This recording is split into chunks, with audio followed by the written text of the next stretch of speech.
Memoirs or Chronicle of the Fourth Crusade and the Conquest of Constantinople. By Geoffrey de Villehardouin. The First Preaching of the Crusade.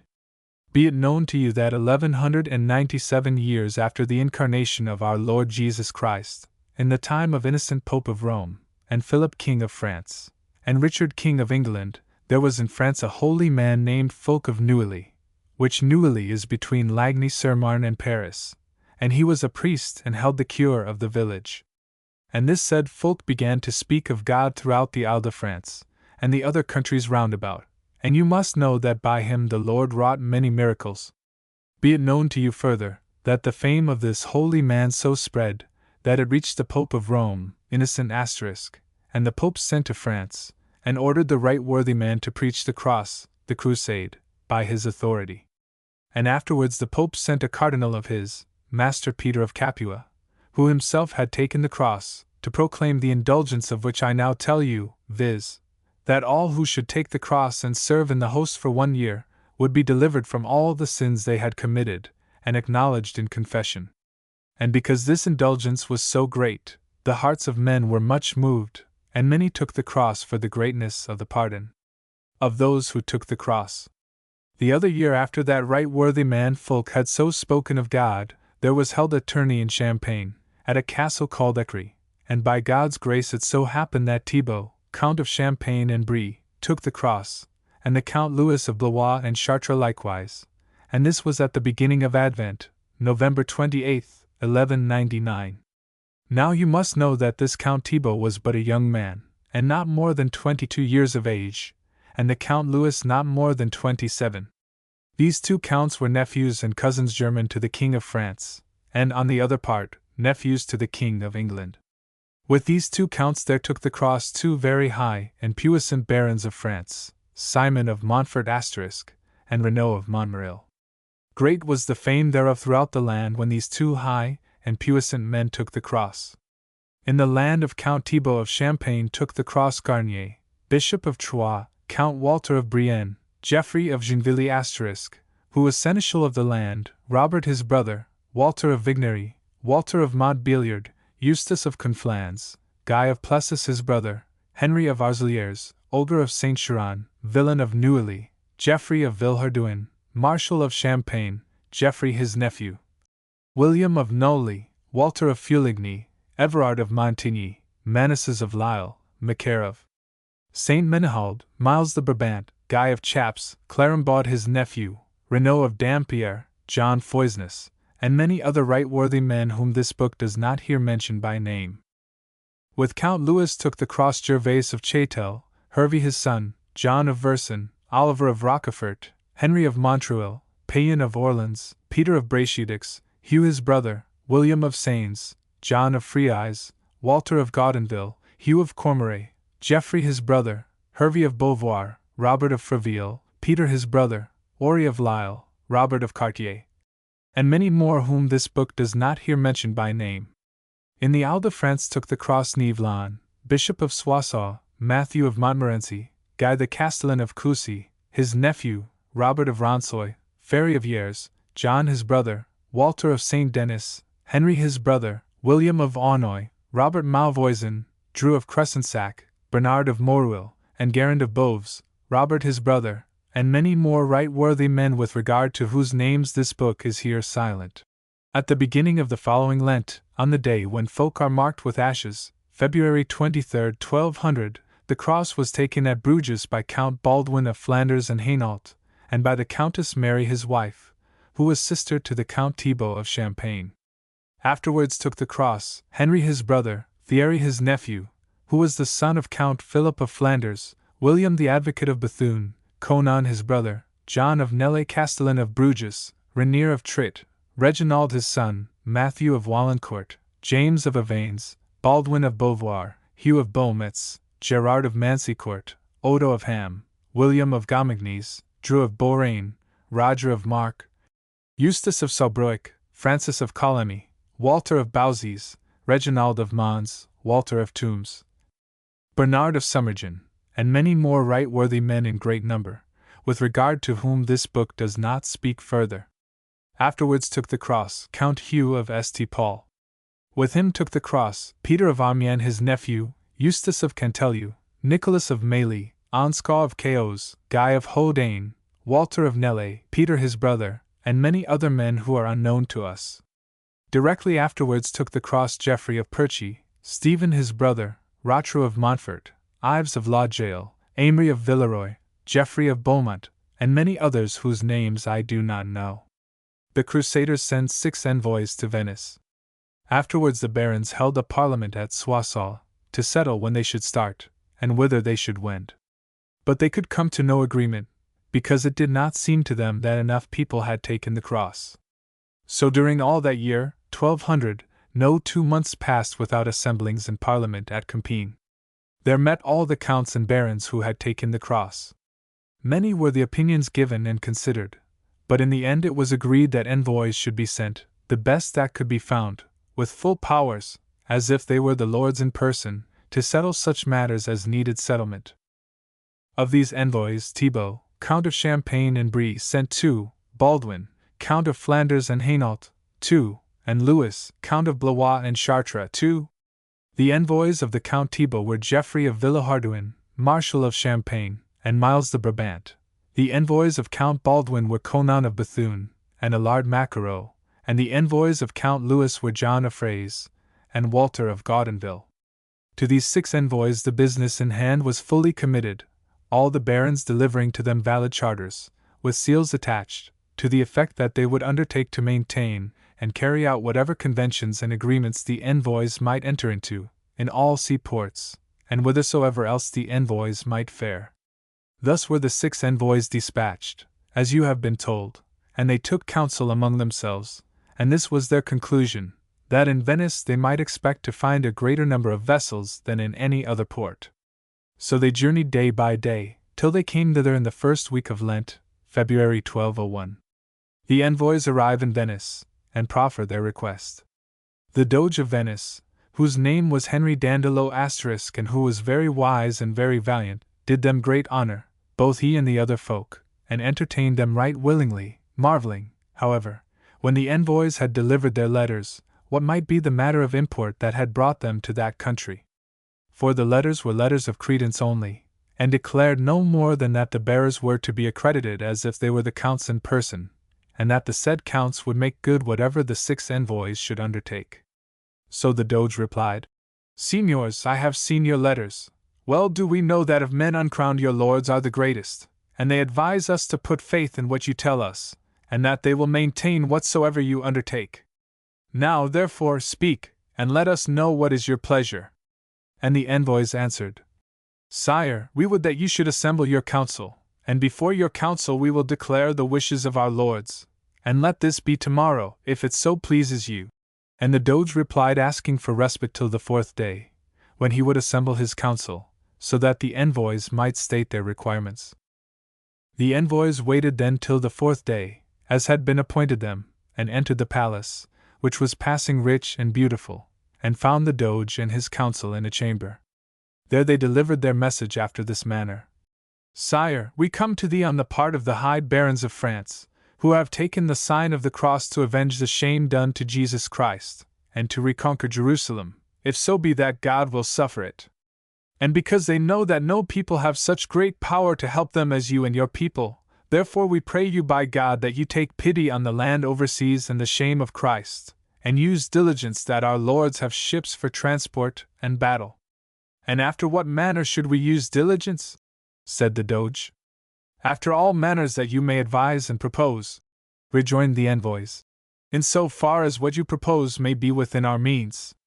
Certes, said the Doge, it is a great thing that your lords require of us, and well it seems that they have in view a high enterprise. We will give you our answer 8 days from today. And marvel not if the term be long, for it is meet that so great a matter be fully pondered. Conditions proposed by the Doge. When the term appointed by the Doge was ended, the envoys returned to the palace. Many were the words then spoken which I cannot now rehearse. But this was the conclusion of that parliament. Signors, said the Doge, we will tell you the conclusions at which we have arrived, if so be that we can induce our great council and the commons of the land to allow of them, and you, on your part, must consult and see if you can accept them and carry them through.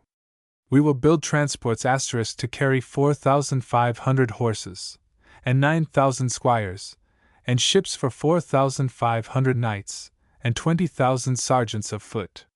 And we will agree also to purvey food for these horses and people during 9 months.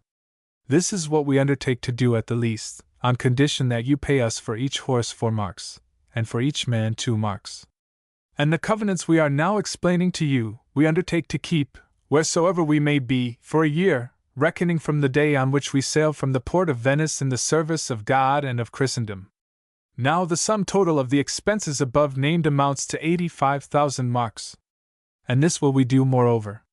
For the love of God, we will add to the fleet 50 armed galleys on condition that, so long as we act in company, of all conquests in land or money, whether at sea or on dry ground, we shall have the half, and you the other half. Now consult together to see if you, on your parts, can accept and fulfill these covenants. The envoys then departed, and said that they would consult together and give their answer on the morrow. They consulted, and talked together that night, and agreed to accept the terms offered. So the next day they appeared before the Doge and said, Sire, we are ready to ratify this covenant. The Doge thereon said he would speak of the matter to his people, and, as he found them affected, so would he let the envoys know the issue. On the morning of the 3rd day, the Doge, who was very wise and valiant, assembled his great council, and the council was of 40 men of the wisest that were in the land. And the Doge, by his wisdom and wit, that were very clear and very good, brought them to agreement and approval. Thus he wrought with them, and then with 100 others, then 200, then 1,000, so that at last all consented and approved. Then he assembled 10,000 of the people in the church of St. Mark, the most beautiful church that there is, and bade them hear a mass of the Holy Ghost, and pray to God for counsel on the requests and messages that had been addressed to them. And the people did so right willingly. Conclusion of the treaty, and return of the envoys. When Mass had been said, the Doge desired the envoys to humbly ask the people to assent to the proposed covenant. The envoys came into the church. Curiously were they looked upon by many who had not before had sight of them. Geoffrey of Villehardouin, the Marshal of Champagne, by will and consent of the other envoys, acted as spokesman and said unto them, Lords, the barons of France, most high and puissant, have sent us to you, and they cry to you for mercy, that you take pity on Jerusalem, which is in bondage to the Turks, and that, for God's sake, you help to avenge the shame of Christ Jesus. And for this end they have elected to come to you, because they know full well that there is none other people having so great power on the seas, as you and your people. And they commanded us to fall at your feet, and not to rise till you consent to take pity on the Holy Land which is beyond the seas. Then the 6 envoys knelt at the feet of the people, weeping many tears. And the Doge and all the others burst into tears of pity and compassion, and cried with one voice, and lifted up their hands, saying, We consent, we consent! Then was there so great a noise and tumult that it seemed as if the earth itself were falling to pieces.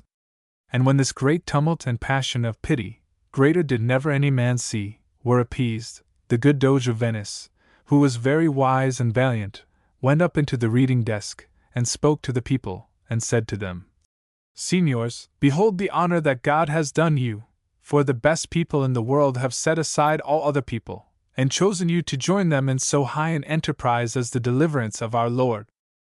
All the good and beautiful words that the Doge then spoke, I cannot repeat to you. But the end of the matter was, that the covenants were to be made on the following day, and made they were, and devised accordingly. When they were concluded, it was notified to the council that we should go to Babylon, Cairo, because the Turks could better be destroyed in Babylon than in any other land. But to the folk at large it was only told that we were bound to go overseas. We were then in Lent, March 1201, and by St. John's Day, in the following year, which would be 1202 years after the incarnation of Jesus Christ, the barons and pilgrims were to be in Venice, and the ships ready against their coming. When the treaties were duly indited and sealed, they were brought to the Doge in the Grand Palace, where had been assembled the great and the little council. And when the Doge delivered the treaties to the envoys, he knelt greatly weeping, and swore on holy relics faithfully to observe the conditions thereof, and so did all his council, which numbered 56 persons. And the envoys, on their side, swore to observe the treaties, and in all good faith to maintain their oaths and the oaths of their lords. And be it known to you that for great pity many a tear was there shed. And forthwith were messengers sent to Rome, to the Pope Innocent, that he might confirm this covenant, the which he did right willingly. Then did the envoys borrow 5,000 marks of silver, and gave them to the Doge so that the building of the ships might be begun. And taking leave to return to their own land, they journeyed day by day till they came to Placentia in Lombardy. There they parted. Geoffrey, the Marshal of Champagne, and Allard Maquereau went straight to France, and the others went to Genoa and Pisa to learn what help might there be had for the land oversea. When Geoffrey, the Marshal of Champagne, passed over Mont Cenis, he came in with Walter of Brienne, going into Apulia, to conquer the land of his wife, whom he had married since he took the cross, and who was the daughter of King Tancred. With him went Walter of Montbéliard, and Eustace of Conflans, Robert of Gentilly, and a great part of the people of worth in Champagne who had taken the cross. And when he told them the news how the envoys had fared, great was their joy, and much did they prize the arrangements made. And they said, "We are already on our way, and when you come, you will find us ready." But events fall out as God wills, and never had they power to join the host. This was much to our loss, for they were of great prowess and valiant. And thus they parted, and each went on his way. So rode Geoffrey the Marshal, day by day, that he came to Troyes-Champagne, and found his lord the Count Thibault sick and languishing, and right glad was the Count of his coming. And when he had told the Count how he had fared, the Count was so rejoiced that he said he would mount horse, a thing he had not done of a long time. So he rose from his bed and rode forth. But alas, how great the pity! For never again did he bestride horse but that once. His sickness waxed and grew worse, so that at the last he made his will and testament, and divided the money which he would have taken with him on pilgrimage among his followers and companions, of whom he had many that were very good men and true. No one at that time had more. And he ordered that each one, on receiving his money, should swear on holy relics, to join the host at Venice, according as he had promised. Many there were who kept that oath badly, and so incurred great blame.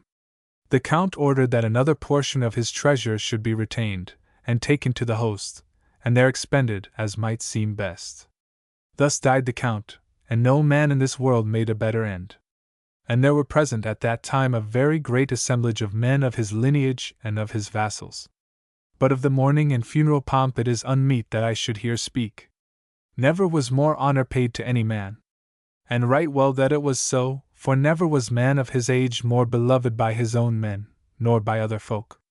Buried he was beside his father in the church of our Lord St. Stephen at Troyes. He left behind him the Countess, W.'s wife, whose name was Blanche, very fair, very good, the daughter of the King of Navarre. She had borne him a little daughter, and was then about to bear a son. The Crusaders looked for another chief. When the Count was buried, Matthew of Montmorency, Simon of Montfort, Geoffrey of Gentilly, who was seneschal, and Geoffrey the Marshal, went to Odo, Duke of Burgundy, and said to him, "Sire, your cousin is dead. You see what evil has befallen the land overseas. We pray you by God that you take the cross, and succor the land overseas in his stead. And we will cause you to have all his treasure, and will swear on holy relics, and make the others swear also, to serve you in all good faith, even as we should have served him." Such was his pleasure that he refused. And be it known to you that he might have done much better.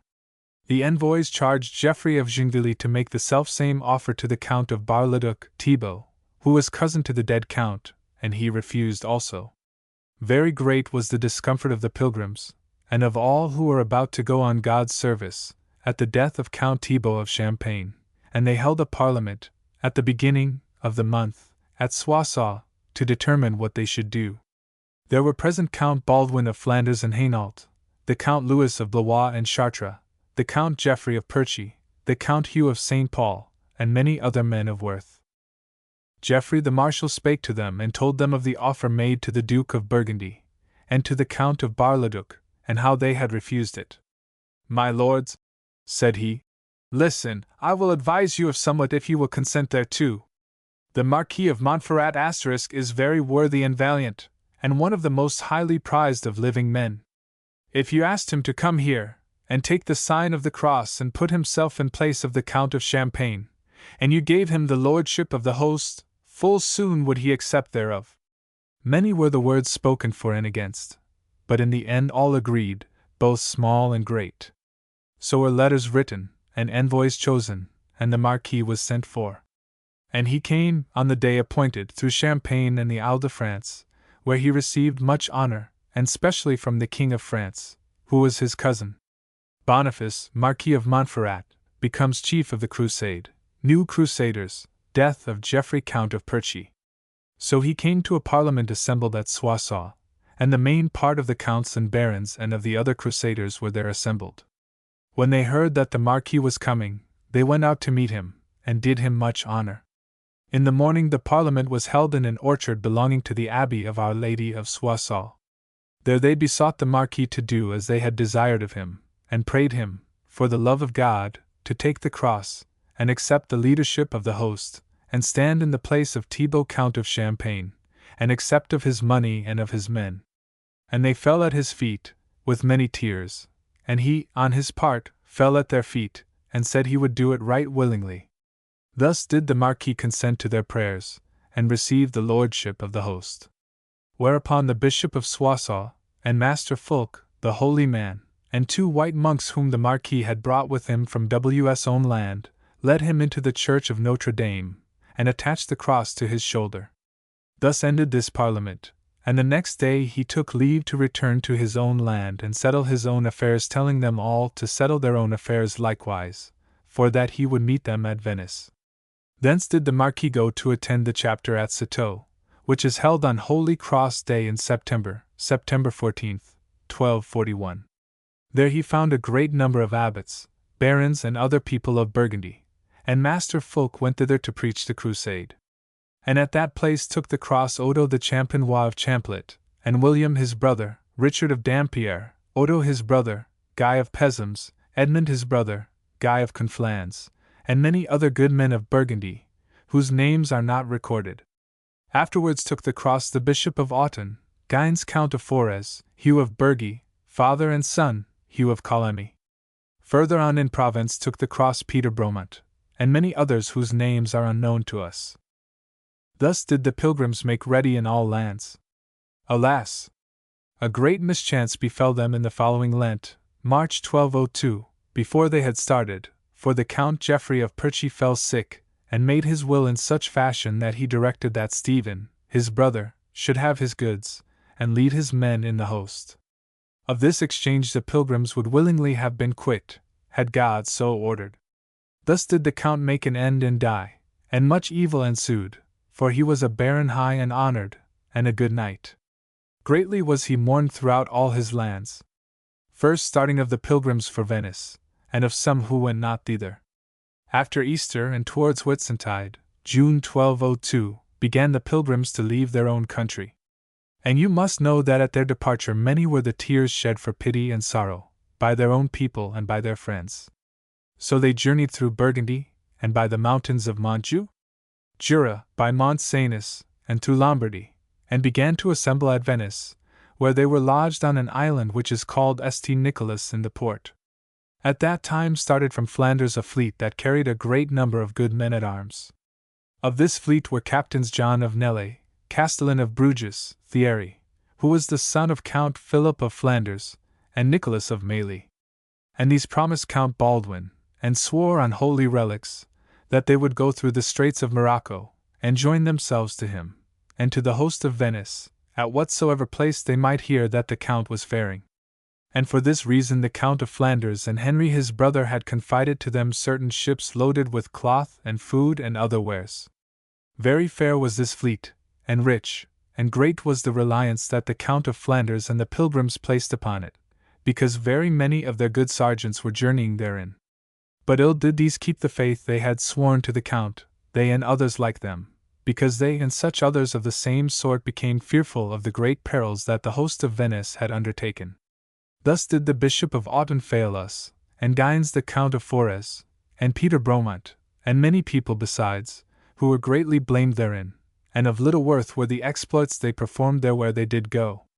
And of the French failed us Bernard of Moreuil, Hugh of Chaumont, Henry of Arinès, John of Villers, Walter of St. Denis, Hugh his brother, and many others, who avoided the passage to Venice because of the danger, and went instead to Marseilles, whereof they received shame, and much were they blamed, and great were the mishaps that afterwards befell them. Of the pilgrims who came to Venice, and of those who went to Apulia. Now let us for this present speak of them no further, but speak of the pilgrims, of whom a great part had already come to Venice. Count Baldwin of Flanders had already arrived there, and many others, and thither were tidings brought to them that many of the pilgrims were travelling by other ways, and from other ports. This troubled them greatly, because they would thus be unable to fulfill the promise made to the Venetians, and find the moneys that were due. So they took counsel together, and agreed to send good envoys to meet the pilgrims, and to meet Count Louis of Blois and Chartres, who had not yet arrived, and to put them in good heart, and beseech them to have pity of the Holy Land beyond the sea, and show them that no other passage, save that from Venice, could be of profit. For this embassy they made choice of Count Hugh of St. Paul and Geoffrey the Marshal of Champagne, and these rode till they came to Pavia in Lombardy. There they found Count Louis with a great many knights and men of note and worth, and by encouragements and prayers prevailed on many to proceed to Venice who would otherwise have fared from other ports, and by other ways. Nevertheless from Placentia many men of note proceeded by other ways to Apulia. Among them were Villain of Neuilly, who was one of the best knights in the world, Henry of Arzeliers, Renaud of Dampierre, Henry of Longchamp, and Giles of Tresegnes, liegeman to Count Baldwin of Flanders and Hainault, who had given him, out of his own purse, 500 livres to accompany him on this journey. With these went a great company of knights and sergeants, whose names are not recorded. Thus was the host of those who went by Venice greatly weakened, and much evil befell them therefrom, as you shall shortly hear. The pilgrims lacked money wherewith to pay the Venetians. Thus did Count Louis and the other barons wend their way to Venice, and they were there received with feasting and joyfully, and took lodging in the island of St. Nicholas with those who had come before. Goodly was the host, and right worthy were the men. Never did man see goodlier or worthier. And the Venetians held a market, rich and abundant, of all things needful for horses and men. And the fleet they had got ready was so goodly and fine that never did Christian man see one goodlier or finer, as well galleys as transports, and sufficient for at least 3 times as many men as were in the host. Ah! The grievous harm and loss when those who should have come thither sailed instead from other ports. Right well if they had kept their tryst, would Christendom have been exalted, and the land of the Turks abased. The Venetians had fulfilled all their undertakings, and above measure, and they now summoned the barons and counts to fulfill theirs and make payment, since they were ready to start. The cost of each man's passage was now levied throughout the host, and there were people enough who said they could not pay for their passage, and the barons took from them such moneys as they had. So each man paid what he could. When the barons had thus claimed the cost of the passages, and when the payments had been collected, the moneys came to less than the sum due, by more than 1/2. Then the barons met together and said, Lords, the Venetians have well fulfilled all their undertakings, and above measure. But we cannot fulfill ours in paying for our passages, seeing we are too few in number, and this is the fault of those who have journeyed by other ports.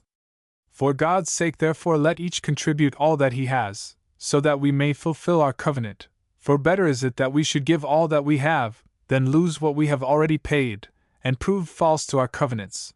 For if this host remains here, the rescue of the land overseas comes to naught. Great was then the dissension among the main part of the barons and the other folk, and they said, We have paid for our passages, and if they will take us, we shall go willingly, but if not, we shall inquire and look for other means of passage.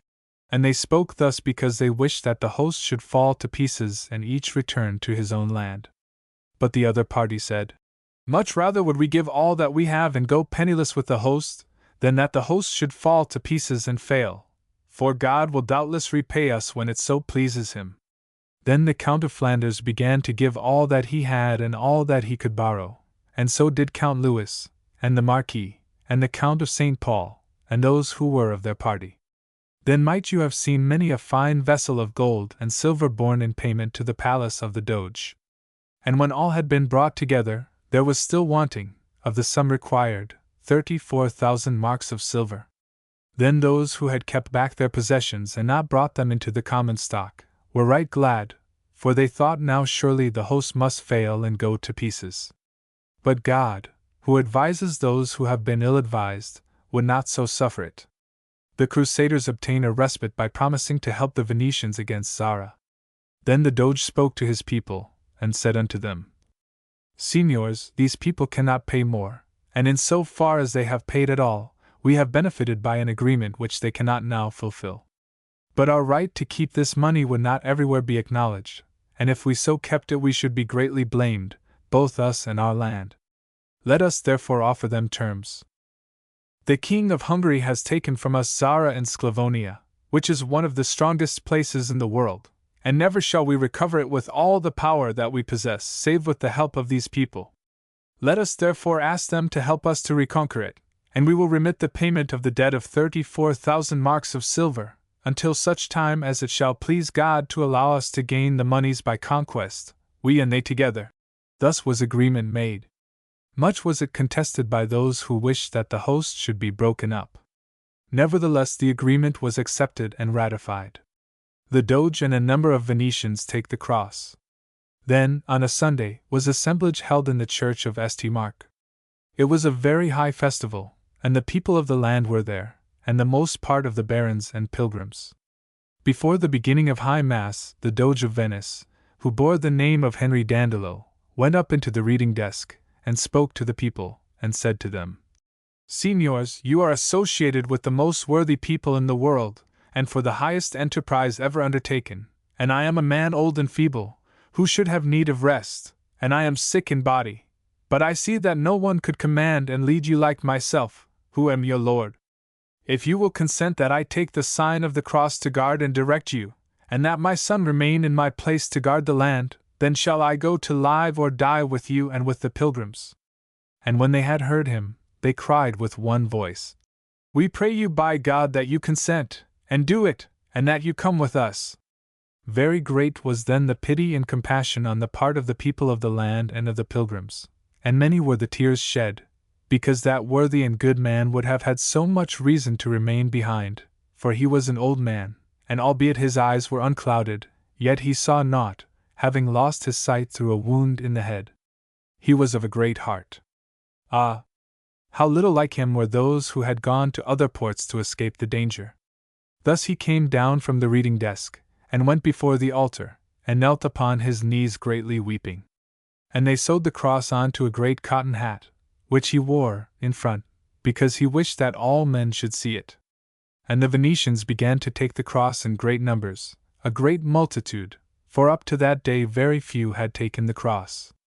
Our pilgrims had much joy in the cross that the Doge took, and were greatly moved, because of the wisdom and the valor that were in him.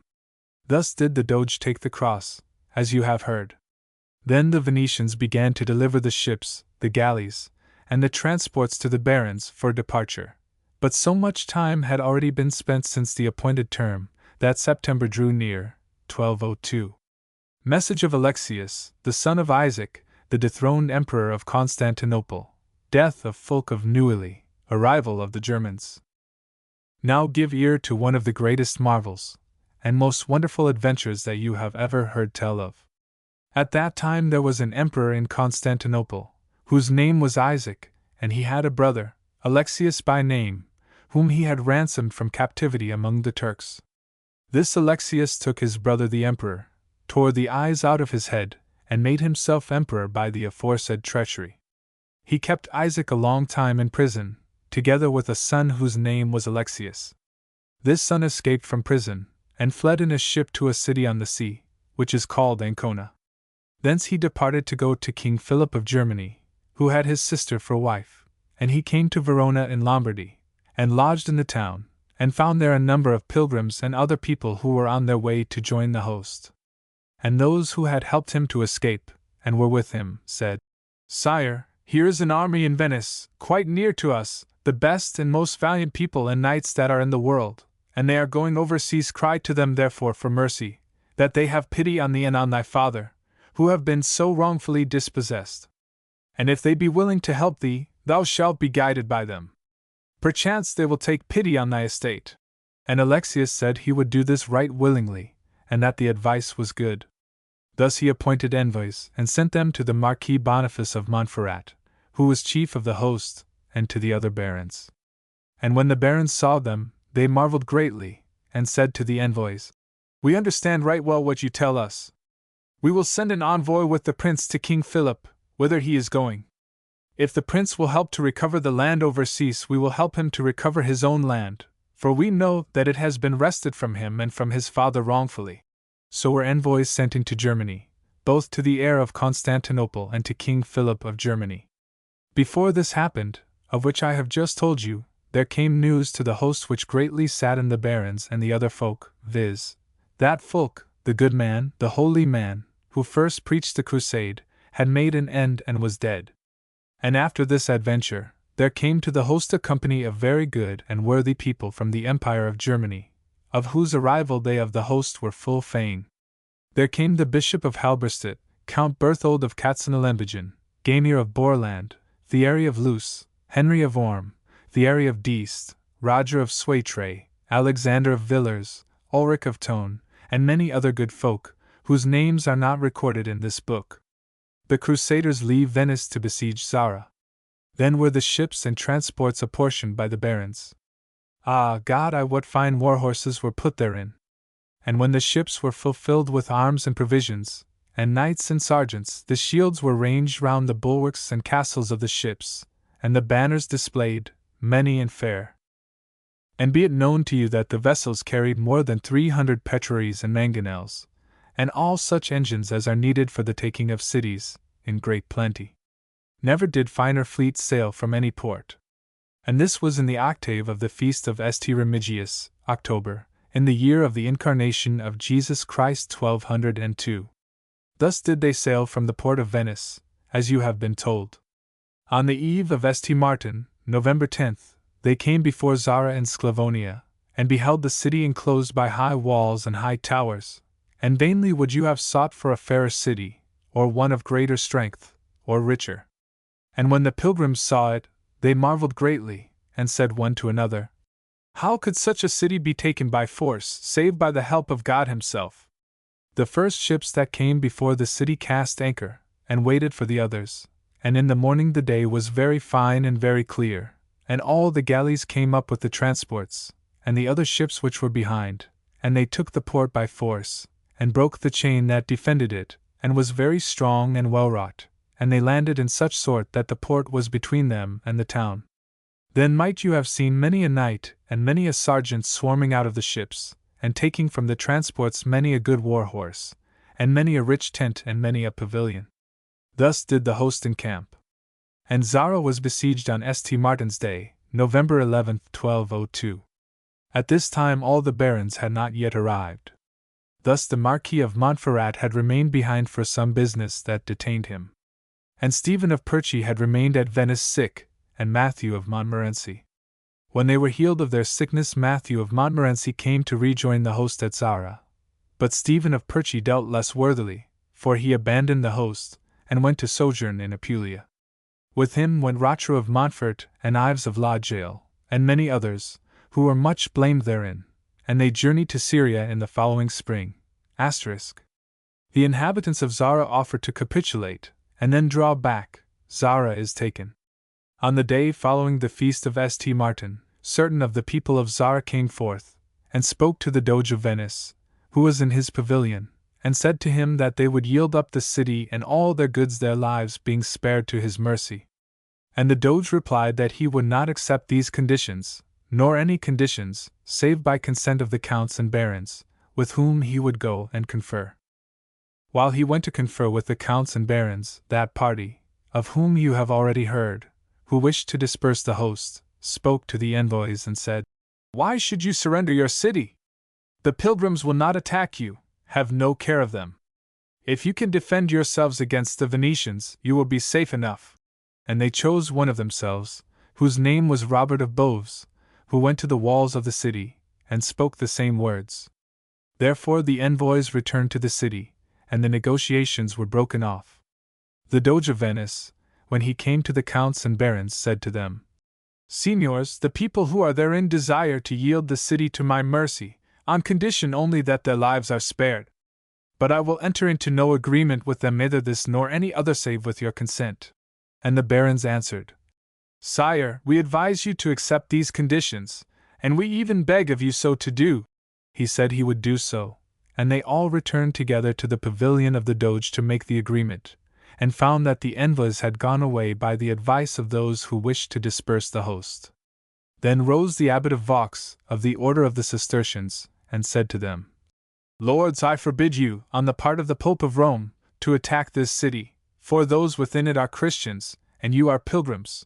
When the Doge heard this, he was very wroth, and much disturbed, and he said to the counts and barons, Signors, I had this city, by their own agreement, at my mercy, and your people have broken that agreement. You have covenanted to help me to conquer it, and I summon you to do so. Whereon the counts and barons all spoke at once, together with those who were of their party, and said, Great is the outrage of those who have caused this agreement to be broken, and never a day has passed that they have not tried to break up the host. Now are we shamed if we do not help to take the city. And they came to the Doge and said, Sire, we will help you to take the city in despite of those who would let and hinder us. Thus was the decision taken. The next morning the host encamped before the gates of the city, and set up their petraries and mangonels, and other engines of war, which they had in plenty, and on the side of the sea they raised ladders from the ships. Then they began to throw stones at the walls of the city and at the towers. So did the assault last for about 5 days. Then were the sappers set to mine one of the towers, and began to sap the wall. When those within the city saw this, they proposed an agreement, such as they had before refused by the advice of those who wished to break up the host. The Crusaders established themselves in the city affray between the Venetians and the Franks. Thus did the city surrender to the mercy of the Doge, on condition only that all lives should be spared. Then came the Doge to the counts and barons, and said to them, Signors, we have taken this city by the grace of God, and your own. It is now winter, and we cannot stir hence till Eastertide, for we should find no market in any other place, and this city is very rich, and well furnished with all supplies. Let us therefore divide it in the midst, and we will take one half, and you the other. As he had spoken, so was it done. The Venetians took the part of the city towards the port, where were the ships, and the Franks took the other part. There were quarters assigned to each, according as was right and convenient. And the hosts raised the camp, and went to lodge in the city. On the 3rd day after they were all lodged, there befell a great misadventure in the host, at about the hour of vespers, for there began a fray, exceeding fell and fierce, between the Venetians and the Franks, and they ran to arms from all sides. And the fray was so fierce that there were but few streets in which battle did not rage with swords and lances and crossbows and darts, and many people were killed and wounded. But the Venetians could not abide the combat, and they began to suffer great losses. Then the men of mark, who did not want this evil to befall, came fully armed into the strife, and began to separate the combatants, and when they had separated them in one place, they began again in another. This lasted the better part of the night. Nevertheless, with great labor and endurance at last they were separated. And be it known to you that this was the greatest misfortune that ever befell a host, and little did it lack that the host was not lost utterly. But God would not suffer it. Great was the loss on either side. There was slain the High Lord of Flanders, whose name was Giles of Landes. He was struck in the eye, and with that stroke he died in the fray, and many another of whom less was spoken. The Doge of Venice and the barons labored much, during the whole of that week, to appease the fray, and they labored so effectually that peace was made. God be thanked therefore. On what conditions Alexius proposes to obtain the help of the Crusaders for the conquest of Constantinople. A fortnight after came to Zara the Marquis Boniface of Montferrat, who had not yet joined, and Matthew of Montmorency, and Peter of Bracieux, and many another man of note. And after another fortnight came also the envoys from Germany, sent by King Philip and the heir of Constantinople. Then the barons, and the Doge of Venice assembled in a palace where the Doge was lodged. And the envoys addressed them and said, Lords, King Philip sends us to you, as does also the brother of the king's wife, the son of the Emperor of Constantinople. Lords, says the king, I will send you the brother of my wife, and I commit him into the hands of God, may he keep him from death, and into your hands. And because you have fared forth for God, and for right, and for justice, therefore you are bound, in so far as you are able, to restore to their own inheritance those who have been unrighteously despoiled. And my wife's brother will make with you the best terms ever offered to any people, and give you the most puissant help for the recovery of the land oversea.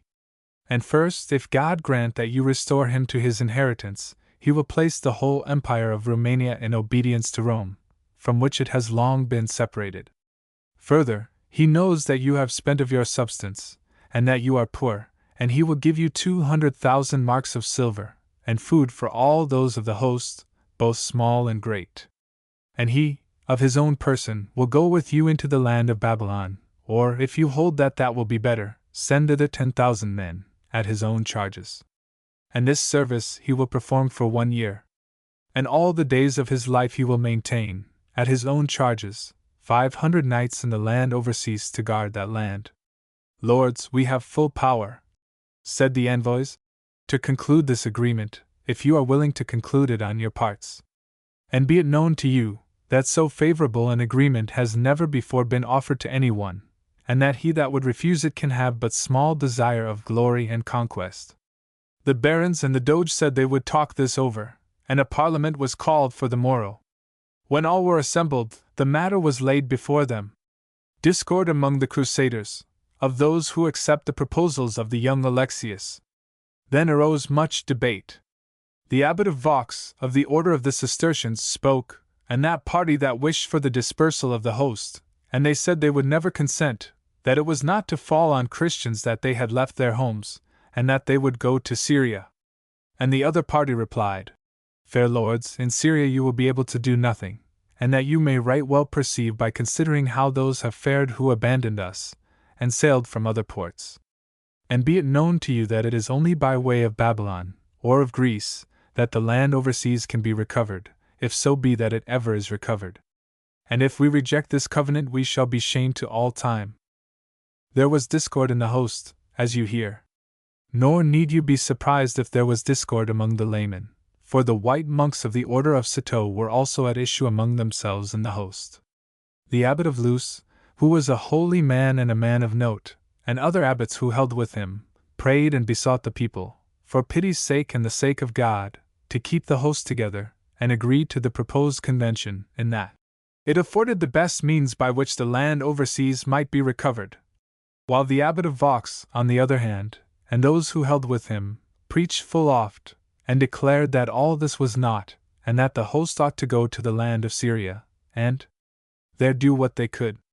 Then came the Marquis of Montferrat, and Baldwin Count of Flanders and Hainault, and Count Louis, and Count Hugh of St. Paul, and those who held with them, and they declared that they would enter into the proposed covenant, for that they should be shamed if they refused. So they went to the Doge's hostel, and the envoys were summoned, and the covenant, in such terms as you have already heard, was confirmed by oath, and by charters with seals appended. And the book tells you that only 12 persons took the oaths on the side of the Franks, for more, of sufficient note, could not be found. Among the 12 were first the Marquis of Montferrat, the Count Baldwin of Flanders, the Count Louis of Blois and of Chartres, and the Count of St. Paul, and 8 others who held with them.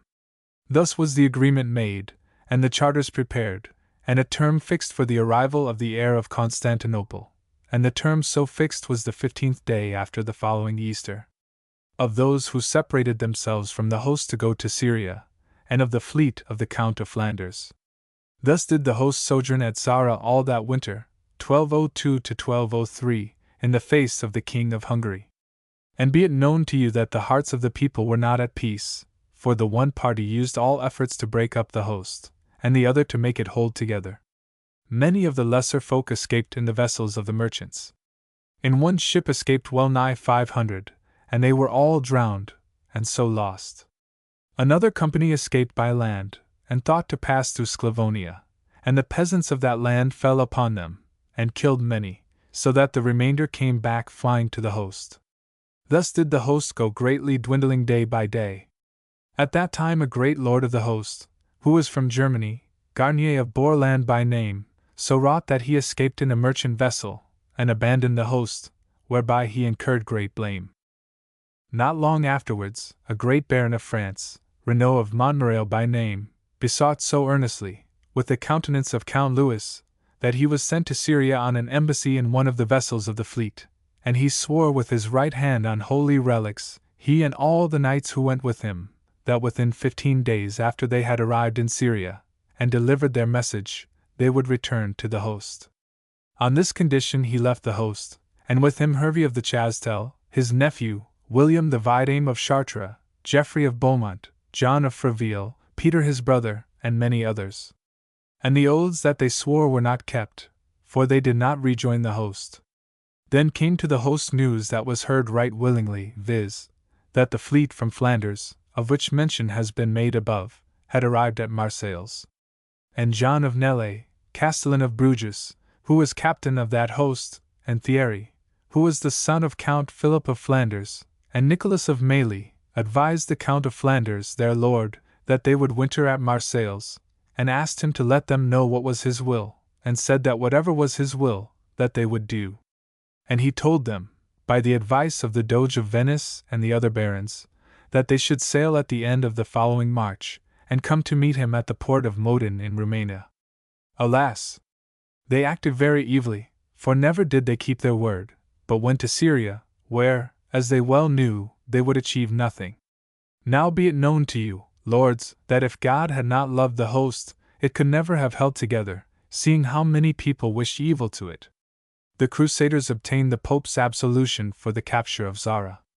Then the barons spoke together, and said that they would send to Rome, to the Pope, because he had taken the capture of Zara in evil part. And they chose as envoys such as they knew were fitted for this office, 2 knights, and 2 clerks. Of the 2 clerks one was Nivlan, Bishop of Soissons, and the other Master John of Noyon, who was Chancellor to Count Baldwin of Flanders, and of the knights one was John of Friese, the other Robert of Boves. These swore on holy relics that they would perform their embassy loyally and in good faith, and that they would come back to the host. 3 kept their oath right well, and the 4th evilly, and this one was Robert of Boves. For he executed his office as badly as he could, and perjured himself, and went away to Syria as others had done. But the remaining 3 executed their office right well, and delivered their message as the barons had directed, and said to the Pope, "The barons cry mercy to you for the capture of Zara, for they acted as people who could do no better, owing to the default of those who had gone to other ports, and because, had they not acted as they did, they could not have held the host together. And as to this they refer themselves to you, as to their good father, that you should tell them what are your commands, which they are ready to perform." And the Pope said to the envoys that he knew full well that it was through the default of others that the host had been impelled to do this great mischief, and that he had them in great pity. And then he notified to the barons and pilgrims that he sent them his blessing, and absolved them as his sons, and commanded and besought them to hold the host together, inasmuch as he well knew that without that host God's service could not be done. And he gave full powers to Nivlan, Bishop of Soissons, and Master John of Noyon, to bind and to unloose the pilgrims until the Cardinal joined the host. Departure of the Crusaders for Corfu, arrival of the young Alexius, capture of Duras. So much time had passed that it was now Lent, and the host prepared their fleet to sail at Easter. When the ships were laden on the day after Easter, April 7, 1203, the pilgrims encamped by the port, and the Venetians destroyed the city, and the walls and the towers. Then there befell an adventure which weighed heavily upon the host, for one of the great barons of the host, by name Simon of Montfort, had made private covenant with the King of Hungary, who was at enmity with those of the host, and went to him, abandoning the host. With him went Guy of Montfort his brother, Simon of Naufel and Robert Malvoisin, and Drew of Cressensac, and the Abbot of Vaux, who was a monk of the order of the Cistercians, and many others. And not long after another great lord of the host, called Enguerrand of Boves, joined the King of Hungary, together with Hugh, Enguerrand's brother, and such of the other people of their country as they could lead away. These left the host, as you have just heard, and this was a great misfortune to the host, and to such as left it a great disgrace. Then the ships and transports began to depart, and it was settled that they should take port at Corfu, an island of Romania, and that the first to arrive should wait for the last, and so it was done. Before the Doge, the Marquis, and the galleys left, Zara, Alexius, the son of the Emperor Isaac of Constantinople, had arrived together. He was sent by the King Philip of Germany, and received with great joy and great honor, and the Doge gave as many galleys and ships as he required. So they left the port of Zara, and had a fair wind, and sailed onwards till they took port at Duras. And those of the land, when they saw their lord, yielded up the city right willingly and sware fealty to him. And they departed thence and came to Corfu, and found there the host encamped before the city, and those of the host had spread their tents and pavilions, and taken the horses out of the transports for ease and refreshment. When they heard that the son of the Emperor of Constantinople had arrived in the port, then might you have seen many a good knight, and many a good sergeant leading many a good war horse and going to meet him. Thus they received him with very great joy, and much high honor. And he had his tent pitched in the midst of the host, and quite near was pitched the tent of the Marquis of Montferrat, to whose ward he had been commended by King Philip, who had his sister to wife. How the chiefs of the Crusaders held back those who wanted to abandon the host. The host sojourned thus for 3 weeks in that island, which was very rich and plenteous. And while they sojourned, there happened a misadventure fell and grievous. For a great part of those who wished to break up the host, and had aforetime been hostile to it, spoke together and said that the adventure to be undertaken seemed very long and very perilous, and that they, for their part, would remain in the island, suffering the host to depart, and that, when the host had so departed, they would, through the people of Corfu, send to Count Walter of Brienne, who then held Brandis, so that he might send ships to take them thither. I cannot tell you the names of all those who wrought in this matter, but I will name some among the most notable of the chiefs, viz., Odo of Champlet, of Champagne, James of Avanes, Peter of Amiens, Guy the Castellan of Coucy, Olger of Saint-Geran, Guy of Chaps and Clarimbaud his nephew, William of Aunoi, Peter Quazot, Guy of Pesums and Edmund his brother, Guy of Conflans, Richard of Dampierre, Odo his brother, and many more who had promised privily to be of their party, but who dared not, for shame openly so to avow themselves, in such sort that the book testifies that more than half the host were in this mind.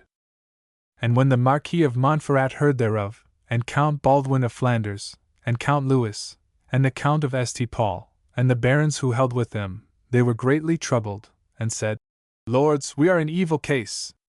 If these people depart from us, after so many who have departed from us aforetime, our host is doomed, and we shall make no conquests. Let us then go to them, and fall at their feet, and cry to them for mercy, and for God's sake to have compassion upon themselves and upon us, and not to dishonor themselves, and ravish from us the deliverance of the land over sea. Thus did the council decide, and they went, all together, to a valley where those of the other part were holding their parliament, and they took with them the son of the Emperor of Constantinople, and all the bishops and all the abbots of the host. And when they had come to the place they dismounted and went forward, and the barons fell at the feet of those of the other part, greatly weeping, and said they would not stir till those of the other part had promised not to depart from them. And when those of the other part saw this, they were filled with very great compassion, and they wept very bitterly at seeing their lords, and their kinsmen, and their friends, thus lying at their feet. So they said they would consult together, and drew somewhat apart, and there communed. And the sum of their communing was this, that they would remain with the host till Michaelmas, on condition that the other part would swear, loyally, on holy relics, that from that day and thenceforward, at whatever hour they might be summoned to do so, they would in all good faith, and without guile, within 15 days, furnish ships wherein the non-contents might betake themselves to Syria. Thus was covenant made and sworn to, and then was there great joy throughout all the host. And all gat themselves to the ships, and the horses were put into the transports. Departure from Corfu, capture of Andres and Abydos. Then did they sail from the port of Corfu on the eve of Pentecost, May 24th, which was 1203 years after the incarnation of our Lord Jesus Christ. And there were all the ships assembled, and all the transports, and all the galleys of the host, and many other ships of merchants that fared with them. And the day was fine and clear, and the wind soft and favorable, and they unfurled all their sails to the breeze. And Geoffrey, the Marshal of Champagne, who dictates this work, and has never lied therein by one word to his knowledge, and who was moreover present at all the councils held, he bears witness that never was yet seen so fair a sight. And well might it appear that such a fleet would conquer and gain lands, for, far as the eye could reach, there was no space without sails, and ships, and vessels, so that the hearts of men rejoiced greatly. Thus they sailed over the sea till they came to Malea, to straits that are by the sea. And there they met 2 ships with pilgrims, and knights and sergeants returning from Syria, and they were of the parties that had gone to Syria by Marseilles. And when these saw our fleet so rich and well appointed, they conceived such shame that they dared not show themselves. And Count Baldwin of Flanders sent a boat from W.'s ship to ask what people they were, and they said who they were. And a sergeant let himself down from his ship into the boat, and said to those in the ship, I cry quits to you for any goods of mine that may remain in the ship, for I am going with these people, for well I deem that they will conquer lands. Much did we make of the sergeant, and gladly was he received in the host. For well may it be said, that even after following 1,000 crooked ways a man may find his way right in the end. The host fared forward till it came to Negropont. Nigra is a very fair island, and there is on it a very good city called Negropont. Here the barons took counsel. Then went forward the Marquis Boniface of Montferrat, and Count Baldwin of Flanders and Hainault, with a great part of the transports and galleys, taking with them the son of the Emperor Isaac of Constantinople, and they came to an island called Andres, and there landed. The knights took their arms, and overrode the country, and the people of the land came to crave mercy of the son of the Emperor of Constantinople, and gave so much of their goods that they made peace with him. Then they returned to the ships, and sailed over the sea, when a great mishap befell, for a great lord of the host, whose name was Guy, Castellan of Coucy, died, and was cast into the sea. The other ships, which had not sailed thitherward, had entered the passage of Abydos, and it is there that the straits of St. George, the Dardanelles, open into the great sea. And they sailed up the straits to a city called Abydos, which lies on the straits of St. George, towards Turkey, and is very fair, and well situate.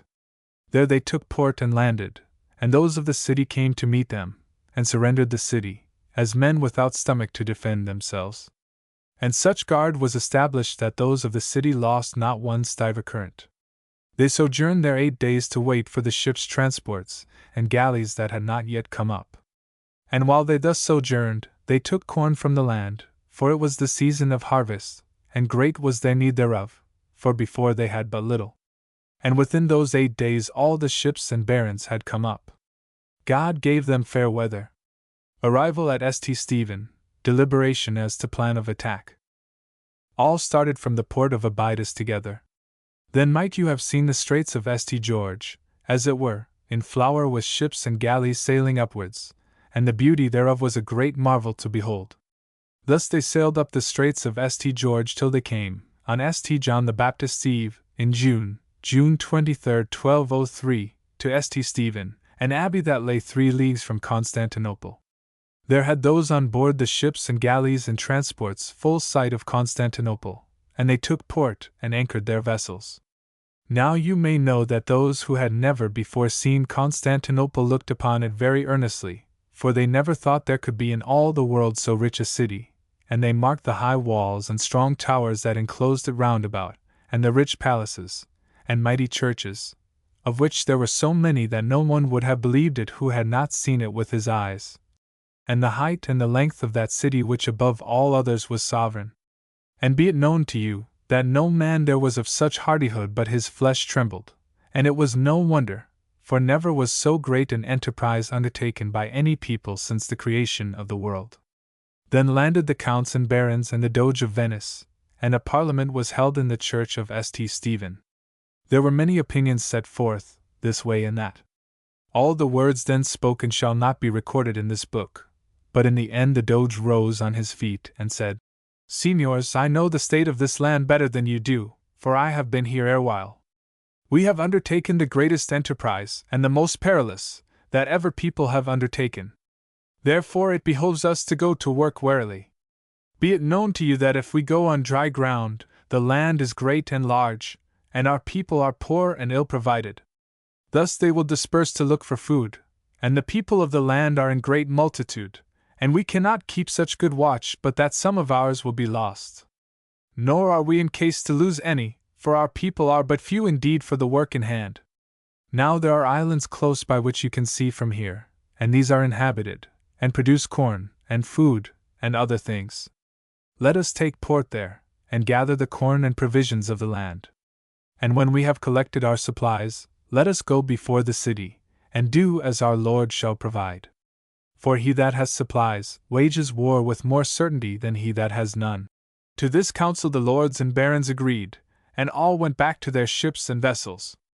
The Crusaders land at Chalcedon and Scutari. They rested thus that night. And in the morning, on the day of the feast of our Lord St. John the Baptist in June 24th, 1203, the banners and pennants were flown on the castles of the ships, and the coverings taken from the shields, and the bulwarks of the ships garnished. Every one looked to his antis such as he should use, for well each man knew that full soon he would have need of them.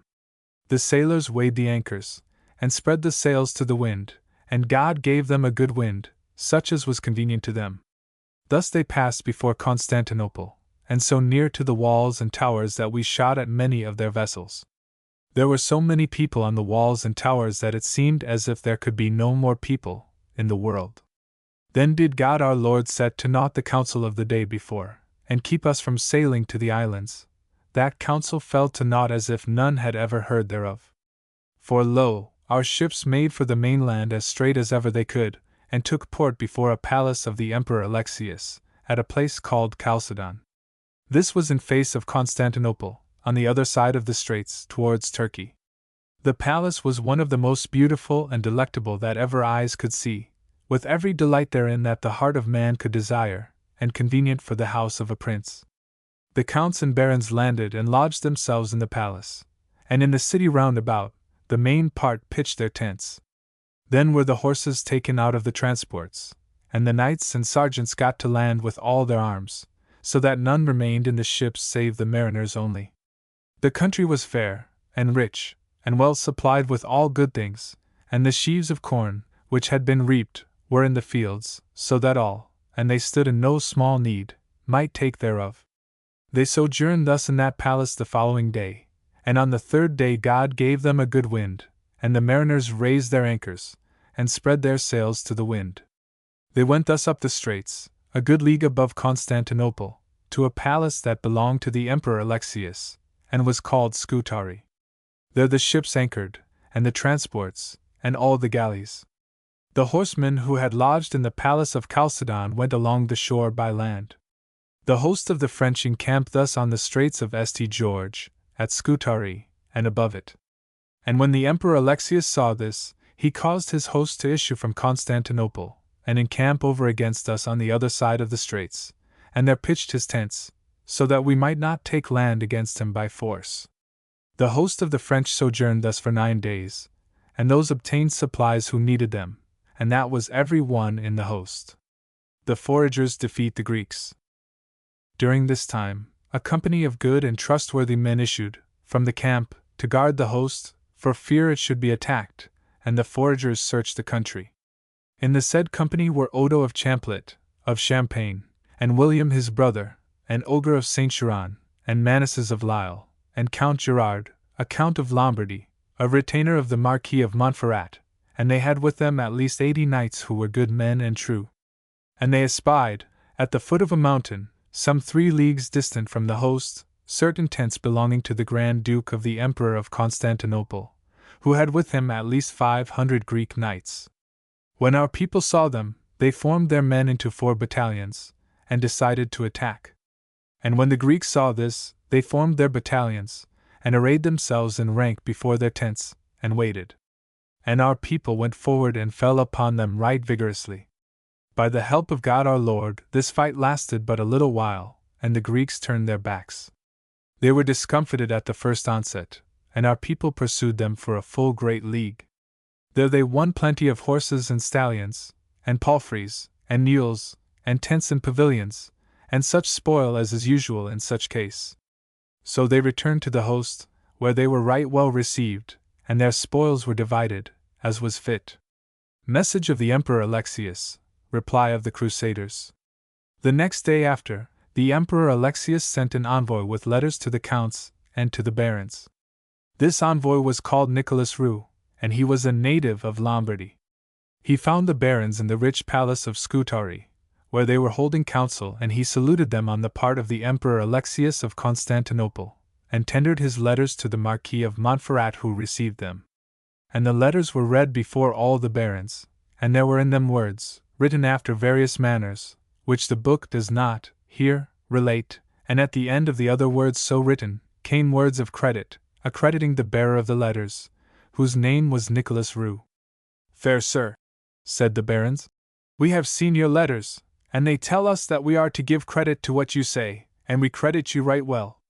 Now speak as it pleases you. And the envoy was standing before the barons, and spoke thus. Lords, said he, the Emperor Alexius would have you know that he is well aware that you are the best people uncrowned, and come from the best land on earth. And he marvels much why, and for what purpose, you have come into his land and kingdom. For you are Christians, and he is a Christian, and well he knows that you are on your way to deliver the Holy Land overseas, and the Holy Cross, and the Sepulchre. If you are poor and in want, he will right willingly give you of his food and substance, provided you depart out of his land. Neither would he otherwise wish to do you any hurt, though he has full power therein, seeing that if you were 20 times as numerous as you are, you would not be able to get away without utter discomfiture if so be that he wished to harm you. By agreement and desire of the other barons, and of the Doge of Venice, then rose to his feet Conon of Bethune, who was a good knight, and wise, and very eloquent, and he replied to the envoy. Fair sir, you have told us that your lord marvels much why our seniors and barons should have entered into his kingdom and land.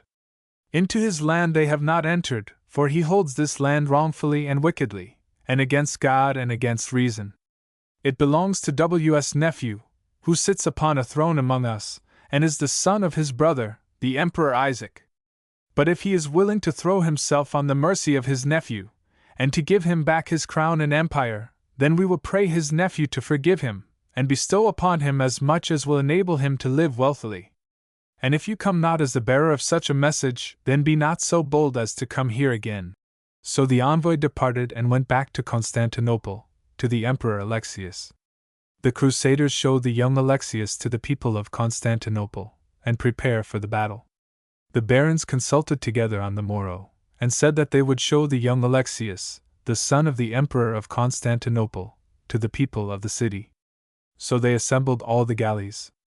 The Doge of Venice and the Marquis of Montferrat entered into one, and took with them Alexius, the son of the Emperor Isaac, and into the other galleys entered the knights and barons, as many as would. They went thus quite close to the walls of Constantinople, and showed the youth to the people of the Greeks, and said, Behold your natural lord, and be it known to you that we have not come to do you harm, but have come to guard and defend you, if so be that you return to your duty. For he whom you now obey as your Lord holds rule by wrong and wickedness, against God and reason. And you know full well that he has dealt treasonably with him who is your Lord and his brother, that he has blinded his eyes and reft from him his empire by wrong and wickedness. Now behold the rightful heir. If you hold with him, you will be doing as you ought, and if not, we will do to you the very worst that we can. But for fear and terror of the Emperor Alexius, not one person on the land or in the city made show as if he held for the prince. So all went back to the host, and each sought his quarters. On the morrow, when they had heard mass, they assembled in Parliament, and the Parliament was held on horseback in the midst of the fields. There might you have seen many a fine war horse, and many a good knight thereon. And the council was held to discuss the order of the battalions, how many they should have, and of what strength. Many were the words said on one side and the other. But in the end it was settled that the advance guard should be given to Baldwin of Flanders, because he had a very great number of good men, and archers and crossbowmen, more than any other chief that was in the host. And after, it was settled that Henry his brother, and Matthew of Walencourt, and Baldwin of Beauvoir, and many other good knights of their land and country, should form the second division. The third division was formed by Count Hugh of St. Paul, Peter of Amiens his nephew, Eustace of Canteleu, Anseau of Caer, and many good knights of their land and country. The fourth division was formed by Count Louis of Blois and Chartres, and was very numerous and rich and redoubtable, for he had placed therein a great number of good knights and men of worth. The fifth division was formed by Matthew of Montmorency and the men of Champagne. Geoffrey the Marshal of Champagne formed part of it, and Oger of Saint-Geran, Manises of Lisle, Miles de Brabant, Macaire of Saint-Menehould, John Foisnes, Guy of Chaps, Clarimbaud his nephew, Robert of Rance. All these people formed part of the fifth division. Be it known to you that there was many a good knight therein. The sixth division was formed by the people of Burgundy. In this division were Odo the Champenois of Champlet, William his brother, Guy of Pesums, Edmund his brother, Otho of La Roche, Richard of Dampierre, Odo his brother, Guy of Conflans, and the people of their land and country. The seventh division, which was very large, was under the command of the Marquis of Montferrat. In it were the Lombards and Tuscans and the Germans, and all the people who were from beyond Mont Cenis to Lyons on the Rhone. All these formed part of the division under the Marquis, and it was settled that they should form the rearguard. The Crusaders seized the port. The day was fixed on which the host should embark on the ships and transports to take the land by force, and either live or die. And be it known to you that the enterprise to be achieved was one of the most redoubtable ever attempted. Then did the bishops and clergy speak to the people, and tell them how they must confess, and make each one his testament, seeing that no one knew what might be the will of God concerning him. And this was done right willingly throughout the host, and very piously. The term fixed was now come, and the knights went on board the transports with their war horses, and they were fully armed, with their helmets laced, and the horses covered with their housings, and saddled. All the other folk, who were of less consequence in battle, were on the great ships, and the galleys were fully armed and made ready. The morning was fair a little after the rising of the sun, and the Emperor Alexius stood waiting for them on the other side, with great forces, and everything in order. And the trumpets sound, and every galley takes a transport in tow, so as to reach the other side more readily. None ask who shall go first, but each makes the land as soon as he can. The knights issue from the transports, and leap into the sea up to their waists, fully armed, with helmets laced, and lances in hand, and the good archers, and the good sergeants, and the good crossbowmen, each in his company, land so soon as they touch ground. The Greeks made a goodly show of resistance, but when it came to the lowering of the lances, they turned their backs, and went away flying, and abandoned the shore. And be it known to you that never was port more proudly taken. Then began the mariners to open the ports of the transports, and let down the bridges, and take out the horses, and the knights began to mount, and they began to marshal the divisions of the host in due order. Capture of the Tower of Galata. Count Baldwin of Flanders and Hainault, with the advance guard, rode forward, and the other divisions of the host after him, each in due order of march, and they came to where the Emperor Alexius had been encamped. But he had turned back towards Constantinople, and left his tents and pavilions standing. And there our people had much spoil. Our barons were minded to encamp by the port before the Tower of Galata, where the chain was fixed that closed the port of Constantinople. And be it known to you, that any one must perforce pass that chain before he could enter into the port. Well did our barons then perceive that if they did not take the tower, and break the chain, they were but as dead men, and in very evil case. So they lodged that night before the tower, and in the jury that is called Stennen, where there was a good city, and very rich. Well did they keep guard during the night, and on the morrow, at the hour of tierce, those who were in the Tower of Galata made a sortie, and those who were in Constantinople came to their help in barges, and our people ran to arms. There came first to the onset James of Avanes and his men on foot, and be it known to you that he was fiercely charged, and wounded by a lance in the face, and in peril of death. And one of his knights, whose name was Nicholas of Genlane, gat to horse, and came to his lord's rescue, and succored him right well, and so won great honor. Then a cry was raised in the host, and our people ran together from all sides, and drove back the foe with great fury, so that many were slain and taken. And some of them did not go back to the tower, but ran to the barges by which they had come, and there many were drowned, and some escaped. As to those who went back to the tower, the men of our host pressed them so hard that they could not shut the gate. Then a terrible fight began again at the gate, and our people took it by force, and made prisoners of all those in the tower. Many were there killed and taken. Attack on the city by land and sea. So was the tower of Galata taken, and the port of Constantinople won by force. Much were those of the host comforted thereby, and much did they praise the Lord God, and greatly were those of the city discomfited. And on the next day, the ships, the vessels, the galleys, and the transports were drawn into the port. Then did those of the host take counsel together to settle what thing they should do, and whether they should attack the city by sea or by land. The Venetians were firmly minded that the scaling ladders ought to be planted on the ships, and all the attack made from the side by the sea. The French, on the other hand, said that they did not know so well how to help themselves on sea as on land, but that when they had their horses and their arms they could help themselves on land right well. So in the end it was devised that the Venetians should attack by sea, and the barons and those of the host by land. They sojourned thus for 4 days. On the 5th day, the whole host were armed, and the divisions advanced on horseback, each in the order appointed, along the harbor, till they came to the palace of Blicherny, and the ships drew inside the harbor till they came over against the selfsame place, and this was near to the end of the harbor. And there is at that place a river that flows into the sea, and can only be passed by a bridge of stone. The Greeks had broken down the bridge, and the barons caused the host to labor all that day and all that night in repairing the bridge. Thus was the bridge repaired, and in the morning the divisions were armed, and rode one after the other in the order appointed, and came before the city. And no one came out from the city against them, and this was a great marvel, seeing that for every man that was in the host there were over 200 men in the city. Then did the barons decide that they should quarter themselves between the palace of Blicherny and the castle of Beaumont, which was an abbey enclosed with walls. So the tents and pavilions were pitched, which was a right proud thing to look upon, for of Constantinople, which had 3 leagues of front towards the land, the whole host could attack no more than one of the gates. And the Venetians lay on the sea, in ships and vessels, and raised their ladders, and mangonels, and petraries, and made order for their assault right well.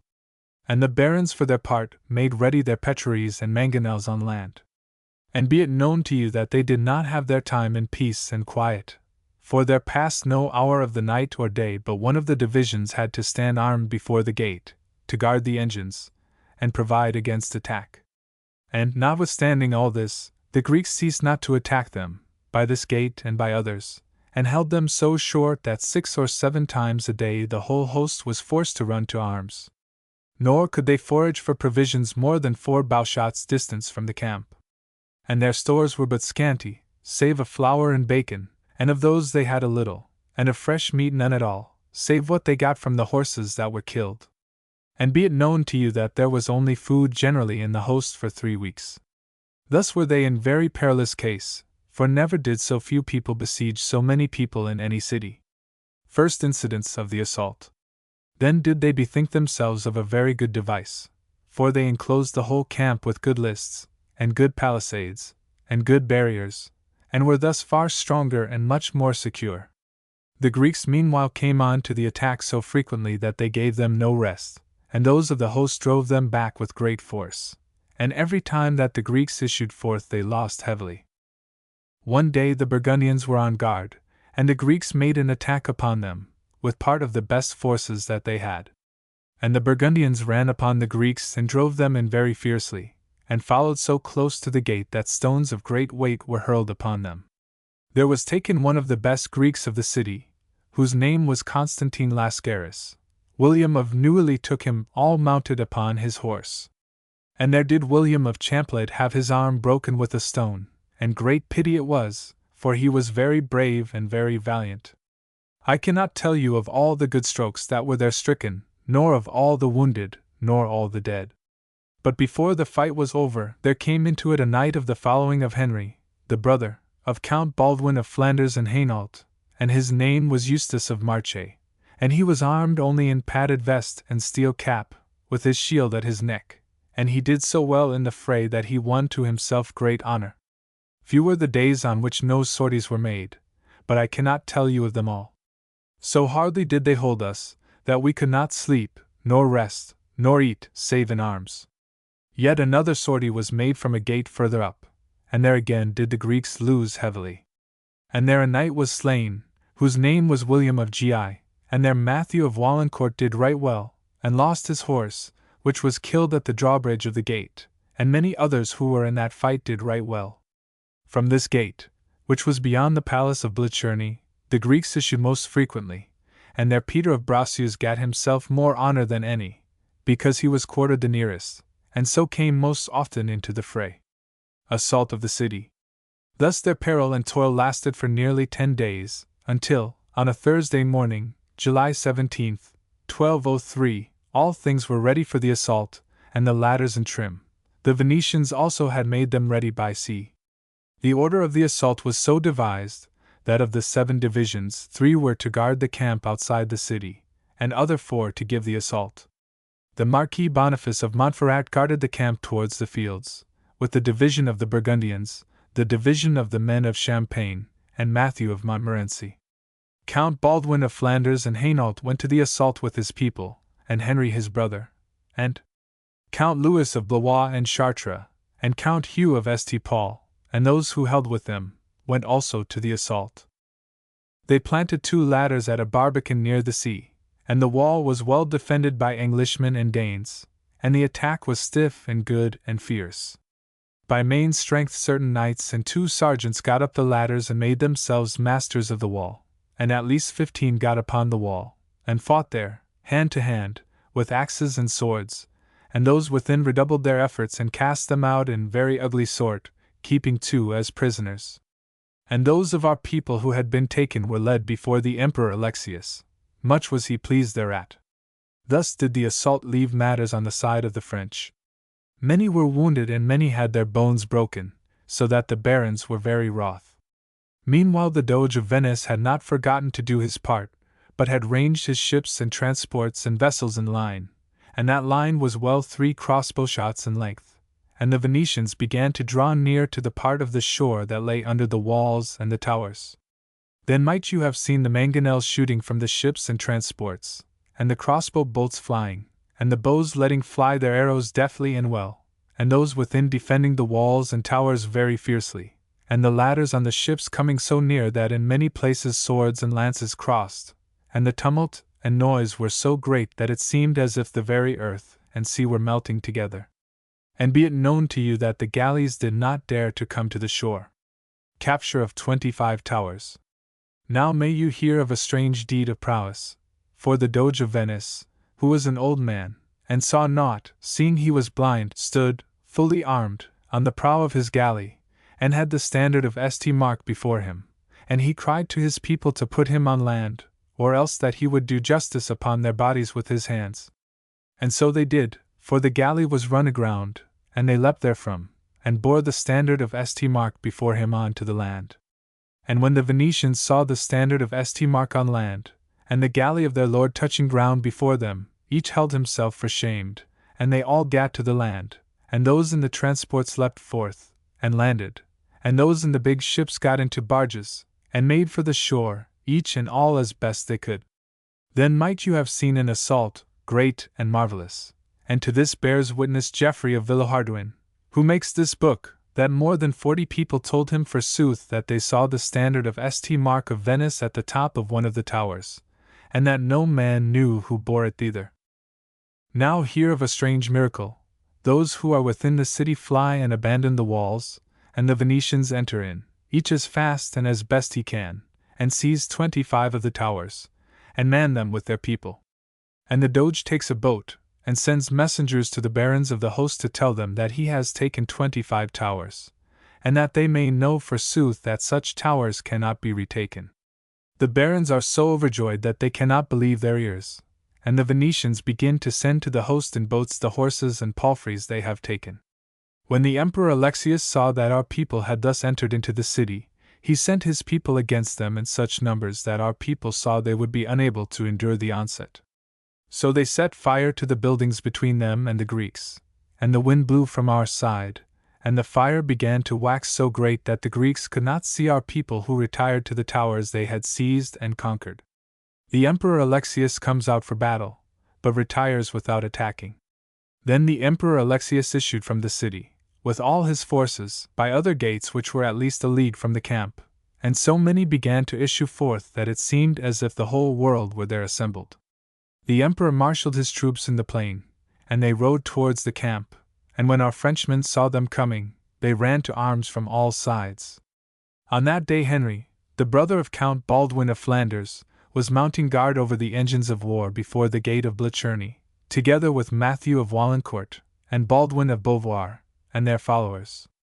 Against their encampment the Emperor Alexius had made ready a great number of his people, who were to issue by 3 gates, while he himself should fall upon the host from another side.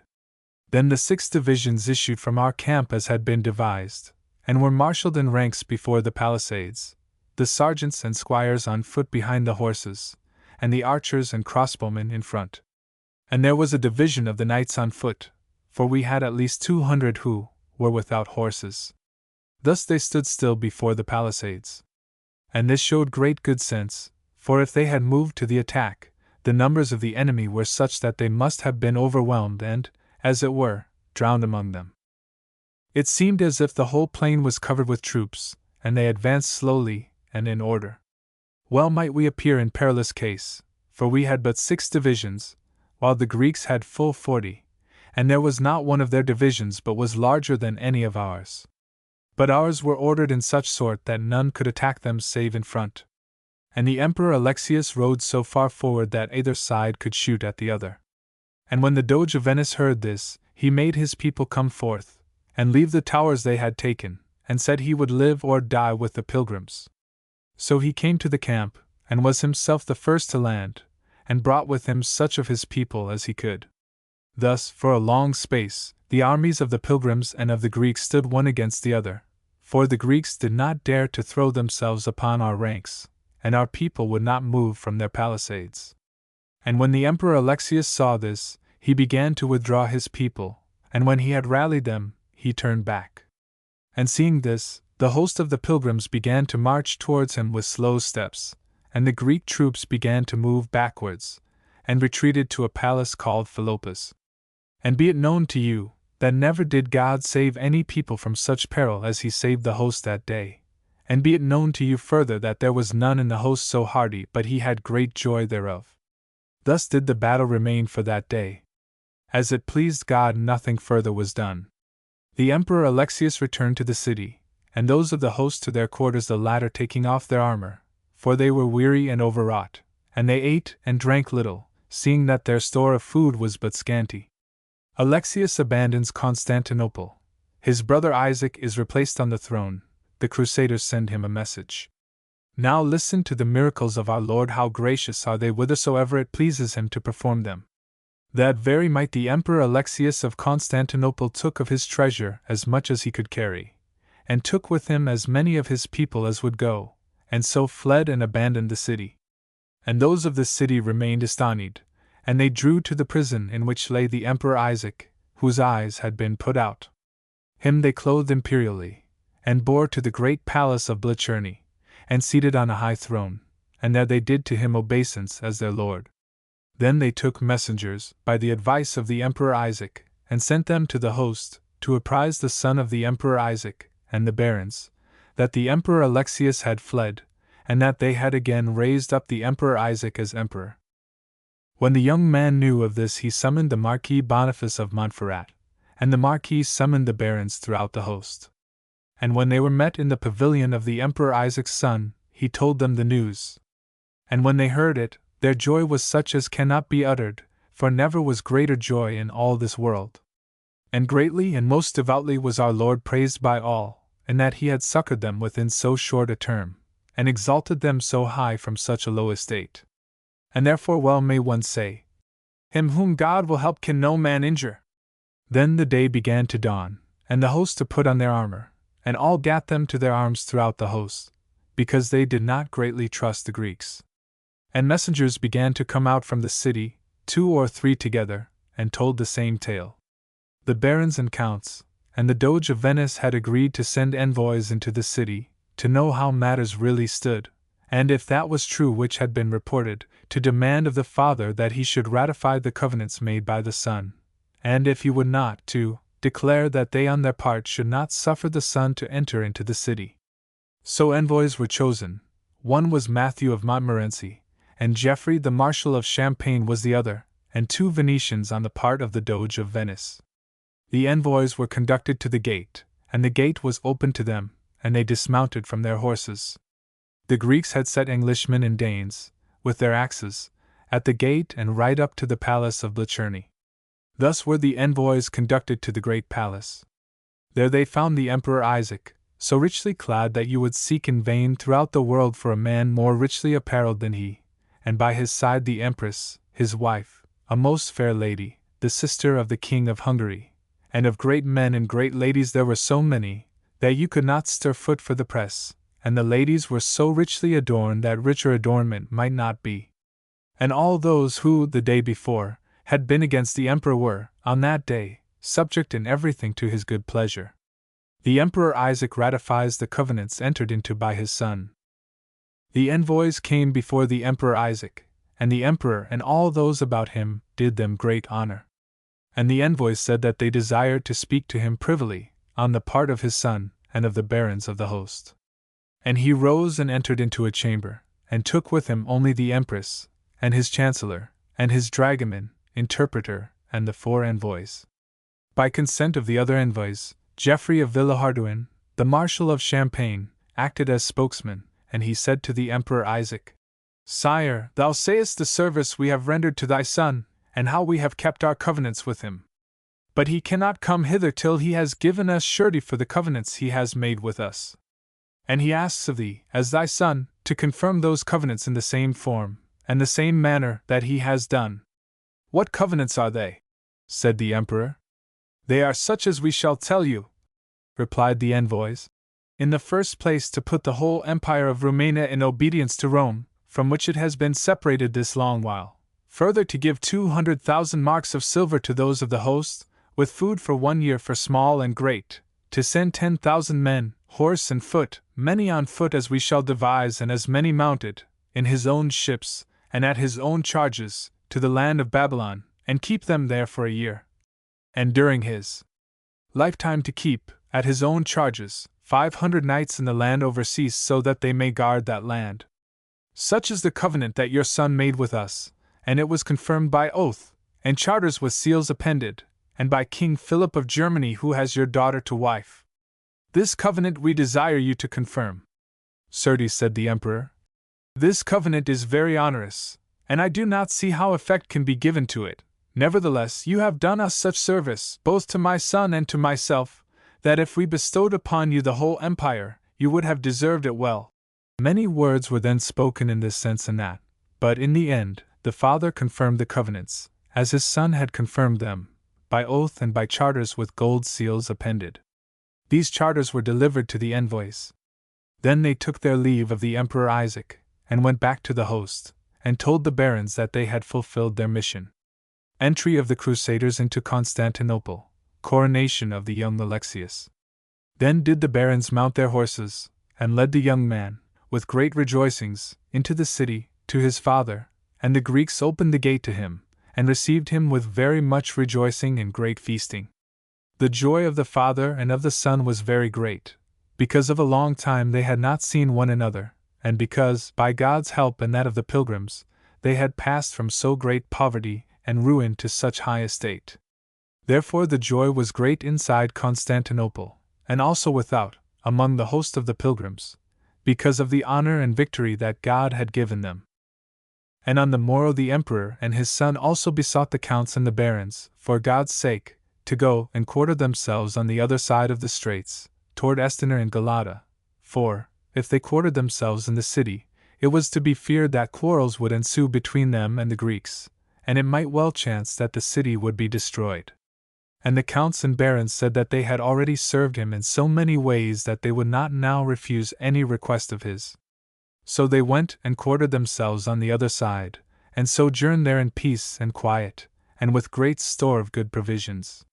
Now you must know that many of those in the host went to see Constantinople, and the rich palaces and great churches, of which there were many, and all the great wealth of the city, for never was there city that possessed so much. Of relics it does not behove me to speak, for at that day there were as many there as in all the rest of the world. Thus did the Greeks and French live in good fellowship in all things, both as regards trafficking and other matters. By common consent of Franks and Greeks it was settled that the new emperor should be crowned on the feast of our Lord St. Peter, August 1st, 1203. So was it settled, and so it was done. He was crowned full worthily and with honor according to the use for Greek emperors at that time. Afterwards he began to pay the moneys due to the host, and such moneys were divided among the host, and each repaid what had been advanced in Venice for his passage. Alexius begs the Crusaders to prolong their stay. The new emperor went off to see the barons in the camp, and did them great honor, as much as he could, and this was but fitting, seeing that they had served him right well. And one day he came to the camp, to see the barons privily in the quarters of Count Baldwin of Hainault and Flanders. Thither were summoned the Doge of Venice, and the great barons, and he spoke to them and said, Lords, I am emperor by God's grace and yours, and you have done me the highest service that ever yet was done by any people to Christian man. Now be it known to you that there are folk enough who show me a fair seeming, and yet love me not, and the Greeks are full of despite because it is by your help that I have entered into my inheritance. Now the term of your departure is nigh, and your fellowship with the Venetians is timed only to last till the feast of St. Michael. And within so short a term I cannot fulfill our covenant. Be it known to you therefore, that, if you abandon me, the Greeks hate me because of you, I shall lose my land, and they will kill me. But now do this thing that I ask of you, remain here till March, and I will entertain your ships for 1 year from the feast of St. Michael, and bear the cost of the Venetians, and will give you such things as you may stand in need of till Easter. And within that term I shall have placed my land in such case that I cannot lose it again, and your covenant will be fulfilled, for I shall have paid such moneys as are due to you, obtaining them from all me lands, and I shall be ready also with ships either to go with you myself, or to send others, as I have covenanted, and you will have the summer from end to end in which to carry on the war against the Saracens. The barons thereupon said they would consult together apart, knowing full well that what the young man said was sooth, and that it would be better, both for the emperor and for themselves, to consent unto him. But they replied that they could not so consent save with the common agreement of the host, and that they would therefore lay the matter before the host, and then give such answer as might be devised. So the Emperor Alexius departed from them, and went back to Constantinople. And they remained in the camp and assembled a parliament the next day. To this parliament were summoned all the barons and the chieftains of the host, and of the knights the greater part, and in their hearing were repeated all the words that the emperor had spoken. Debate among the Crusaders, death of Matthew of Montmorency. Then was there much discord in the host, as had been oft times before on the part of those who wished that the host should break up, for to them it seemed to be holding together too long. And the party that had raised the discord at Corfu reminded the others of their oaths, and said, Give us ships as you swore to us, for we purpose to go to Syria. And the others cried to them for pity and said, Lords, for God's sake, let us not bring to naught the great honor that God has given us. If we go to Syria at this present, we shall come thither at the beginning of winter, and so not be able to make war, and the Lord's work will thus remain undone. But if we wait till March, we shall leave this emperor in good estate, and go hence rich in goods and in food. Thus shall we go to Syria, and overrun the land of Babylon. And the fleet will remain with us till Michaelmas, yes, and onwards from Michaelmas to Easter, seeing it will be unable to leave us because of the winter. So shall the land overseas fall into our hands. Those who wished the host to be broken up, cared not for reasons good or bad so long as the host fell to pieces. But those who wished to keep the host together, wrought so effectually, with the help of God, that in the end the Venetians made a new covenant to maintain the fleet for a year, reckoning from Michaelmas, the Emperor Alexius paying them for so doing, and the pilgrims, on their side, made a new covenant to remain in the same fellowship as theretofore, and for the same term. Thus were peace and concord established in the host. Then there befell a very great mischance in the host, for Matthew of Montmorency, who was one of the best knights in the kingdom of France, and of the most prized and most honored, took to his bed for sickness, and his sickness so increased upon him that he died. And much dole was made for him, for great was the loss, one of the greatest that had befallen the host by any man's death. He was buried in a church of my Lord St. John, of the Hospital of Jerusalem. Progress of the young Alexius through the empire. Afterwards, by the advice of the Greeks and the French, the Emperor Alexius issued from Constantinople, with a very great company, purposing to quiet the empire and subject it to his will. With him went a great part of the barons, and the others remained to guard the camp. The Marquis Boniface of Montferrat went with him, and Count Hugh of St. Paul, and Henry, brother to Count Baldwin of Flanders and Hainault, and James of Avanes, and William of Champlitte, and Hugh of Coligny, and many others whom the book does not here mention by name. In the camp remained Count Baldwin of Flanders and Hainault, and Count Louis of Blois and Chartres, and the greater part of the pilgrims of lesser note. And you must know that during this progress all the Greeks, on either side of the straits, came to the Emperor Alexius, to do his will and commandment, and did him fealty and homage as to their lord, all except John, who was king of Wallachia and Bulgaria. This John was a Wallachian, who had rebelled against his father and uncle, and had warred against them for 20 years, and had won from them so much land that he had become a very wealthy king. And be it known to you, that of the land lying on the west side of the Straits of St. George, he had conquered very nearly the half. This John did not come to do the will of the emperor, nor to submit himself to him. Conflict between the Greeks and Latins in Constantinople, burning of the city. While the Emperor Alexius was away on this progress, there befell a very grievous misadventure, for a conflict arose between the Greeks and the Latins who inhabited Constantinople, and of these last there were many. And certain people, who they were I know not, out of malice, set fire to the city, and the fire waxed so great and horrible that no man could put it out or abate it. And when the barons of the host, who were quartered on the other side of the port, saw this, they were sore grieved and filled with pity, seeing the great churches and the rich palaces melting and falling in, and the great streets filled with merchandise burning in the flames. But they could do nothing. Thus did the fire prevail, and went across the port, even to the densest part of the city, and to the sea on the other side, quite near to the church of St. Sophia. It lasted 2 days and 2 nights, nor could it be put out by the hand of man. And the front of the fire, as it went flaming, was well over half a league broad. What was the damage then done, what the possessions and riches swallowed up, could no man tell, nor what the number of men and women and children who perished, for many were burned. All the Latins, to whatever land they might belong, who were lodged in Constantinople, dared no longer to remain therein, but they took their wives and their children, and such of their possessions as they could save from the fire, and entered into boats and vessels, and passed over the port, and came to the camp of the pilgrims. Nor were they few in number, for there were of them some 15,000, small and great, and afterwards it proved to be of advantage to the pilgrims that these should have crossed over to them. Thus was their division between the Greeks and the Franks, nor were they ever again as much at one as they had been before, for either side knew on whom to cast the blame for the fire, and this rankled in men's hearts upon either side. At that time did a thing befall whereby the barons and those of the host were greatly saddened, for the abbot of Luce died, who was a holy man and a worthy, and had wished well to the host. He was a monk of the order of the Cistercians. The young Alexius returns to Constantinople, fails in his promises to the Crusaders. The Emperor Alexius remained for a long time on progress, till St. Martin's day, and then he returned to Constantinople. Great was the joy at his homecoming, and the Greeks and ladies of Constantinople went out to meet their friends in great cavalcades, and the pilgrims went out to meet their friends, and had great joy of them.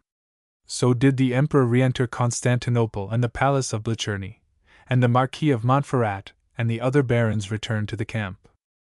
The emperor, who had managed his affairs right well and thought he had now the upper hand, was filled with arrogance towards the barons and those who had done so much for him, and never came to see them in the camp, as he had done aforetime. And they sent to him and begged him to pay them the moneys due, as he had covenanted. But he led them on from delay to delay, making them, at one time and another, payments small and poor, and in the end the payments ceased and came to naught. The Marquis Boniface of Montferrat, who had done more for him than any other, and stood better in his regard, went to him oftentimes, and showed him what great services the Crusaders had rendered him, and that greater services had never been rendered to any one. And the emperor still entertained them with delays, and never carried out such things as he had promised, so that at last they saw and knew clearly that his intent was wholly evil. Then the barons of the host held a parliament with the Doge of Venice, and they said that they now knew that the emperor would fulfill no covenant, nor ever speak sooth to them, and they decided to send good envoys to demand the fulfillment of their covenant, and to show what services they had done him, and if he would now do what was required, they were to be satisfied, but if not, they were to defy him. And right well might he rest assured that the barons would by all means recover their due. The Crusaders defied the emperors. For this embassy were chosen Conan of Bethune and Geoffrey of Villehardouin, the Marshal of Champagne, and Miles de Brabant of Provence, and the Doge also sent 3 chief men of his council. So these envoys mounted their horses, and with swords girt, rode together till they came to the palace of Blacherney. And be it known to you that, by reason of the treachery of the Greeks, they went in great peril, and on a hard adventure. They dismounted at the gate and entered the palace, and found the Emperor Alexius and the Emperor Isaac seated on 2 thrones side by side. And near them was seated the Empress, who was the wife of the father, and stepmother of the son, and sister to the King of Hungary, a lady both fair and good. And there were with them a great company of people of note and rank, so that well did the court seem the court of a rich and mighty prince. By desire of the other envoys, Conan of Bethune, who was very wise and eloquent of speech, acted as spokesman. Sire, we have come to thee on the part of the barons of the host and of the Doge of Venice. They would put thee in mind of the great service they have done to thee, a service known to the people and manifest to all men. Thou hast sworn, thou and thy father, to fulfill the promised covenants, and they have your charters in hand. But you have not fulfilled those covenants well, as you should have done. Many times have they called upon you to do so, and now again we call upon you, in the presence of all your barons, to fulfill the covenants that are between you and them. Should you do so, it shall be well. If not, be it known to you that from this day forth they will not hold you as lord or friend, but will endeavor to obtain their due by all the means in their power. And of this they now give you warning, seeing that they would not injure you, nor any one, without first defiance given, for never have they acted treacherously, nor in their land is it customary to do so. You have heard what we have said. It is for you to take counsel thereon according to your pleasure. Much were the Greeks amazed and greatly outraged by this open defiance, and they said that never had any one been so hardy as to dare defy the Emperor of Constantinople in his own hall. Very evil were the looks now cast on the envoys by the Emperor Alexius and by all the Greeks, who aforetime were wont to regard them very favorably. Great was the tumult there within, and the envoys turned about and came to the gate and mounted their horses. When they got outside the gate, there was not one of them but felt glad at heart, nor is that to be marveled at, for they had escaped from very great peril, and it held to very little that they were not all killed or taken. So they returned to the camp, and told the barons how they had fared. The war begins. The Greeks endeavor to set fire to the fleet of the Crusaders. Thus did the war begin, and each side did to the other as much harm as they could, by sea and by land. The Franks and the Greeks fought often, but never did they fight. Let God be praised therefore that the Greeks did not lose more than the Franks. So the war lasted a long space, till the heart of the winter. Then the Greeks bethought themselves of a very great device, for they took 7 large ships, and filled them full of big logs, and shavings, and tow, and resin, and barrels, and then waited until such time as the wind should blow strongly from their side of the straits. And one night, at midnight, they set fire to the ships, and unfurled their sails to the wind. And the flames blazed up high, so that it seemed as if the whole world were afire.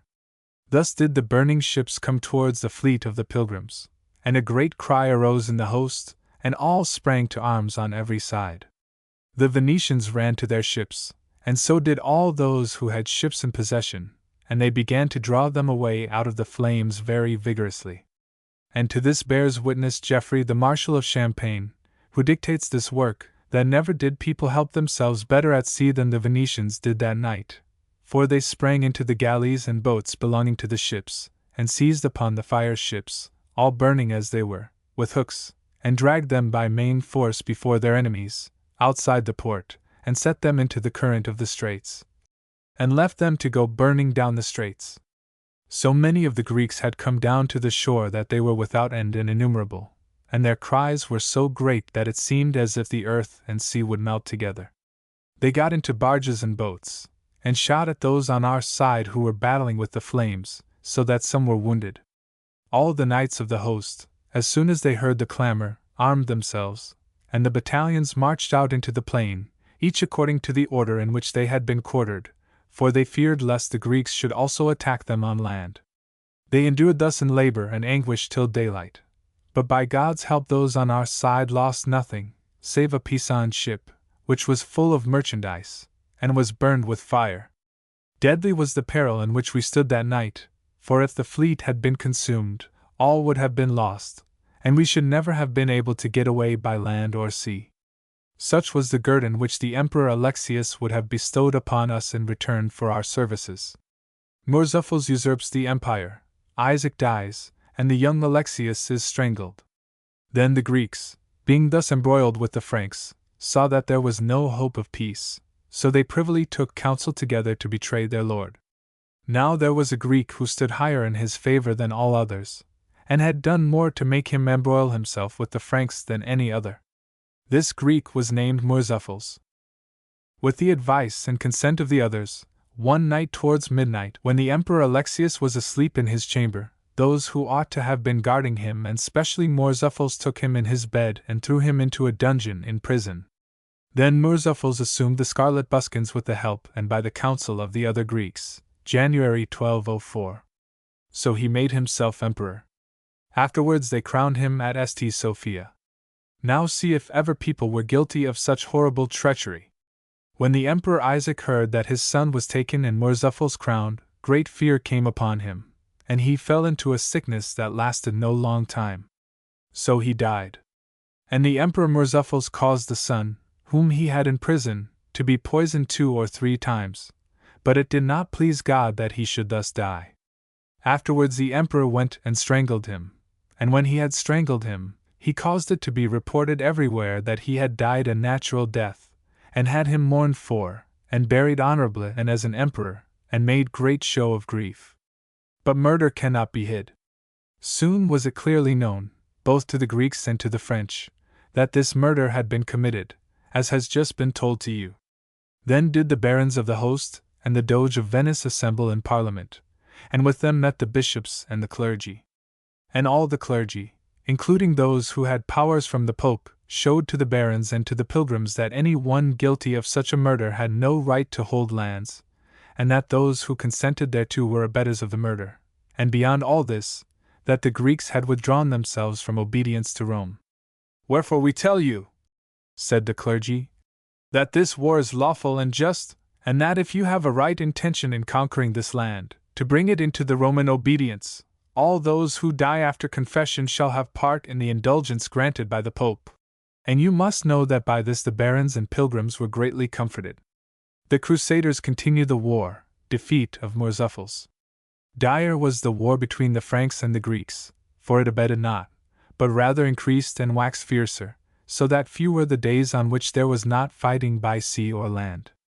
Then Henry, the brother of Count Baldwin of Flanders, rode forth, and took with him a great part of the good men in the host. With him went James of Avanes, and Baldwin of Beauvoir, Odo of Champagne of Champlit, William his brother, and the people of their country.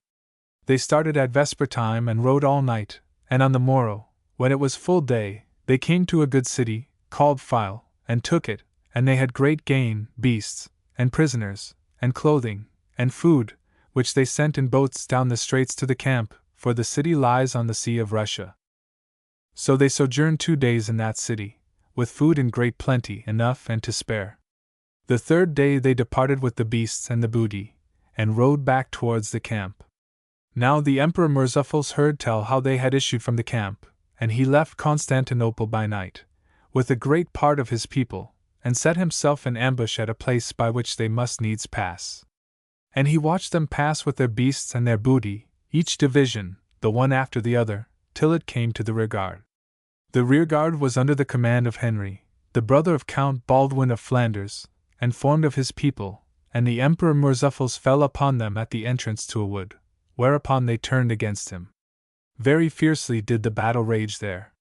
By God's help the Emperor Murzuphles was discomfited, and came near to being taken captive, and he lost his imperial banner and an icon that was home before him, in which he and the other Greeks had great confidence. It was an icon that figured Our Lady, and he lost at least 20 knights of the best people that he had. Thus was discomfited the Emperor Murzuphles, as you have just heard, and fiercely did the war rage between him and the Franks, and by this time a great part of the winter had already passed, and it was near Candlemas, February 2nd, 1204, and Lent was approaching. Of the pilgrims who had gone to Syria. Now we will leave off speaking of the host before Constantinople, and speak of those who sailed from other ports than Venice, and of the ships of Flanders that had sojourned during the winter at Marseilles, and had all gone over in the summer to the land of Syria, and these were far more in number than the hosts before Constantinople. Listen now, and you shall hear what a great mischance it was that they had not joined themselves to the host, for in that case would Christendom have been forever exalted. But because of their sins, God would not so have it, for some died of the sickness of the land, and some turned back to their own homes. Nor did they perform any great deeds, or achieve aught of good, in the land over sea. And there started also a company of very good men to go to Antioch, to join Bohemond, Prince of Antioch and Count of Tripoli, who was at war with King Leon, the lord of the Armenians. This company was going to the prince to be in his pay, and the Turks of the land knew of it, and made an ambuscade there where the men of the company needs must pass. And they came thither, and fought, and the Franks were discomfited, so that not one escaped that was not killed or taken. There were slain Villain of Neuilly, who was one of the best knights in the world, and Giles of Trossegnies, and many others, and were taken Bernard of Moruil, and Renaud of Dampierre, and John of Villers, and William of Neuilly. And you must know that 80 knights were in this company, and every one was either killed or taken. And well does this book bear witness, that of those who avoided the host of Venice, there was not one but suffered harm or shame. He therefore must be accounted wise who holds to the better course. Agreement between the Franks and Venetians before attacking Constantinople. Now let us leave speaking of those who avoided the host, and speak of those before Constantinople. Well had these prepared all their engines, and mounted their petraries, and mangonels on the ships and on the transports, and got ready all such engines of war as are needful for the taking of a city, and raised ladders from the yards and masts of the vessels, so high that they were a marvel to behold. And when the Greeks saw this, they began, on their side, to strengthen the defenses of the city, which was enclosed with high walls and high towers. Nor was any tower so high that they did not raise thereon 2 or 3 stages of wood to heighten it still more. Never was city so well fortified. Thus did the Greeks and the Franks bestir themselves on the one side and the other during the greater part of Lent. Then those of the host spoke together, and took counsel what they should do. Much was advanced this way and that, but in the end, they devised that if God granted them entry into the city by force, all the booty taken was to be brought together, and fittingly distributed, and further, if the city fell into their power, 6 men should be taken from among the Franks, and 6 from among the Venetians, and these 12 should swear, on holy relics, to elect as emperor the man who, as they deemed, would rule with most profit to the land. And whosoever was thus elected emperor, would have 1/4 of whatever was captured, whether within the city or without, and moreover would possess the palace of Bucolion and that of Blicherny, and the remaining 3 parts would be divided into 2, and one of the halves awarded to the Venetians and the other to those of the host. And there should be taken 12 of the wisest and most experienced men among the host of the pilgrims, and 12 among the Venetians, and those 24 would divide fiefs and honors, and appoint the service to be done therefore to the emperor. This covenant was made sure and sworn to on the one side and the other by the Franks and the Venetians, with provision that at the end of March, a year thence, any who so desired might depart hence and go their way, but that those who remained in the land would be held to the service of the emperor and such mariner as might be ordained. Thus was the covenant devised and made sure, and such as should not observe it were excommunicated by the clergy. Attack of the Crusaders repulsed. They make ready for another assault. The fleet was very well prepared and armed, and provisions were got together for the pilgrims. On the Thursday after Mid-Lent, April 8, 1204, all entered into the vessels, and put their horses into the transports. Each division had its own ships, and all were ranged side by side, and the ships were separated from the galleys and transports. A marvelous sight it was to see, and well does this book bear witness that the attack, as it had been devised, extended over full half a French league. On the Friday morning the ships and the galleys and the other vessels drew near to the city in due order, and then began an assault most fell and fierce.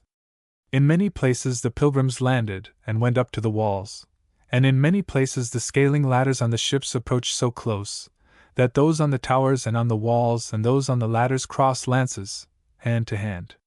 Thus lasted the assault, in more than 100 places, very fierce, and very dour, and very proud, till near upon the hour of nones. But for our sins the pilgrims were repulsed in that assault, and those who had landed from the galleys and transports were driven back into them by main force. And you must know that on that day those of the host lost more than the Greeks, and much were the Greeks rejoiced thereat. And some there were who drew back from the assault, with the ships in which they were. And some remained with their ships at anchor so near to the city that from either side they shot at one another with petraries and mangonels. Then, at vesper time, those of the host and the Doge of Venice called together a parliament, and assembled in a church on the other side of the straits, on the side where they had been quartered. There were many opinions given and discussed, and much were those of the host moved for the mischief that had that day befallen them. And many advised that they should attack the city on another side, the side where it was not so well fortified.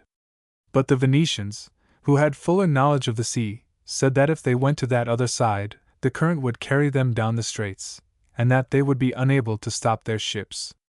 And you must know that there were those who would have been well pleased if the current had homed them down the straits, or the wind, they cared not whither, so long as they left that land behind, and went on their way. Nor is this to be wondered at, for they were in sore peril. Enough was there spoken this way and in that, but the conclusion of their deliberation was this, that they would repair and refit on the following day, which was Saturday, and during the whole of Sunday, and that on the Monday they would return to the assault, and they devised further that the ships that carried the scaling ladders should be bound together, 2 and 2, so that 2 ships should be in case to attack one tower. For they had perceived that day how only one ship had attacked each tower, and that this had been too heavy a task for the ship, seeing that those in the tower were more in number than those on the ladder. For this reason was it well seen that 2 ships would attack each tower with greater effect than one. As had been settled, so was it done, and they waited thus during the Saturday and Sunday. The Crusaders take a part of the city. Before the assault the Emperor Murzuphils had come to encamp, with all his power, in an open space, and had there pitched his scarlet tents. Thus matters remained till the Monday morning, when those on the ships, transports, and galleys were all armed. And those of the city stood in much less fear of them than they did at the beginning, and were in such good spirits that on the walls and towers you could see nothing but people. Then began an assault proud and marvelous, and every ship went straight before it to the attack. The noise of the battle was so great that it seemed to read the earth. Thus did the assault last for a long while, till our Lord raised a wind called Boreas which drove the ships and vessels further up on to the shore. And 2 ships that were bound together, of which the one was called the Pilgrim and the other the Paradise, approached so near to a tower, the one on the one side and the other on the other, so as God and the wind drove them, that the ladder of the Pilgrim joined on to the tower. Immediately a Venetian, and a knight of France, whose name was Andrew of Urbois, entered into the tower, and other people began to enter after them, and those in the tower were discomfited and fled. Asterisk. When the knights see this, who are in the transports, they land, and raise their ladders against the wall, and scale the top of the wall by main force, and so take 4 of the towers. And all begin to leap out of the ships and transports and galleys, helter-skelter, each as best he can, and they break in some 3 of the gates and enter in, and they draw the horses out of the transports, and the knights mount and ride straight to the quarters of the Emperor Murzuphles. He had his battalions arrayed before his tents, and when his men see the mounted knights coming, they lose heart and fly, and so goes the Emperor flying through the streets to the castle of Bucolion. Then might you have seen the Greeks beaten down, and horses and palfreys captured, and mules, and other booty. Of killed and wounded there was either end nor measure. A great part of the Greek lords had fled towards the gate of Blicherny. And vesper time was already past, and those of the host were ware of the battle and of the slaying. And they began to assemble in a great open space that was in Constantinople, and decided that they would take up their quarters near the walls and towers they had captured. Never had they thought that in a whole month they should be able to take the city, with its great churches, and great palaces, and the people that were in it. Flight of Murzuphles, second fire in Constantinople. As they had settled, so was it done, and they encamped before the walls and before the towers by their ships. Count Baldwin of Flanders and Hainault quartered himself in the scarlet tents that the Emperor Murzuphles had left standing, and Henry his brother before the palace of Blicherny, and Boniface, Marquis of Montferrat, he and his men, towards the thickest part of the city. So were the host encamped as you have heard, and Constantinople taken on the Monday after Palm Sunday, April 12, 1204. Now Count Louis of Blois and Chartres had languished all the winter with a quartan fever, and could not bear his armor. And you must know that this was a great misfortune to the host, seeing he was a good knight of his body, and he lay in one of the transports. Thus did those of the host, who were very weary, rest that night.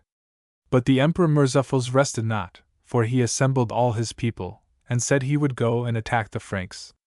Nevertheless he did not do as he had said, for he rode along other streets, as far as he could from those held by the host, and came to a gate which is called the Golden Gate, whereby he escaped, and avoided the city, and afterwards all who could fled also. And of all this those of the host knew nothing. During that night, towards the quarters of Boniface Marquis of Montferrat, certain people, whose names are unknown to me, being in fear lest the Greeks should attack them, set fire to the buildings between themselves and the Greeks. And the city began to take fire, and to burn very direfully, and it burned all that night, and all the next day, till vesper time. And this was the 3rd fire there had been in Constantinople since the Franks arrived in the land, and more houses had been burned in the city than there are houses in any 3 of the greatest cities in the kingdom of France. That night passed and the next day came, which was a Tuesday morning, April 13th, 1204, and all armed themselves throughout the host, both knights and sergeants, and each repaired to his post. Then they issued from their quarters, and thought to find a sorer battle than the day before, for no word had come to them that the Emperor had fled during the night. But they found none to oppose them. The Crusaders occupied the city. The Marquis Boniface of Montferrat rode all along the shore to the palace of Bucolion, and when he arrived there it surrendered, on condition that the lives of all therein should be spared. At Bucolion were found the larger number of the great ladies who had fled to the castle, for there were found the sister of the King of France, who had been Empress, and the sister of the King of Hungary, who had also been Empress, and other ladies very many. Of the treasure that was found in that palace I cannot well speak, for there was so much that it was beyond end or counting. At the same time that this palace was surrendered to the Marquis Boniface of Montferrat, did the palace of Blicherny surrender to Henry, the brother of Count Baldwin of Flanders, on condition that no hurt should be done to the bodies of those who were therein. There too was found much treasure, not less than in the palace of Bucolion. Each garrisoned with his own people the castle that had been surrendered to him, and set a guard over the treasure. And the other people, spread abroad throughout the city, also gained much booty. The booty gained was so great that none could tell you the end of it: gold and silver, and vessels and precious stones, and samite, and cloth of silk, and robes vair and grey, and ermine, and every choicest thing found upon the earth. And well does Geoffrey of Villehardouin, the Marshal of Champagne, bear witness, that never, since the world was created, had so much booty been won in any city. Every one took quarters where he pleased, and of lodgings there was no stint. So the host of the pilgrims and of the Venetians found quarters, and greatly did they rejoice and give thanks because of the victory God had vouchsafed to them, for those who before had been poor were now in wealth and luxury. Thus they celebrated Palm Sunday and the Easter day following, April 25th, 1204, in the joy and honor that God had bestowed upon them. And well might they praise our Lord, since in all the host there were no more than 20,000 armed men, one with another, and with the help of God they had conquered 400,000 men, or more, and in the strongest city in all the world, yea, a great city, and very well fortified. Division of the spoil. Then was it proclaimed throughout the host by the Marquis Boniface of Montferrat, who was lord of the host, and by the barons, and by the Doge of Venice, that all the booty should be collected and brought together, as had been covenanted under oath and pain of excommunication. 3 churches were appointed for the receiving of the spoils, and guards were set to have them in charge, both Franks and Venetians, the most upright that could be found. Then each began to bring in such booty as he had taken, and to collect it together. And some brought in loyally, and some in evil sort, because covetousness, which is the root of all evil, let and hindered them. So from that time forth the covetous began to keep things back, and our Lord began to love them less. Ah God! How loyally they had borne themselves up to now! And well had the Lord God shown them that in all things He was ready to honor and exalt them above all people. But full oft do the good suffer for the sins of the wicked. The spoils and booty were collected together, and you must know that all was not brought into the common stock, for not a few kept things back, maugre the excommunication of the Pope. That which was brought to the churches was collected together and divided, in equal parts, between the Franks and the Venetians, according to the sworn covenant. And you must know further that the pilgrims, after the division had been made, paid out of their share 50,000 marks of silver to the Venetians, and then divided at least 100,000 marks between themselves, among their own people. And shall I tell you in what wise? 2 sergeants on foot counted as 1 mounted, and 2 sergeants mounted as 1 knight. And you must know that no man received more, either on account of his rank or because of his deeds, than that which had been so settled and ordered, save in so far as he may have stolen it. And as to theft, and those who were convicted thereof, you must know that stem justice was meted out to such as were found guilty, and not a few were hung. The Count of St. Paul hung one of his knights, who had kept back certain spoils, with his shield to his neck, but many there were, both great and small, who kept back part of the spoils, and it was never known. Well may you be assured that the spoil was very great, for if it had not been for what was stolen, and for the part given to the Venetians, there would have been at least 400,000 marks of silver and at least 10,000 horses, one with another. Thus were divided the spoils of Constantinople, as you have heard. Baldwin, Count of Flanders, elected emperor. Then a parliament assembled, and the commons of the host declared that an emperor must be elected, as had been settled aforetime. And they parliament so long that the matter was adjourned to another day, and on that day would they choose the 12 electors who were to make the election. Nor was it possible that there should be lack of candidates, or of men covetous, seeing that so great an honor was in question as the imperial throne of Constantinople. But the greatest discord that arose was the discord concerning Count Baldwin of Flanders and Hainault, and the Marquis Boniface of Montferrat, for all the people said that either of those 2 should be elected. And when the chief men of the host saw that all held either for Count Baldwin or for the Marquis of Montferrat, they conferred together and said, Lords, if we elect one of these 2 great men, the other will be so filled with envy that he will take away with him all his people. And then the land that we have won may be lost, just as the land of Jerusalem came nigh to be lost when, after it had been conquered, Godfrey of Bouillon was elected king, and the Count of St. Giles became so fulfilled with envy that he enticed the other barons, and whomsoever he could, to abandon the host. Then did many people depart, and there remained so few that, if God had not sustained them, the land of Jerusalem would have been lost. Let us therefore beware lest the same mischance befall us also, and rather bethink ourselves how we may keep both these lords in the host. Let the one on whom God shall bestow the empire so devise that the other is well content. Let him grant to that other all the land on the further side of the straits, towards Turkey, and the Isle of Greece, and that other shall be his liegeman. Thus shall we keep both lords in the host. As had been proposed, so was it settled, and both consented right willingly. Then came the day for the Parliament, and the Parliament assembled. And the 12 electors were chosen, 6 on one side and 6 on the other, and they swore on holy relics to elect, duly, and in good faith, whomsoever would best meet the needs of the host, and bear rule over the empire most worthily.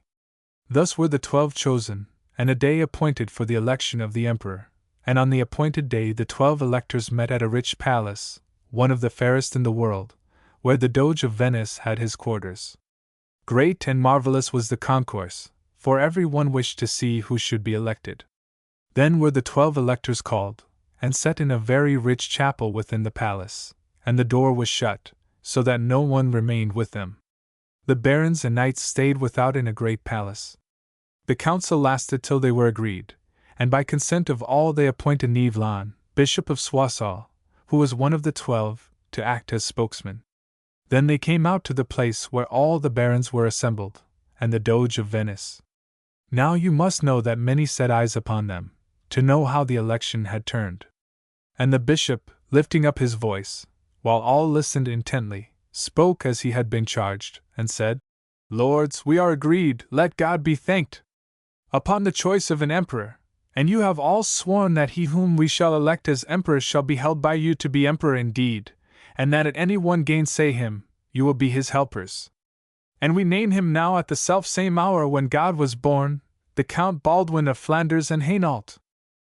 A cry of joy was raised in the palace, and they bore the Count out of the palace, and the Marquis Boniface of Montferrat bore him on one side to the church, and showed him all the honor he could. So was the Count Baldwin of Flanders and Hainault elected emperor, and a day appointed for his coronation, 3 weeks after Easter, May 16, 1204. And you must know that many a rich robe was made for the coronation, nor did they want for the wherewithal.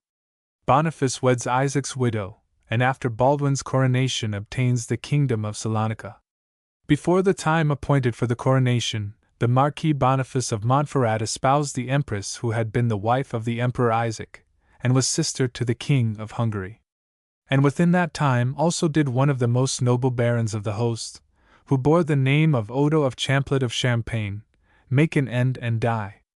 Much was he mourned and bewept by William his brother, and by his other friends, and he was buried in the Church of the Apostles with great honor. The time for the coronation drew near, and the Emperor Baldwin was crowned with great joy and great honor in the Church of St. Sophia, in the year of the incarnation of Jesus Christ 1204.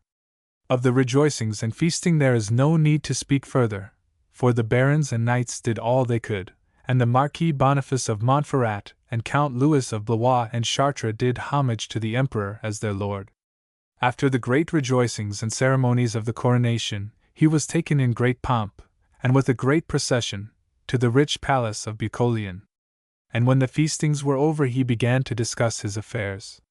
Boniface the Marquis of Montferrat called upon him to carry out the covenant made, and give him, as he was bound to do, the land on the other side of the straits towards Turkey and the Isle of Greece.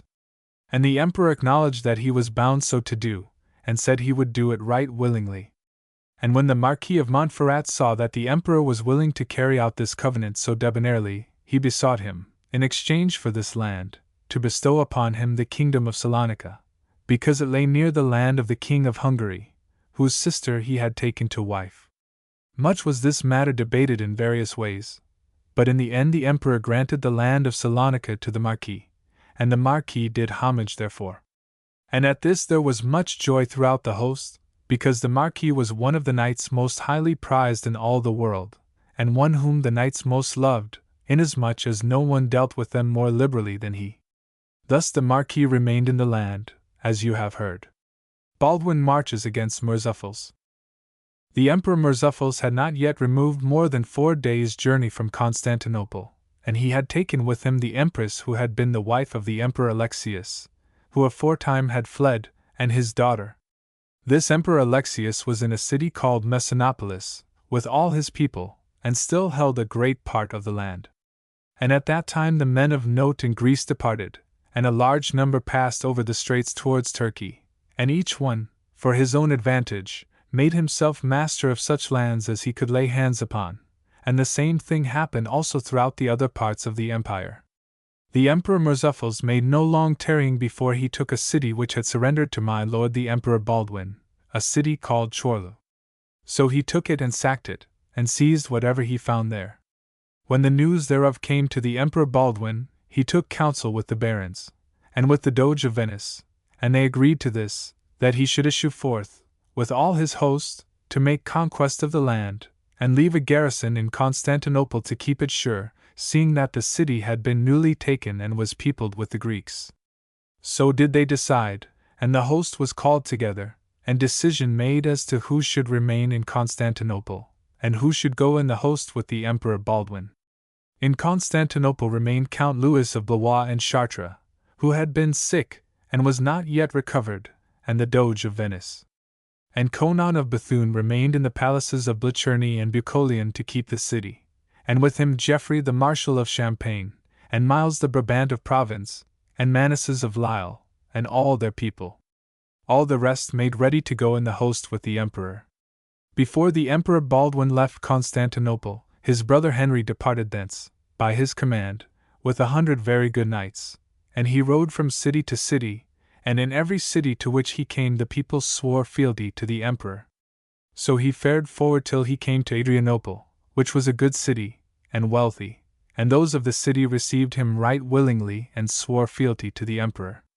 Then he lodged in the city, he and his people, and sojourned there till the Emperor Baldwin came thither.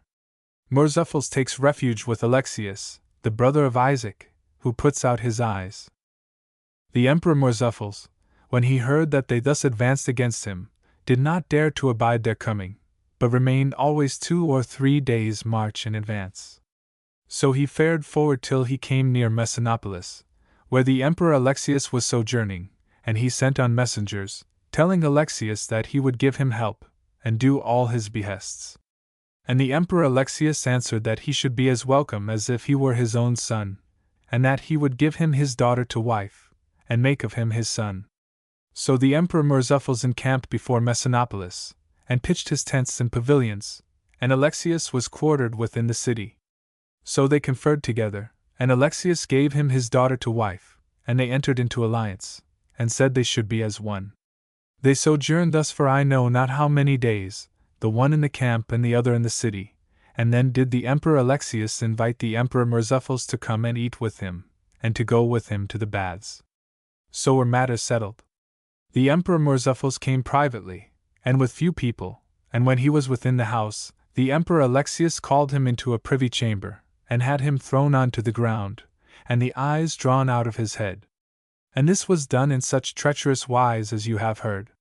Now say whether this people, who wrought such cruelty one to another, were fit to have lands in possession. And when the host of the Emperor Murzuphles heard what had been done, they scattered, and fled this way and that, and some joined themselves to the Emperor Alexius, and obeyed him as their lord, and remained with him. Baldwin marches against Alexius. He is joined by Boniface. Then the Emperor Baldwin moved from Constantinople, with all his host, and rode forward till he came to Adrianople. There he found Henry his brother, and the men with him. All the people whithersoever the emperor passed, came to him, and put themselves at his mercy and under his rule. And while they were at Adrianople, they heard the news that the Emperor Alexius had pulled out the eyes of the Emperor Murzuphles. Of this there was much talk among them, and well did all say that those who betrayed one another so disloyally and treacherously had no right to hold land in possession. Then was the Emperor Baldwin minded to ride straight to Messinopolis, where the Emperor Alexius was. And the Greeks of Adrianople besought him, as their lord, to leave a garrison in their city because of Johanniza, king of Wallachia and Bulgaria, who ofttimes made war upon them. And the Emperor Baldwin left there Eustace of Saarbrück, who was a knight of Flanders, very worthy and very valiant, together with 40 right good knights, and 100 mounted sergeants. So departed the Emperor Baldwin from Adrianople, and rode towards Messinopolis, where he thought to find the Emperor Alexius. All the people of the lands through which he passed put themselves under his rule and at his mercy, and when the Emperor Alexius saw this, he avoided Messinopolis and fled. And the Emperor Baldwin rode on till he came before Messinopolis, and those of the city went out to meet him and surrendered the city to his commandment. Then the Emperor Baldwin said he would sojourn there, wafting for the arrival of Boniface, Marquis of Montferrat, who had not yet joined the host, seeing he could not move as fast as the Emperor, because he was bringing with him the Empress, his wife. However, he also rode forward till he came to Messinopolis, by the river, and there encamped, and pitched his tents and pavilions.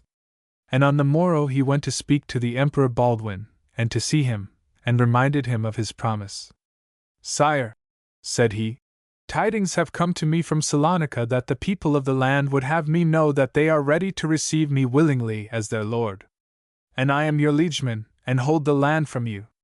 Therefore I pray you, let me go thither, and when I am in possession of my land and of my city, I will bring you out such supplies as you may need, and come ready prepared to do your behests.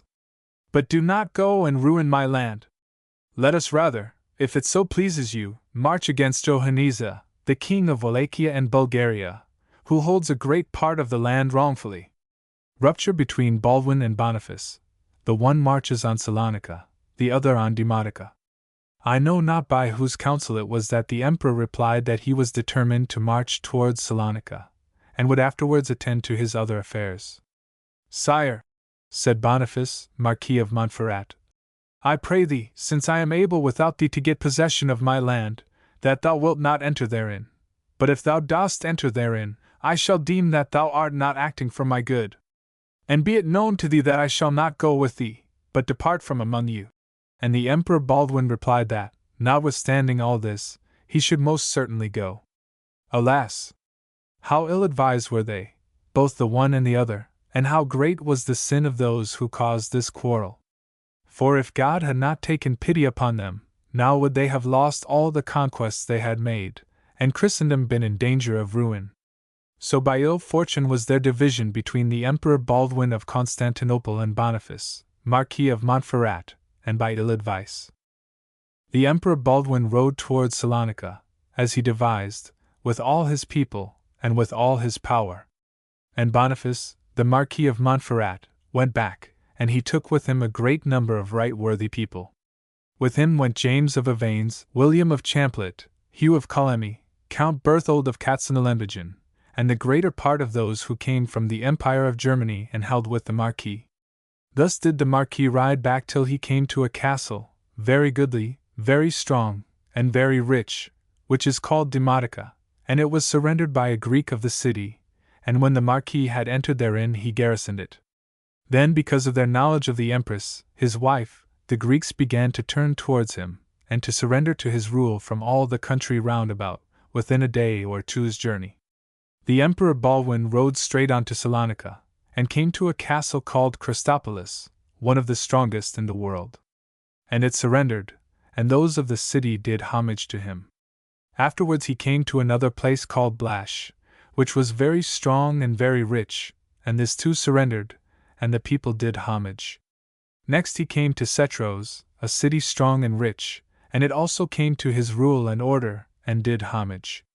Then he rode to Salonica, and encamped before the city, and was there for 3 days. And those within surrendered the city, which was one of the best and wealthiest in Christendom at that day, on condition that he would maintain the uses and customs theretofore observed by the Greek emperor. Message of the Crusaders to Boniface. He suspends the siege of Adrianople. While the Emperor Baldwin was thus at Salonica, and the land surrendering to his good pleasure and commandment, the Marquis Boniface of Montferrat, with all his people and a great quantity of Greeks who held to his side, marched to Adrianople and besieged it, and pitched his tents and pavilions round about. Now Eustace of Saarbrück was therein, with the people whom the Emperor had left there, and they mounted the walls and towers and made ready to defend themselves. Then took Eustace of Saarbrück 2 messengers and sent them, riding night and day, to Constantinople. And they came to the Doge of Venice, and to Count Louis, and to those who had been left in the city by the Emperor Baldwin, and told them that Eustace of Saarbrück would have them know that the Emperor and the Marquis were embroiled together, and that the Marquis had seized Demotica, which was one of the strongest castles in Romania, and one of the richest, and that he was besieging them in Adrianople. And when those in Constantinople heard this, they were moved with anger, for they thought most surely that all their conquests would be lost.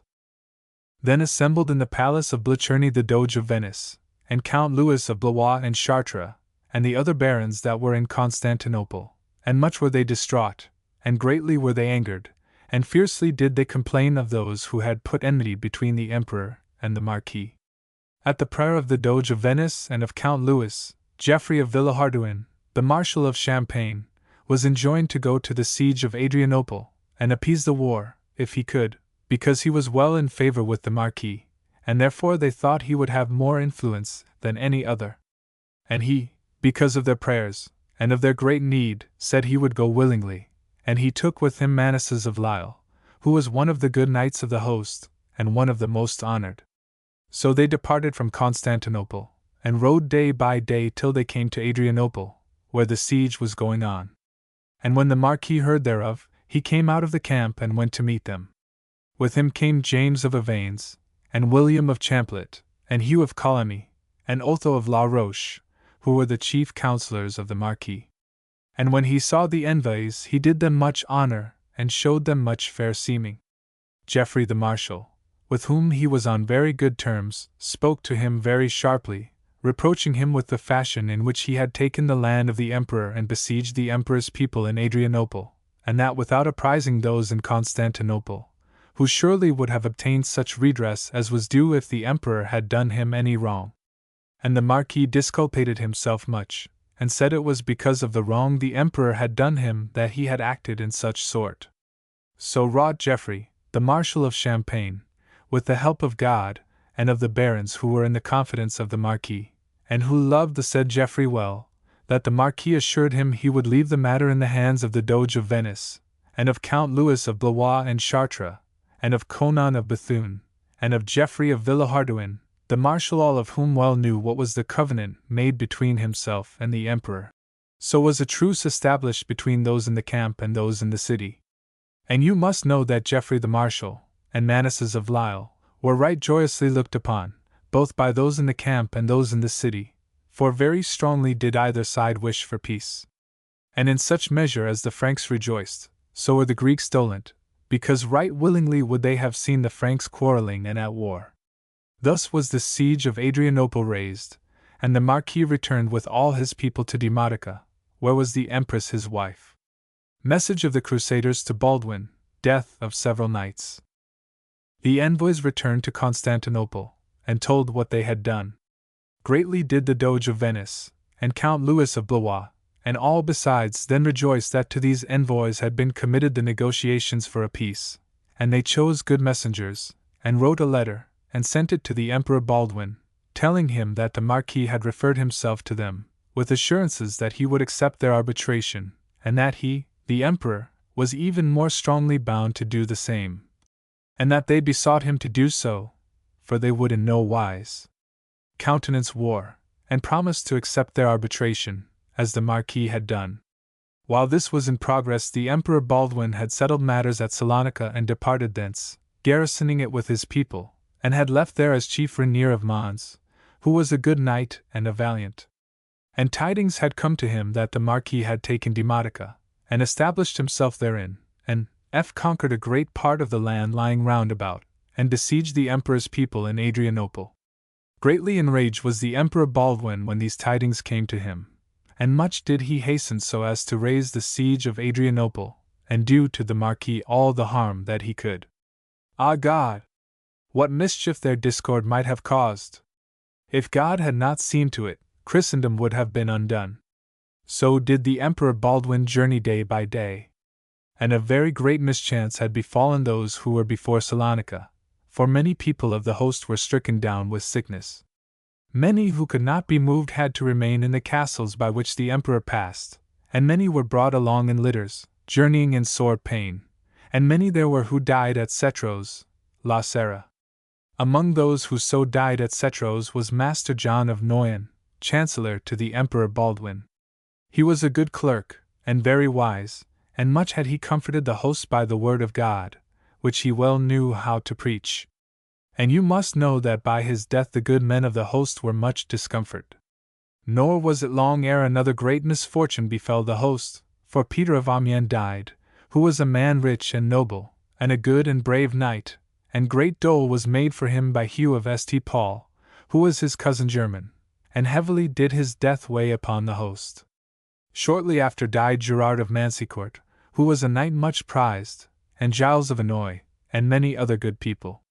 40 knights died during this expedition, and by their death was the host greatly enfeebled.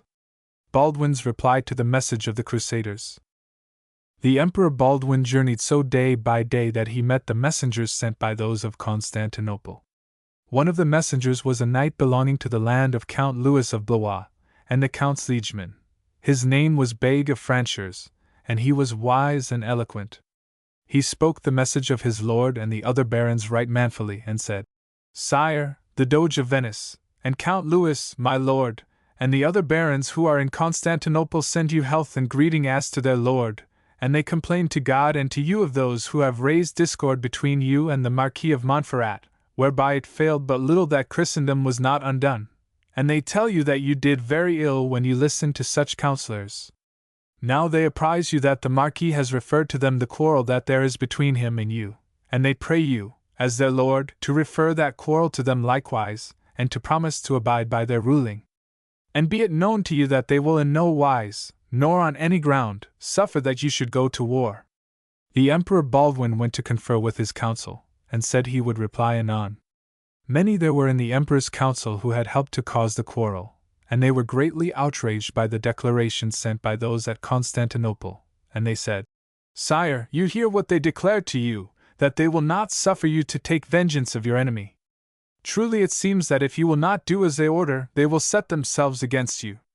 Very many big words were then spoken, but in the end, the council agreed that the Emperor had no wish to lose the friendship of the Doge of Venice, and Count Louis, and the others who were in Constantinople, and the Emperor replied to the envoys, I will not promise to refer the quarrel to those who send you, but I will go to Constantinople without doing aught to injure the Marquis.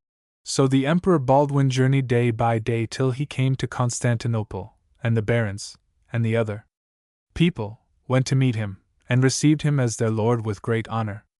Reconciliation of Baldwin and Boniface.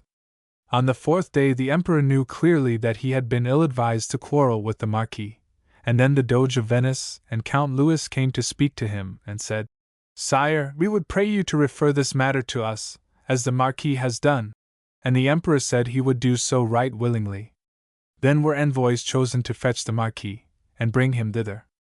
Of them envoys one was Gervais of Châtel, and the second Rainier of Trit, and Geoffrey, Marshal of Champagne III, and the Doge of Venice sent 2 of his people. The envoys rode day by day till they came to Demotica, and they found the Marquis with the Empress his wife, and a great number of right worthy people, and they told him how they had come to fetch him.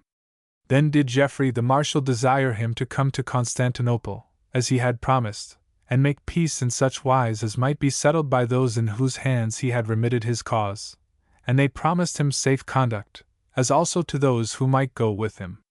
The Marquis took counsel with his men. Some there were who agreed that he should go, and some who advised that he should not go. But the end of the debate was such that he went with the envoys to Constantinople, and took full 100 knights with him, and they rode day by day till they came to Constantinople. Very gladly were they received in the city, and Count Louis of Blois and Chartres, and the Doge of Venice went out to meet the Marquis, together with many other right worthy people, for he was much loved in the host. Then was a parliament assembled, and the covenants were rehearsed between the Emperor Baldwin and the Marquis Boniface, and Salonica was restored to Boniface, with the land, he placing Demotica, which he had seized, in the hands of Geoffrey the Marshal of Champagne, who undertook to keep it till he heard, by accredited messenger, or letters duly sealed, that the Marquis was seized of Salonica, when he would give back Demotica to the Emperor, or to whomsoever the Emperor might appoint. Thus was peace made between the emperor and the marquis, as you have heard.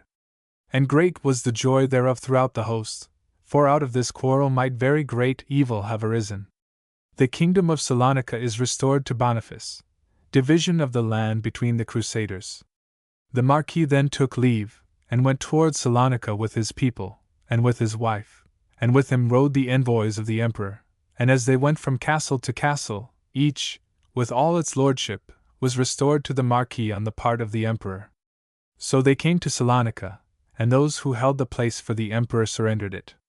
Now the governor, whom the Emperor had left there, and whose name was Rainier of Mons, had died. He was a man most worthy, and his death a great mischance. Then the land and country began to surrender to the Marquis, and a great part thereof to come under his rule. But a Greek, a man of great rank, whose name was Leon Schur, would in no wise come under the rule of the Marquis, for he had seized Corinth and Napoli, 2 cities that lie upon the sea, and are among the strongest cities under heaven. He then refused to surrender, but began to make war against the Marquis, and a very great many of the Greeks held with him. And another Greek, whose name was Michael, and who had come with the Marquis from Constantinople, and was thought by the Marquis to be his friend, he departed, without any word said, and went to a city called Durazzo, and took to wife the daughter of a rich Greek, who held the land from the emperor, and seized the land, and began to make war on the Marquis. Now the land from Constantinople to Salonica was quiet and at peace, for the ways were so safe that all could come and go at their pleasure, and from the one city to the other there were full 12 long days' journey. And so much time had now passed that we were at the beginning of September, 1204. And the Emperor Baldwin was in Constantinople, and the land at peace, and under his rule. Then died 2 right good knights in Constantinople, Eustace of Canteleu, and Aimé of Villeroy, whereof their friends had great sorrow. Then did they begin to divide the land. The Venetians had their part, and the pilgrims the other. And when each one was able to go to his own land, the covetousness of this world, which has worked so great evil, suffered them not to be at peace, for each began to deal wickedly in his land, some more, and some less, and the Greeks began to hate them and to nourish a bitter heart. Then did the Emperor Baldwin bestow on Count Louis the Duchy of Nice, which was one of the greatest lordships in the land of Romania, and situate on the other side of the straits, towards Turkey. Now all the land on the other side of the straits had not surrendered to the emperor, but was against him. Then afterwards he gave the duchy of Philippopolis to Rainier of Trit. So Count Louis sent his men to conquer his land, some 120 knights. And over them were set Peter of Bracieux and Payen of Orleans. They left Constantinople on All Saints' Day, November 1st, 1204, and passed over the Straits of St. George on shipboard, and came to Pega, a city that lies on the sea, and is inhabited by Latins. And they began to war against the Greeks. Execution of Murzuphles and imprisonment of Alexius. In those days it happened that the Emperor Murzuphles, whose eyes had been put out, the same who had murdered his lord, the Emperor Isaac's son, the Emperor Alexius, whom the pilgrims had brought with them to that land, it happened, I say, that the Emperor Murzuphles fled privily, and with but few people, and took refuge beyond the straits. But Thierry of Loos heard of it, for Murzuphles' flight was revealed to him, and he took Murzuphles and brought him to the Emperor Baldwin at Constantinople. And the Emperor Baldwin rejoiced thereat, and took counsel with his men what he should do with a man who had been guilty of such a murder upon his lord. And the council agreed to this.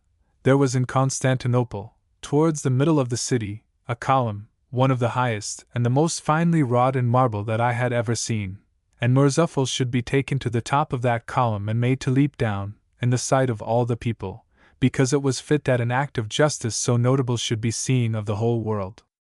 So they led the Emperor Murzuphles to the column, and took him to the top, and all the people in the city ran together to behold the event. Then they cast him down, and he fell from such a height that when he came to the earth he was all shattered and broken. Now hear of a great marvel. On that column from which he fell were images of divers kinds, wrought in the marble. And among these images was one, worked in the shape of an emperor, falling headlong, for of a long time it had been prophesied that from that column an emperor of Constantinople should be cast down. So did the semblance, and the prophecy come true. It came to pass, at this time also, that the Marquis Boniface of Montferrat, who was near Salonica, took prisoner the Emperor Alexius, the same who had put out the eyes of the Emperor Isaac, and the Empress his wife with him. And he sent the scarlet buskins, and the imperial vestments, to the Emperor Baldwin, his lord, at Constantinople, and the Emperor took the act in very good part. Shortly after the Marquis sent the Emperor Alexius, and the Empress his wife, to Montferrat, there to be imprisoned. Capture of Abydos, of Philippopolis, and of Nicomedia, Theodore Lascaris pretends to the empire. At the feast of St. Martin after this, November 11, 1204, Henry, the brother of the Emperor Baldwin, went forth from Constantinople, and marched down by the straits to the mouth of Abydos, and he took with him some 120 good knights. He crossed the straits near a city which is called Abydos, and found it well furnished with good things, with corn and meats, and with all things of which man has need. So he seized the city, and lodged therein, and then began to war with the Greeks who were before him. And the Armenians of the land, of whom there were many, began to turn towards him, for they greatly hated the Greeks. At that time Rainier of Trit left Constantinople, and went towards Philippopolis, which the emperor had given him, and he took with him some 120 very good knights, and rode day by day till he passed beyond Adrianople, and came to Philippopolis. And the people of the land received him, and obeyed him as their lord, for they beheld his coming very willingly. And they stood in great need of succor, for Johanniza, the king of Wallachia, had mightily oppressed them with war. So Rainier helped them right well, and held a great part of the land, and most of those who had sided with Johanniza now turned to him. In those parts the war with Johanniza raged fiercely. The emperor had sent some 100 knights over the Straits of St. George opposite Constantinople. Macaire of St. Merhald was in command, and with him went Matthew of Wallencourt, and Robert of Ranza. They rode to a city called Nicomedia, which lies on a gulf of the sea, and is well 2 days' journey from Constantinople. When the Greeks saw them coming, they avoided the city, and went away, so the pilgrims lodged therein, and garrisoned it, and enclosed it with walls, and began to wage war before them, on that side also. The land on the other side of the straits had for lord a Greek named Theodore Lascaris. He had for wife the daughter of the Emperor Alexius, through whom he laid claim to the land. This was the Alexius whom the Franks had driven from Constantinople, and who had put out his brother's eyes. The same Lascaris maintained the war against the Franks on the other side of the straits, in whatsoever part they might be. In Constantinople remained the Emperor Baldwin and Count Louis, with but few people, and the Count of St. Paul, who was grievously sick with gout, that held him by the knees and feet, and the Doge of Venice, who saw naught. Reinforcements from Syria, death of Mary, the wife of Baldwin. After this time came from the land of Syria a great company of those who had abandoned the host, and gone thither from other ports than Venice. With this company came Stephen of Perche, and Renaud of Montmirail, who was cousin to Count Louis, and they were by him much honored, for he was very glad of their coming. And the Emperor Baldwin, and the rest of the people also received them very gladly, for they were of high rank, and very rich, and brought very many good people with them. From the land of Syria came Hugh of Tabari, and Raoul his brother, and Thierry of Tenermond, and very many people of the land, knights and light horsemen, and sergeants. And the Emperor Baldwin gave to Stephen of Perche the Duchy of Philadelphia. Among other tidings came news at this time to the Emperor Baldwin whereby he was made very sorrowful, for the Countess Mary his wife, whom he had left in Flanders, seeing she could not go with him because she was with child, he was then but Count, had brought forth a daughter, and afterwards, on her recovery, she started to go to her lord overseas and passed to the port of Marseilles, and coming to Acre. She had but just landed, when the tidings came to her from Constantinople, told by the messengers whom her lord had sent, that Constantinople was taken, and her lord made emperor, to the great joy of all Christendom. On hearing this the lady was minded to come to him forthwith. Then a sickness took her, and she made an end and died, whereof there was great dole throughout all Christendom, for she was a gracious and virtuous lady and greatly honored. And those who came in this company brought the tidings of her death, whereof the Emperor Baldwin had sore affliction, as also the barons of the land, for much did they desire to have her for their lady. Defeat of Theodore and Constantine Lascaris. At that time those who had gone to the city of Pega, Peter of Bracieux and Payan of Orleans being the chiefs, fortified a castle called Palermo, and they left therein a garrison of their people, and rode forward to conquer the land. Theodore Lascaris had collected all the people he could, and on the day of the feast of our Lord St. Nicholas, December 6, 1204, which is before the Nativity, he joined battle in the plain before a castle called Poemananan. The battle was engaged with great disadvantage to our people, for those of the other part were in such numbers as was marvelous, and on our side there were but 140 knights, without counting the mounted sergeants.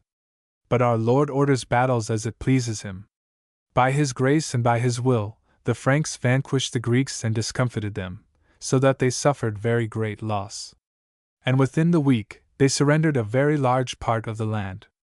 They surrendered Poemananan, which was a very strong castle, and Lopatium, which was one of the best cities of the land, and Palicna, which is seated on a lake of fresh water, and is one of the strongest and best castles that can be found.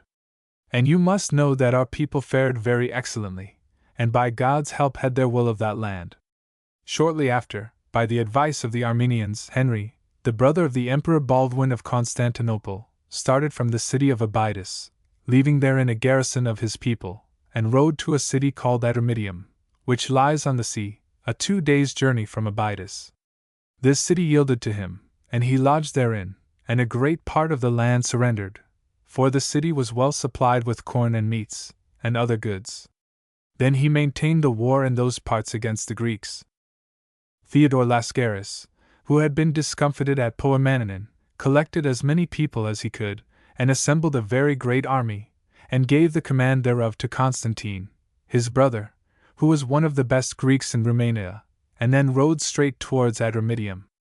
And Henry, the brother of the Emperor Baldwin, had knowledge, through the Armenians, that a great host was marching against him, so he made ready to meet them, and set his battalions in order, and he had with him some very good men, as Baldwin of Beauvoir, and Nicholas of Mailly, and Anso of Cae, and Thierry of Luce, and Thierry of Tenramon.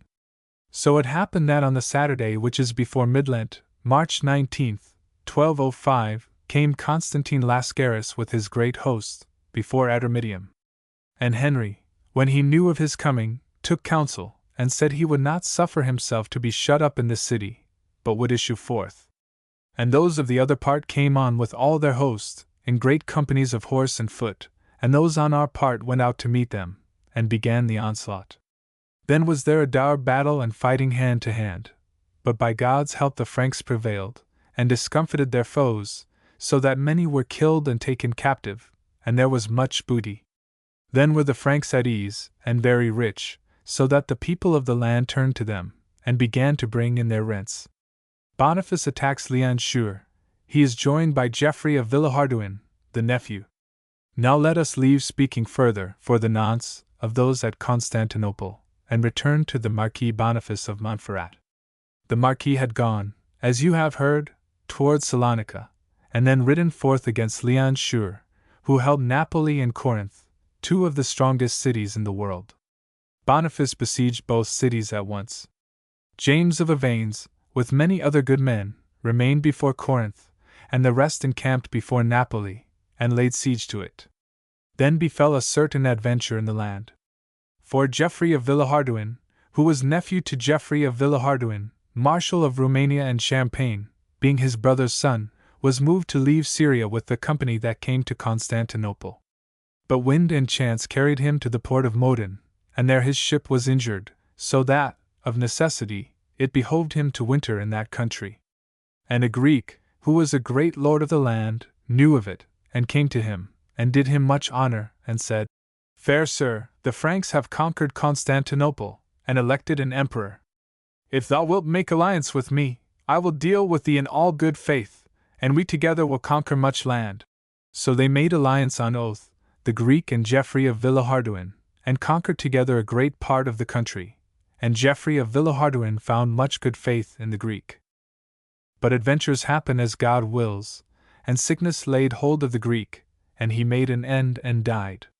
And the Greek's son rebelled against Geoffrey of Villehardouin, and betrayed him, and the castles in which Geoffrey had set a garrison turned against him. Now he heard tell that the Marquis was besieging Napoli, so he went towards him with as many men as he could collect, and rode through the land for some 6 days in very great peril, and thus came to the camp, where he was received right willingly, and much honored by the Marquis and all who were there. And this was but right, seeing he was very honorable and valiant, and a good knight. Exploits of William of Champlitte and Geoffrey of Villehardouin, the nephew, in Moria. The Marquis would have given him land and possessions so that he might remain with him, but he would not, and spoke to William of Champlitte, who was his friend, and said, "Sir, I come from a land that is very rich, and is called Moria. Take as many men as you can collect, and leave this host, and let us go and conquer that land by the help of God. And that which you will give me out of our conquests, I will hold from you, and I will be your liegeman." And William of Champlitte, who greatly trusted and loved him, went to the Marquis, and told him of the matter, and the Marquis allowed of their going. So William of Champlitte and Geoffrey of Villehardouin, the nephew, departed from the host, and took with them about 100 knights, and a great number of mounted sergeants, and entered into the land of Moria, and rode onwards till they came to the city of Modin. Michael heard that they were in the land with so few people, and he collected together a great number of people, a number that was marvelous, and he rode after them as one thinking they were all no better than prisoners, and in his hand. And when they heard tell that he was coming, they refortified Modin, where the defences had long since been pulled down, and there left their baggage, and the lesser folk. Then they rode out a day's march, and ordered their array with as many people as they had. But the odds seemed too great, for they had no more than 500 men mounted, whereas on the other part there were well over 5,000. But events happen as God pleases, for our people fought with the Greeks and discomfited and conquered them. And the Greeks lost very heavily, while those on our side gained horses and arms enough, and other goods in very great plenty, and so returned very happy, and very joyously, to the city of Modin. Afterwards they rode to a city called Coron, on the sea, and besieged it. And they had not besieged it long before it surrendered, and William gave it to Geoffrey of Villehardouin, the nephew, and he became his liegeman, and set therein a garrison of his men. Next they went to a castle called Calamate, which was very strong and fair, and besieged it. This castle troubled them for a very long space, but they remained before it till it was taken. Then did more of the Greeks of that land surrender than had done aforetime. Siege of Napoli and Corinth, alliance between the Greeks and Johannesa. The Marquis of Montferrat besieged Napoli, but he could there do nothing, for the place was too strong, and his men suffered greatly.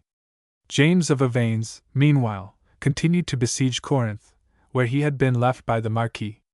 Leon Shure, who was in Corinth, and very wise and wily, saw that James had not many people with him, and did not keep good watch.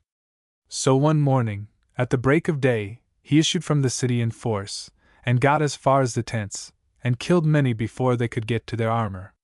There was killed Drew of Estruin, who was very honorable and valiant, and greatly was he lamented. And James of Avanes, who was in command, waxed very wroth at the death of his knight, and did not leave the fray till he was wounded in the leg right grievously. And well did those who were present bear witness that it was to his doughtiness that they owed their safety, for you must know that they came very near to being all lost. But by God's help they drove the Greeks back into the castle by force. Now the Greeks, who were very disloyal, still nourished treachery in their hearts. They perceived at that time that the Franks were so scattered over the land that each had his own matters to attend to. So they thought they could the more easily betray them. They took envoys therefore privily, from all the cities in the land, and sent them to Johannesa, the king of Wallachia and Bulgaria, who was still at war with them as he had been aforetime. And they told Johannesa they would make him emperor, and give themselves wholly to him, and slay all the Franks.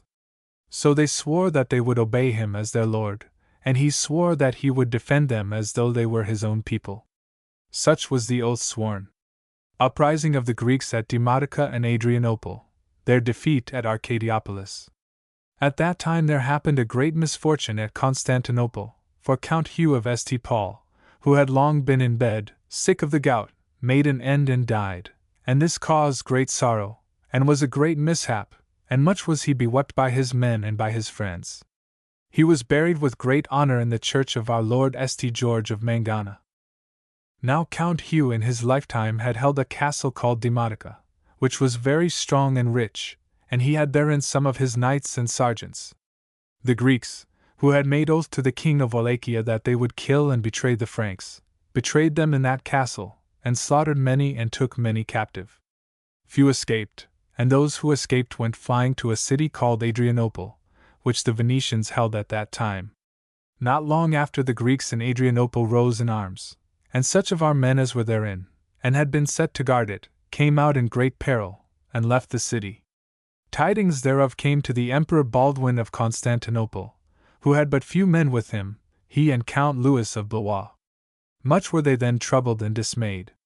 And thenceforth, from day to day, did evil tidings begin to come to them, that everywhere the Greeks were rising, and that wherever the Greeks found Franks occupying the land, they killed them.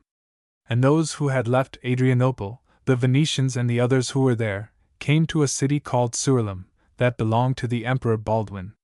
There they found William of Blanville, who kept the place for the emperor. By the help and comfort that he gave them, and because he accompanied them with as many men as he could, they turned back to a city, some 12 leagues distant, called Arcadiopolis, which belonged to the Venetians, and they found it empty. So they entered in, and put a garrison there. On the third day the Greeks of the land gathered together, and came at the break of dawn before Arcadiopolis, and then began, from all sides, an assault, great and marvelous. The Franks defended themselves right well, and opened their gates, and issued forth, attacking vigorously. As was God's will, the Greeks were discomfited, and those on our side began to cut them down and to slay them, and then chased them for a league, and killed many, and captured many horses and much other spoil. So the Franks returned with great joy to Arcadiopolis, and sent tidings of their victory to the Emperor Baldwin, in Constantinople, who was much rejoiced thereat.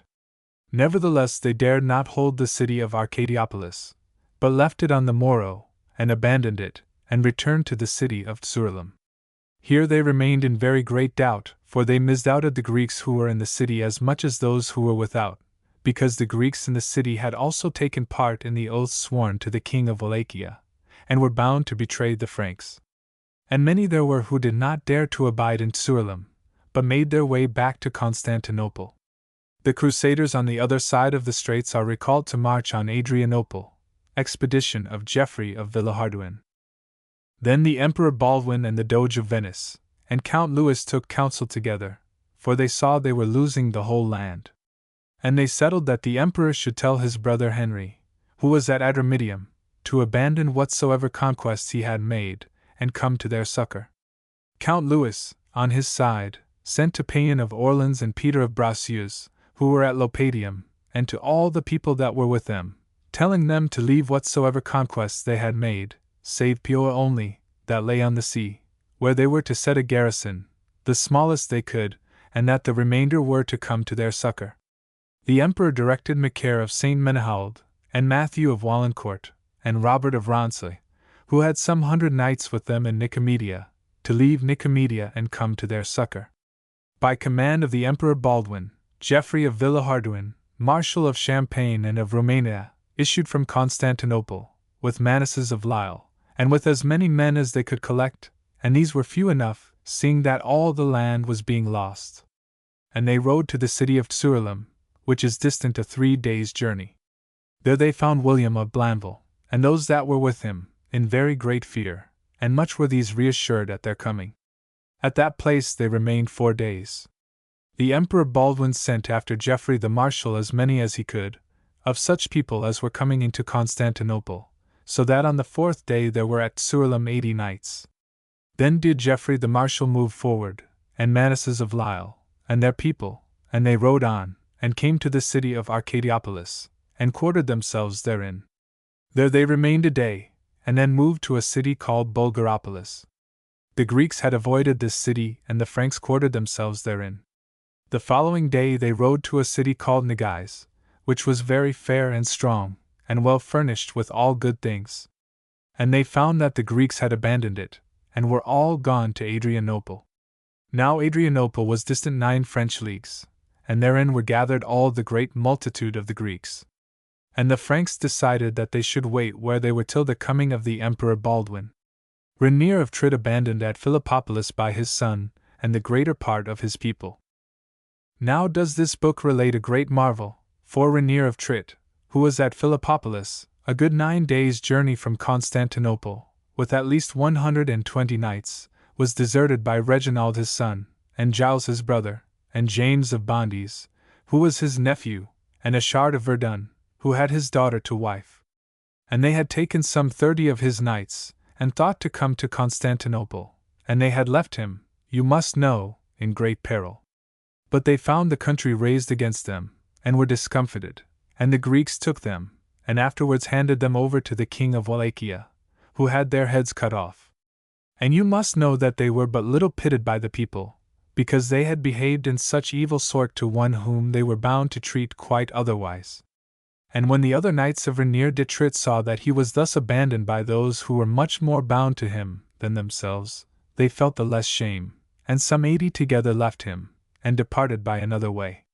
So Rainier of Trit remained among the Greeks with very few men, for he had not more than 15 knights at Philippopolis and Stanamac, which is a very strong castle which he held, and where he was for a long time besieged. Baldwin undertakes the siege of Adrianople. We will speak no further now of Rainier of Trit, but return to the Emperor Baldwin, who is in Constantinople, with but very few people, and greatly angered and much distracted. He was waiting for Henry his brother, and all the people on the other side of the straits, and the first who came to him from the other side of the straits came from Nicomedia, viz., Macaire of St. Menehould, and Matthew of Wallencourt, and Robert of Ronsoy, and with them full 100 knights. When the emperor saw them, he was right glad, and he consulted with Count Louis, who was Count of Blois and Chartres. And they settled to go forth, with as many men as they had, to follow Geoffrey the Marshal of Champagne, who had gone before. Alas! What a pity it was they did not wait till all had joined them who were on the other side of the straits, seeing how few people they had, and how perilous the adventure on which they were bound. So they started from Constantinople, some 140 knights, and rode from day to day till they came to the castle of Negais, where Geoffrey the Marshal was quartered.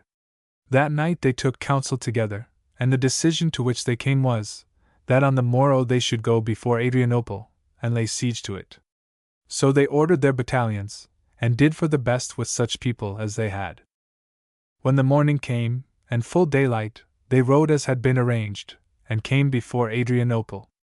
And they found it very well defended, and saw the flags of Johannes, king of Wallachia and Bulgaria, on the walls and towers, and the city was very strong and very rich, and very full of people. Then they made an assault, with very few people, before 2 of the gates, and this was on the Tuesday of Palm Tide, March 29, 1205. So did they remain before the city for 3 days, in great discomfort, and but few in number. The siege of Adrianople continued without result. Then came Henry Dandolo, the Doge of Venice, who was an old man and saw naught. And he brought with him as many people as he had, and these were quite as many as the Emperor Baldwin and Count Louis had brought, and he encamped before one of the gates. On the morrow they were joined by a troop of mounted sergeants, but these might well have been better men than they proved themselves to be.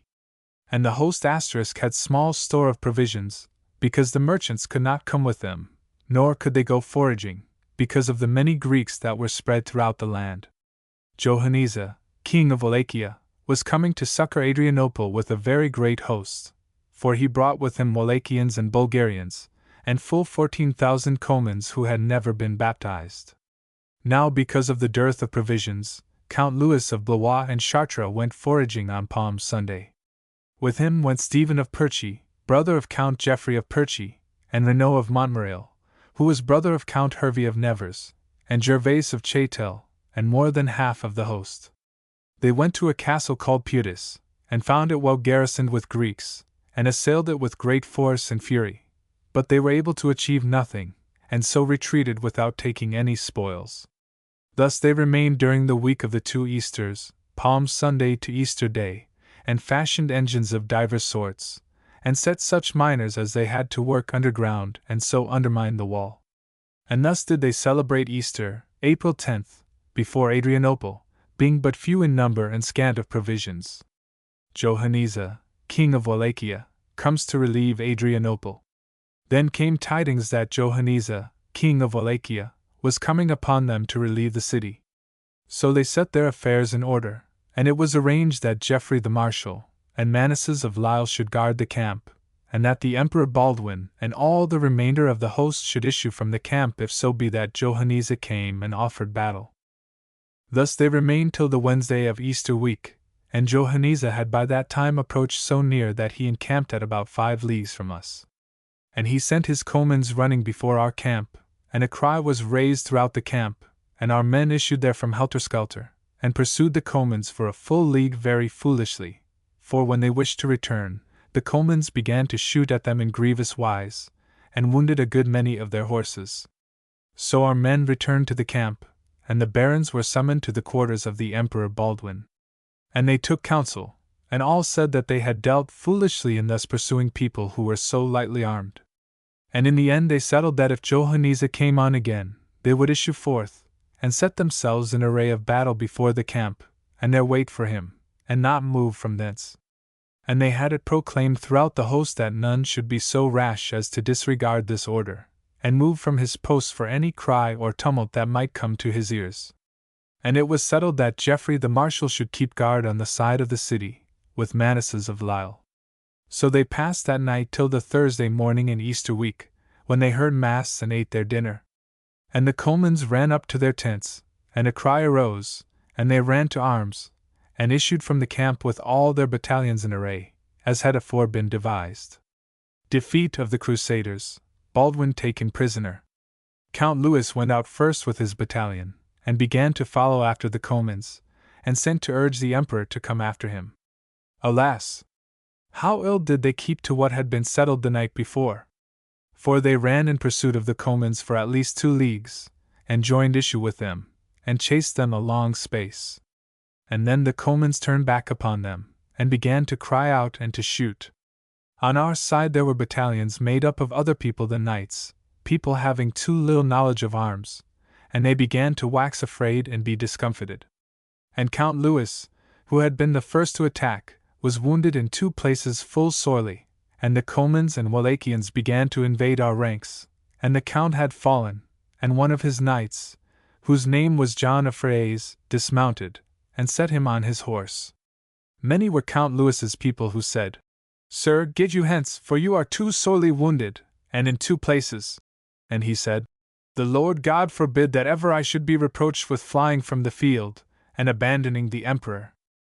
The Emperor, who was in great straits on his side, recalled his people, and he told them that he would not fly, and that they were to remain with him, and well do those who were there present bear witness that never did knight defend himself better with his hands than did the Emperor.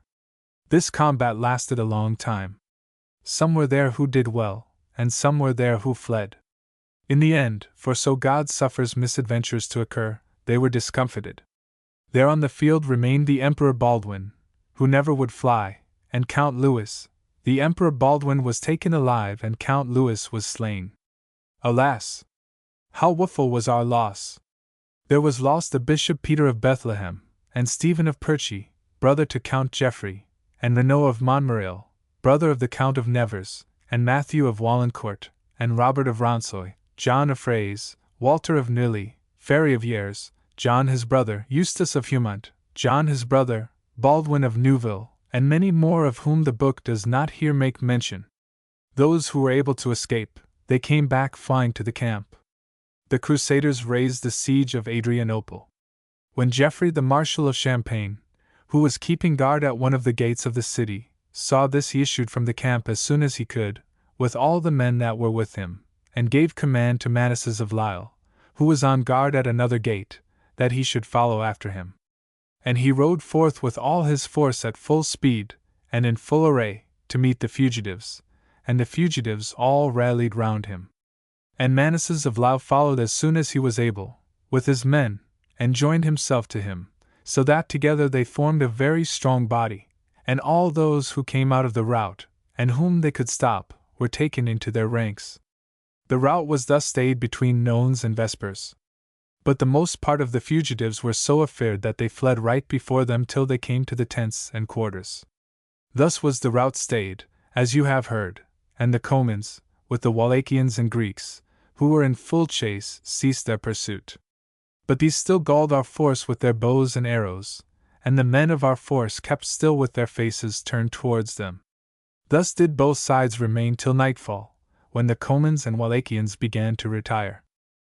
Then did Geoffrey of Villehardouin, the Marshal of Champagne and Romania, summon to the camp the Doge of Venice, who was an old man and saw naught, but very wise and brave and vigorous, and he asked the Doge to come to him there where he stood with his men, holding the field, and the Doge did so.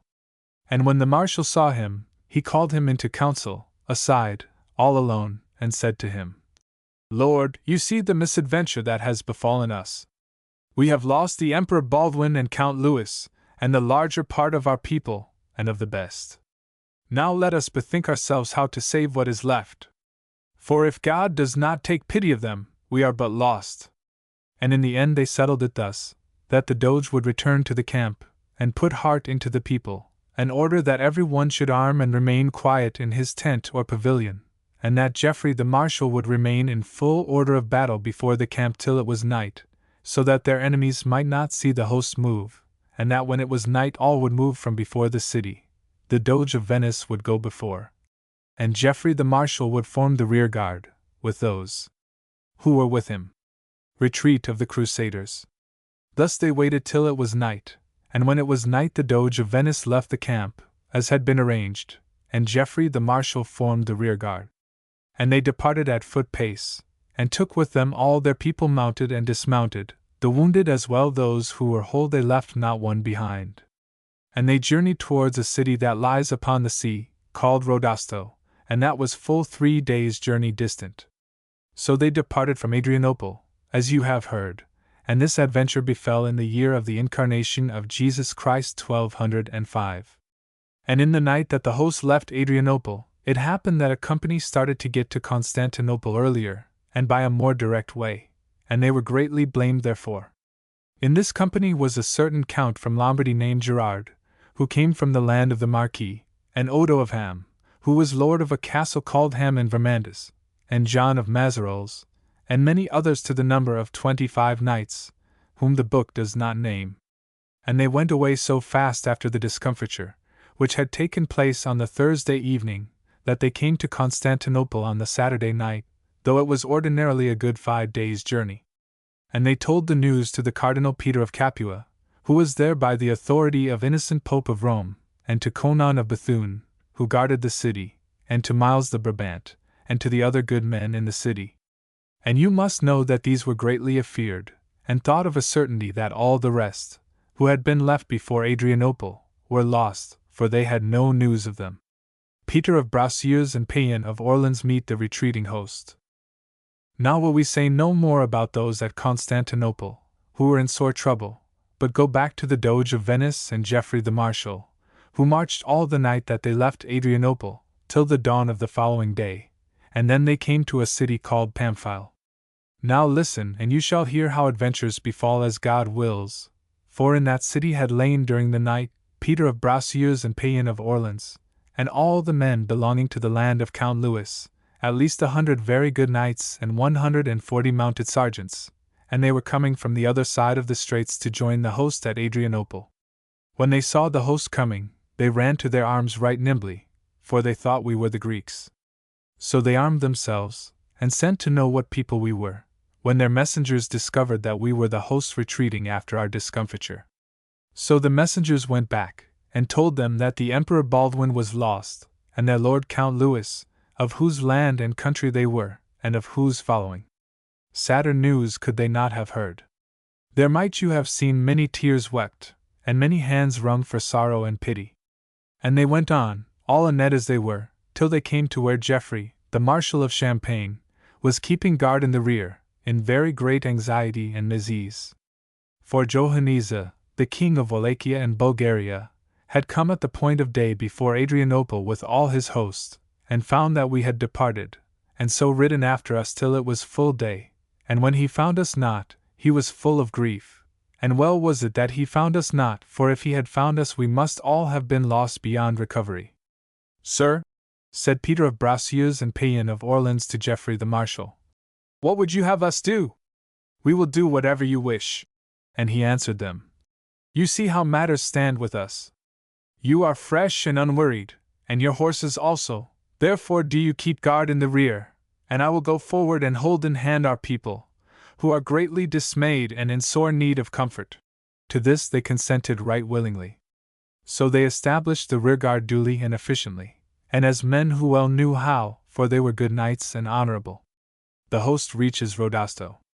Geoffrey the Marshal rode before and led the host, and rode till he came to a city called Cariopolis.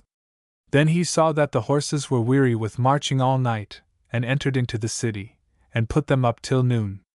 And they gave food to their horses, and ate themselves of what they could find, and that was but little. So they remained all the day in that city until night. And Johannes, the king of Wallachia, had followed them all the day with all his powers, and encamped about 2 leagues from them. And when it was night, those in the city all armed themselves and departed.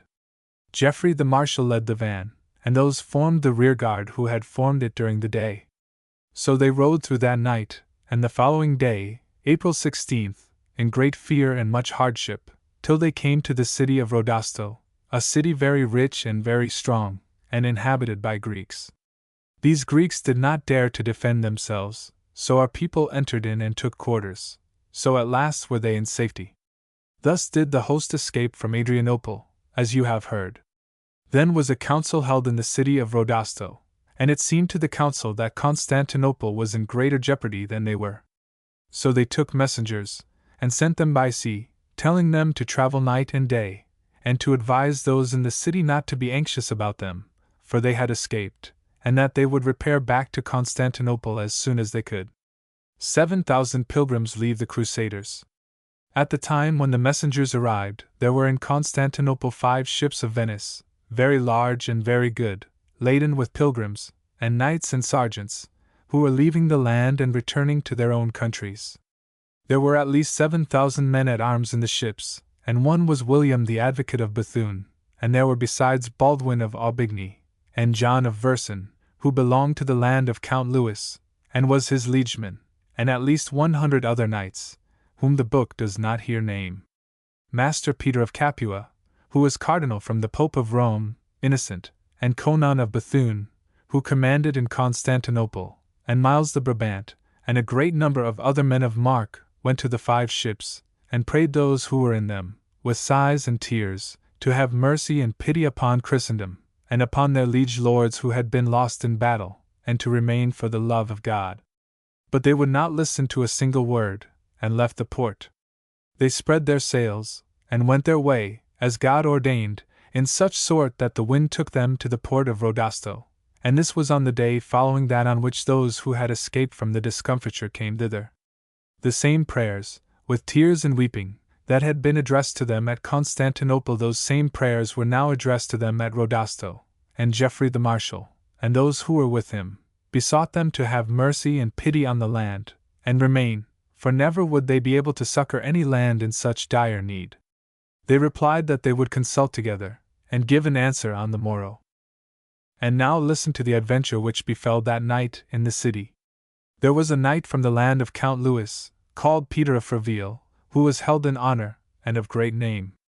The same fled by night, and left all his baggage and his people, and gat himself to the ship of John of Verson, who was from the land of Count Louis of Blois and Chartres.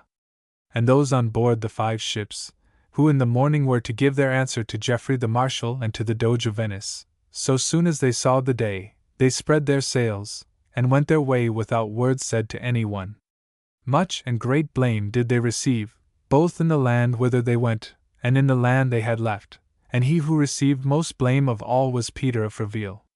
For well has it been said that he is but ill advised who, through fear of death, does what will be a reproach to him forever. Meeting of many of the Crusaders, Henry, the brother of Baldwin, is made regent. Now let us speak of these last no farther, but speak of Henry, brother to the Emperor Baldwin of Constantinople, who had left Adramyttium, which he had conquered, and passed the straits at the city of Abydos, and was coming towards Adrianople to succor the Emperor Baldwin, his brother. And with him had come the Armenians of the land, who had helped him against the Greeks, some 20,000 with all their wives and children, for they dared not remain behind. Then came to him the news, by certain Greeks, who had escaped from the discomfiture, that his brother the Emperor Baldwin was lost, and Count Louis, and the other barons. Afterwards came the news of those who had escaped and were at Rodasto, and these asked him to make all the haste he could, and come to them. And because he wanted to hasten as much as he could, and reach them earlier, he left behind the Armenians, who traveled on foot, and had with them chariots, and their wives and children, and inasmuch as these could not come on so fast, and he thought they would travel safely and without hurt, he went forward and encamped in a village called Cartopolis.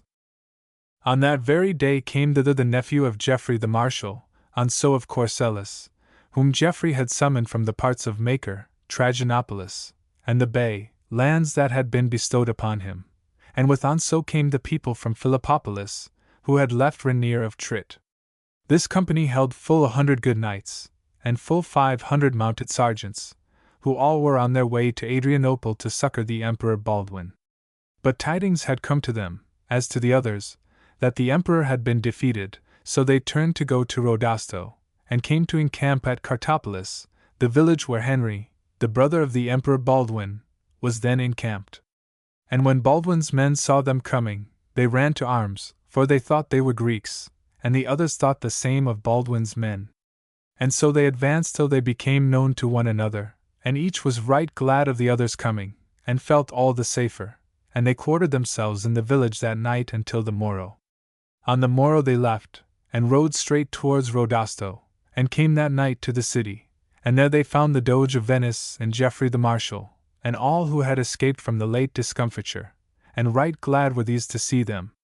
Then were many tears shed for sorrow by those who had lost their friends. Ah, God! What pity it was that those men now assembled had not been at Adrianople with the Emperor Baldwin, for in that case would nothing have been lost. But such was not God's pleasure. So they sojourned there on the following day, and the day after, and arranged matters, and Henry, the brother of the Emperor Baldwin, was received into lordship, as regent of the empire, in lieu of his brother. And then misfortune came upon the Armenians, who were coming after Henry, the brother of the Emperor Baldwin, for the people of the land gathered together and discomfited the Armenians, so that they were all taken, killed or lost. Returned to Constantinople, appeals for help sent to the Pope, and to France and to other lands, death of the Doge.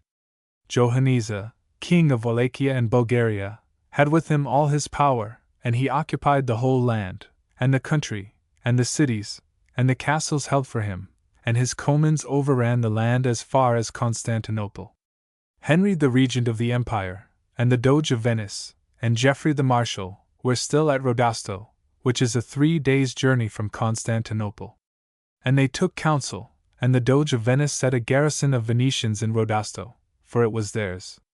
And on the morrow they put their forces in array, and rode, day by day, towards Constantinople. When they reached Salimbria, a city which is 2 days' journey from Constantinople, and belonged to the Emperor Baldwin, Henry his brother set there a garrison of his people, and they rode with the rest to Constantinople, where they were received right willingly, for the people were in great terror. Nor is that to be wondered at, for they had lost so much of the country, that outside Constantinople they only held Rodasto and Salimbria, the whole of the rest of the country being held by Johanniza, king of Wallachia and Bulgaria. And on the other side of the Straits of St. George, they held no more than the castle of Piga, while the rest of the land was in the hands of Theodore Lascaris. Then the barons decided to send to the Apostle of Rome, Innocent, and to France and Flanders, and to other lands to ask for succor. And for this purpose were chosen as Andres Nievlan, Bishop of Soissons, and Nicholas of Mailly, and John Bliot. The rest remained in Constantinople, in great distress, as men who stood in fear of losing the land. So they remained till Pentecost, May 29th, 1205. And within this time a very great misfortune happened to the host, for Henry Dandelot was taken sick, so he made an end and died, and was buried with great honor in the church of St. Sophia. When Pentecost had come, Johannes, the king of Wallachia and Bulgaria, had pretty well had his will of the land, and he could no longer hold his comans thither, because they were unable to keep the field during the summer, so the comans departed to their own country.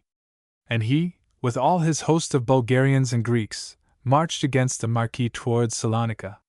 And the Marquis, who had heard the news of the discomfiture of the Emperor Baldwin, raised the siege of Napoli, and went to Salonika with as many men as he could collect, and garrisoned it. The regent obtained certain advantages over the Greeks.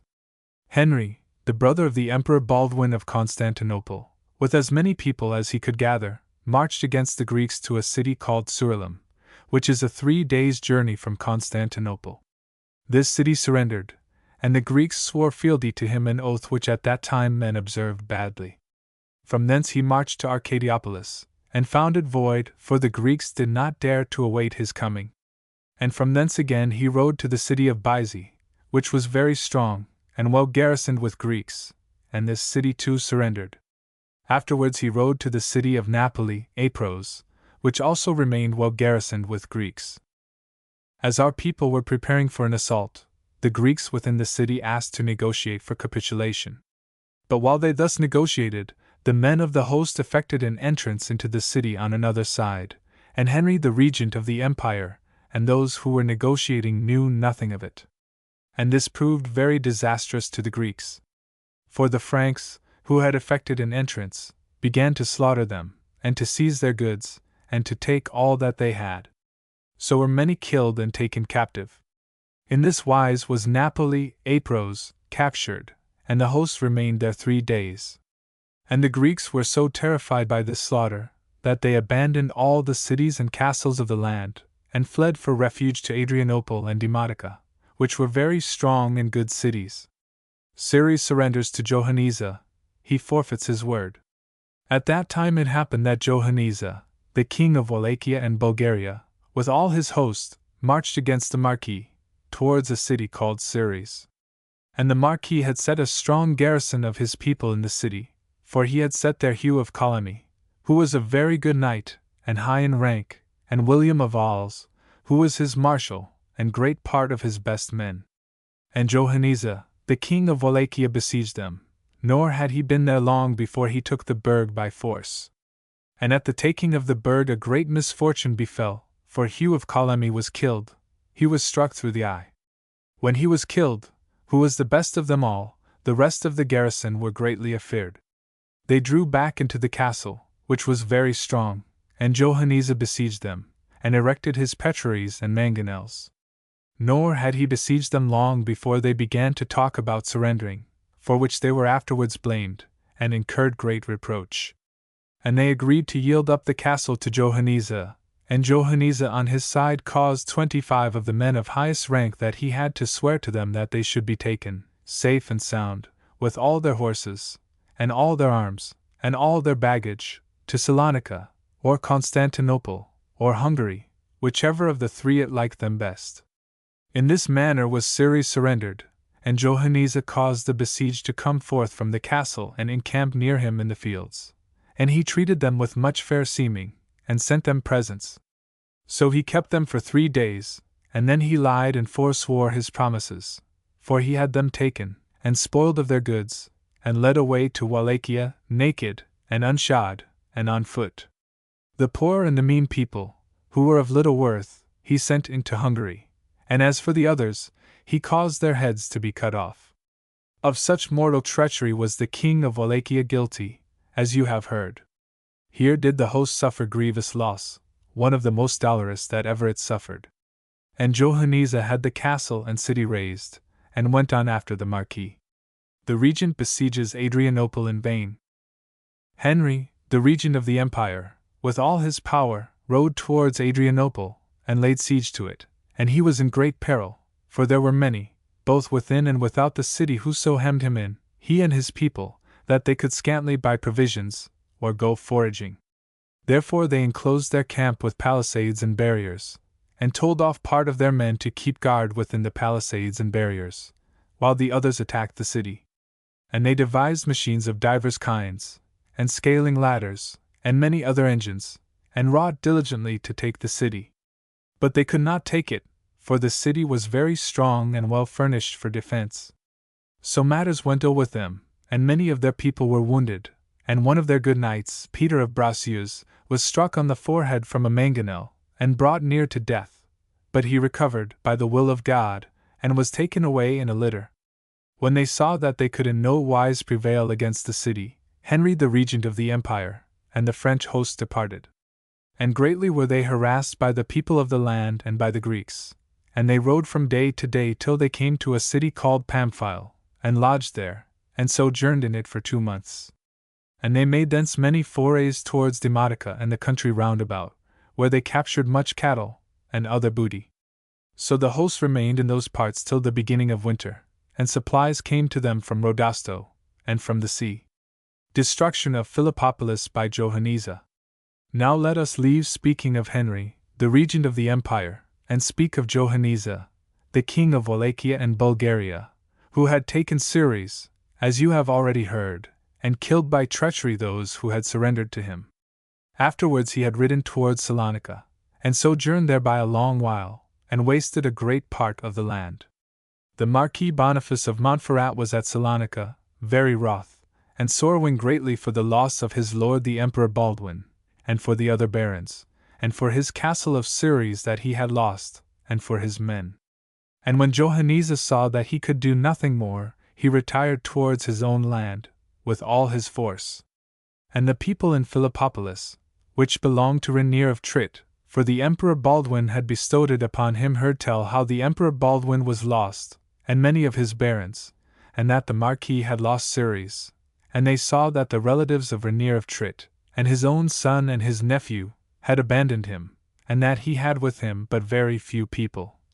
And they deemed that the Franks would never be in power again. So a great part of the people, who were Paulicians, betook themselves to Johannisa, and surrendered themselves to him, and said, Sire, ride to Philippopolis, or send thither thy hosts, and we will deliver the whole city into thy hands. When Rainier of Trit, who was in the city, knew of this, he doubted not that they would yield up the city to Johannisa. So he issued forth with as many people as he could collect, and left at the point of day, and came to one of the outlying quarters of the city where dwelt the Paulicians who had repaired to Johannisa, and he set fire to that quarter of the city, and burned a great part of it. Then he went to the castle of Stanimac, which was at 3 leagues distance, and garrisoned by his people, and entered therein. And in this castle he lay besieged for a long while, some 13 months, in great distress and great poverty, so that for famine they ate their horses. He was distant a 9 days' journey from Constantinople, and could neither obtain tidings therefrom, nor send tidings thither. Then did Johannisa send his hosts before Philippopolis, nor had he been there long before those who were in the city surrendered it to him, and he promised to spare their lives. And after he had promised to spare their lives, he first caused the archbishop of the city to be slain, and the men of rank to be flayed alive, and certain others to be burned, and certain others to have their heads cut off, and the rest he caused to be driven away in chains. And the city he caused to be pulled down, with its towers and walls, and the high palaces and rich houses to be burned and utterly destroyed. Thus was destroyed the noble city of Philippopolis, one of the 3 finest cities in the empire of Constantinople. The regent sets garrisons in such places as he still held. Now let us leave off speaking of those who were at Philippopolis, and of Rainier of Trit, who is shut up in Stanimac, and return to Henry, the brother of the Emperor Baldwin, who had sojourned at Pamphile till the beginning of winter. Then he took counsel with his men and with his barons, and they decided to set a garrison in a city called Rosium, which was situate at a place rich and fertile in the middle of the land, and the chiefs placed over this garrison were Thierry of Luce, who was seneschal, and Thierry of Tenarmond, who was constable. And Henry, the regent of the empire, gave to them at least 70 knights, and a great many mounted sergeants, and ordered them to maintain the war against the Greeks, and to guard the marches. And he himself went with the rest of his people to the city of Byzee, and placed a garrison there, and left in command Onso of Cair, and confided to him at least 60 knights, and a great many mounted sergeants. Another city, called Arcadiopolis, was garrisoned by the Venetians. And the city of Napoli was restored by the brother of the Emperor Baldwin to Vimas, who had to wife the sister of the King of France, and was a Greek who sided with us, and except he, no other Greek was on our part. And those who were in these cities maintained the war against the Greeks, and made many forays. Henry himself returned to Constantinople with the rest of his men. Now Johanniza, the king of Wallachia and Bulgaria, though rich and of great possessions, never forgot his own interests, but raised a great force of Comans and Wallachians. And when it came to 3 weeks after Christmas, he sent these men into the land of Romania to help those at Adrianople and Demotica, and the latter, being now in force, grew bolder and rode abroad with the greater assurance. Defeat of the Franks near Rusium. Thierry of Tenarmond, who was chief and constable, made a foray on the 4th day before the feast of St. Mary Candlemas, January 30th, 1206, and he rode all night, having 60 knights with him, and left Rusium with but a small garrison. When it was dawn, he came to a village where the Comans and Wallachians were encamped, and surprised them in such sort that those who were in the village were unaware of their coming. They killed a good many of the Comans and Wallachians, and captured some 40 of their horses, and when they had done this execution, they turned back towards Rusium. And on that very night the Comans and Wallachians had ridden forth to do us hurt, and there were some 7,000 of them. They came in the morning before Rusium, and were there a long space, and the garrison, which was but small, closed the gates, and mounted the walls, and the Comans and Wallachians turned back. They had not gone more than 1.5 leagues from the city, when they met the company of the French under the command of Thierry of Tenarmond. So soon as the French saw them advancing, they formed into their 4 battalions, with intent to draw into Rusium in slow time, for they knew that if, by God's grace, they could come thither, they would then be in safety. The Comans, and the Wallachians, and the Greeks of the land rode towards them, for they were in very great force. And they came upon the rearguard, and began to harass it full sorely. Now the rearguard was formed of the men of Thierry of Luce, who was seneschal, and had returned to Constantinople, and his brother Villain was now in command. And the Comans and Wallachians and Greeks pressed them very hard, and wounded many of their horses. Loud were the cries and fierce the onslaught, so that by main force and pure distress they drove the rearguard back on the battalion of Andrew of Herbois and John of Choisy, and in this manner the Franks retreated, suffering greatly. The enemy renewed their onslaught so fiercely that they drove the Franks who were nearest to them back on the battalion of Thierry of Tenarmond, the constable. Nor was it long before they drove them back still further on to the battalions led by Charles of the Frene. And now the Franks had retreated, sore harassed, till they were within 1/2 mile of Rusium. And the others ever pressed upon them more heartily, and the battle went sore against them, and many were wounded, and of their horses. So, as God will suffer misadventures, they could endure no further, but were discomfited, for they were heavily armed, and their enemies lightly, and the latter began to slaughter them. Alas! Well might Christendom rue that day! For of all those 60 knights did not more than 10 escape who were not killed or taken, and those who escaped came flying into Rusium, and rejoined their own people. There was slain Thierry of Tenarmond, the constable, Ori of Lisle, who was a good knight and highly esteemed, and John of Pomponne, Andrew of Herbois, John of Choisy, Guy of Conflans, Charles of the Frene, Villain the brother of Thierry the Seneschal. Nor can this book tell the names of all who were then killed or taken. On that day happened one of the greatest mishaps, and the most grievous that ever befell to the Christendom of the land of Romania, and one of the most pitiful. The Comans and Greeks and Wallachians retired, having done according to their will in the land, and won many good horses and good hauberks. And this misadventure happened on the day before the eve of Our Lady St. Mary Candlemas, January 31st, 1206. And the remnant who had escaped from the discomfiture, together with those who had been in Rusium, escaped from the city, so soon as it was night, and went all night flying, and came on the morrow to the city of Rodasto. New invasion of Johanisa, ruin of Napoli. This dolorous news came to Henry the Regent of the Empire, while he was going in procession to the shrine of Our Lady of Blicherny, on the day of the feast of Our Lady St. Mary Candlemas. And you must know that many were then dismayed in Constantinople, and they thought of a truth that the land was but lost. And Henry, the Regent of the Empire, decided that he would place a garrison in Salimbria, which was a 2 days' journey from Constantinople, and he sent thither Macaire of St. Menahald, with 50 knights to garrison the city. Now when tidings came to Johanisa, king of Wallachia, as to how his people had fared, he was very greatly rejoiced, for they had killed or taken a very great part of the best men in the French host. So he sent throughout all his lands to collect as many people as he could, and raised a great host of Comans, and Greeks and Wallachians, and entered into Romania. And the greater part of the cities held for him, and all the castles, and he had so large a host that it was a marvel. When the Venetians heard tell that he was coming with so great a force, they abandoned Arcadiopolis. And Johanisa rode with all his host till he came to Napoli, which was garrisoned by Greeks and Latins, and belonged to Vimas, who had to wife the Empress, the sister of the King of France, and of the Latins was chief Beg of Franchers, a knight of the land of the Beauvais. And Johanisa, the king of Wallachia, caused the city to be assaulted, and took it by force. There was so great a slaughter of people killed, that it was a marvel. And Beg of Franchers was taken before Johanisa, who had him killed incontinently, together with all, whether Greek or Latin, who were of any account, and all the meaner folk, and women and children, he caused to be led away captive to Wallachia. Then did he cause all the city, which was very good and very rich, and in a good land, to be cast down and utterly destroyed. Thus was the city of Napoli razed to the ground, as you have heard. Destruction of Rodasto. 12 leagues thence lay the city of Rodasto, on the sea.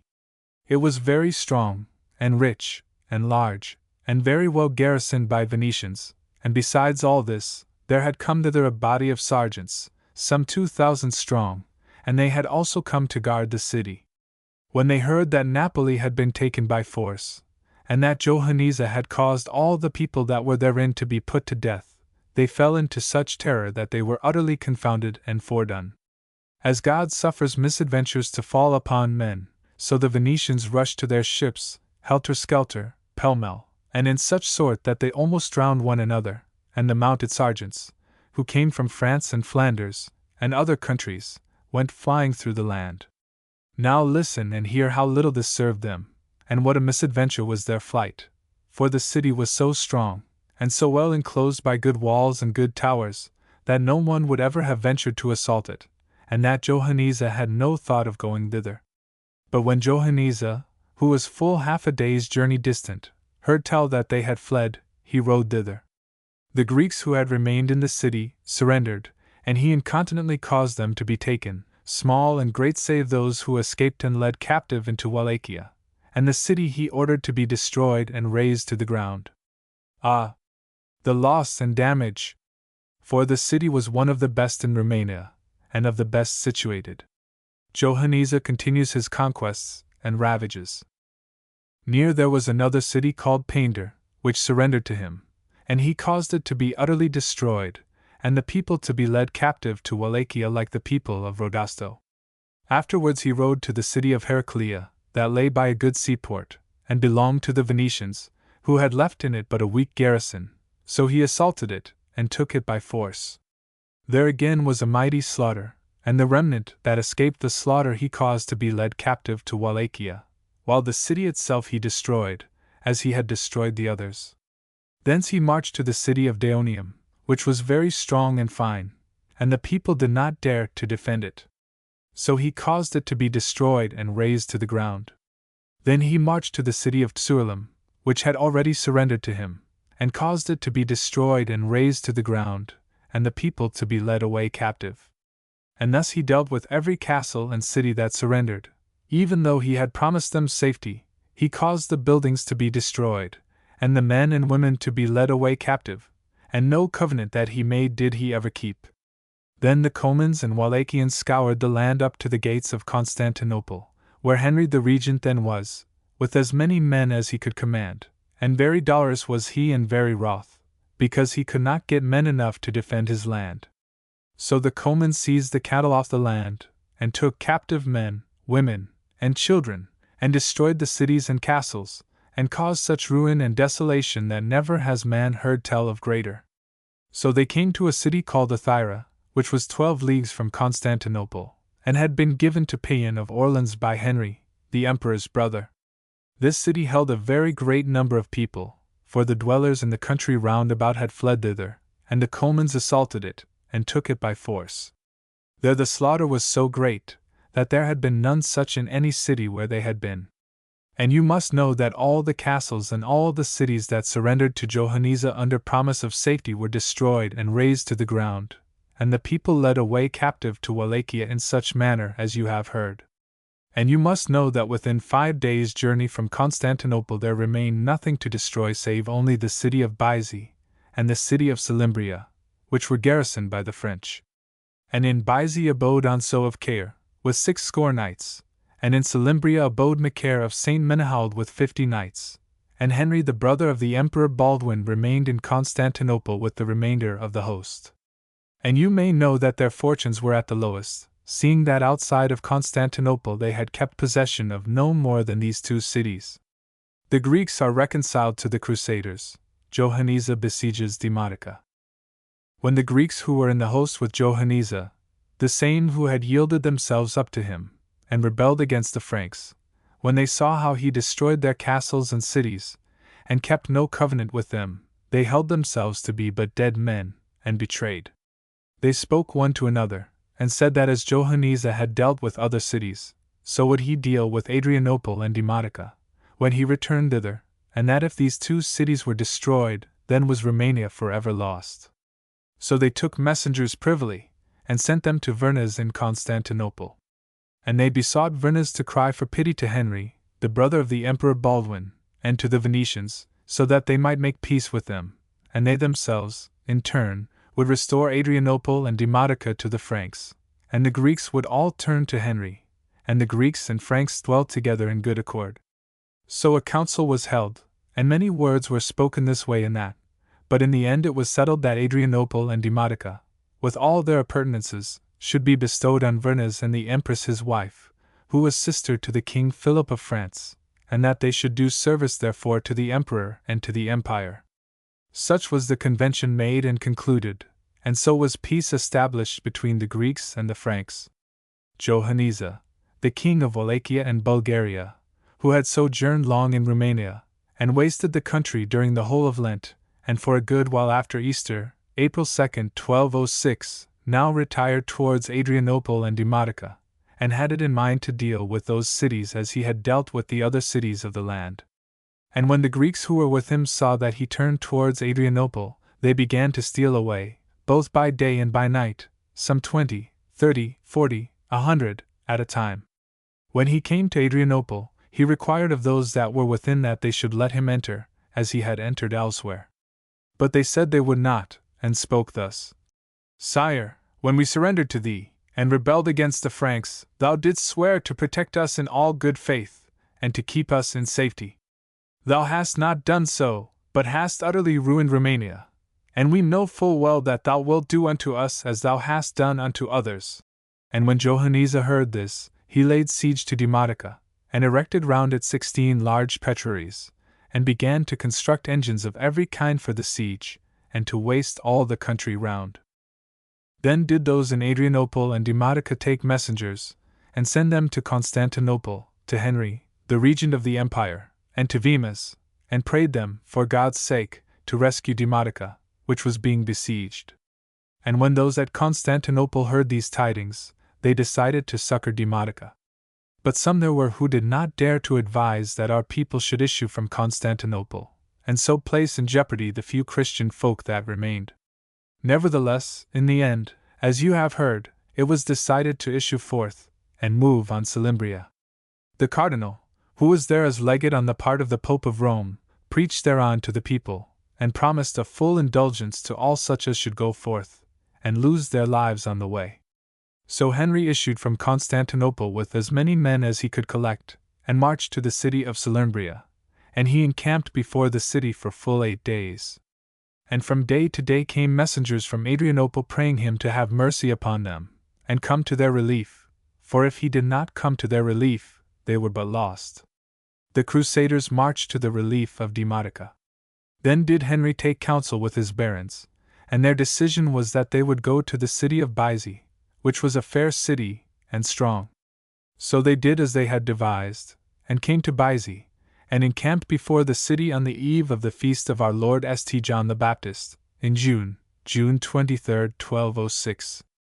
And on the day that they so encamped came messengers from Adrianople, and said to Henry, the brother of the Emperor Baldwin, Sire, be it known to thee that if thou dost not relieve the city of Demotica, it cannot hold out more than 8 days, for Johannes's petraries have breached the walls in 4 places, and his men have twice got onto the walls. Then he asked for counsel as to what he should do. Many were the words spoken, to and fro, but in the end they said, Lord, we have come so far that we shall be forever shamed if we do not succor Demotica. Let every man now confess and receive the communion, and then let us set our forces in array. And it was reckoned that they had with them about 400 knights, and of a certainty no more. So they summoned the messengers who had come from Adrianople, and asked them how matters stood, and what number of men Johannesa had with him. And the messengers answered that he had with him at least 40,000 men-at-arms, not reckoning those on foot, of whom they had no count. Ah God! What a perilous battle, so few against so many! In the morning, on the day of the feast of our Lord St. John the Baptist, all confessed and received the communion, and on the following day they marched forward. The van was commanded by Geoffrey, the Marshal of Romania and Champagne, and with him was Macaire of St. Menehould. The second division was under Conan of Bethune and Miles de Brabant, the third under Payen of Orleans and Peter of Bracieux, the fourth was under Anseau of Caire, the fifth under Baldwin of Beauvoir, the sixth under Hugh of Beaumetz, the seventh under Henry, brother of the Emperor Baldwin, the eighth, with the Flemings, under Walter of Escornay, Thierry of Luce, who was seneschal, commanded the rearguard. So they rode for 3 days, all in order, nor did any host ever advance seeking battle so perilously.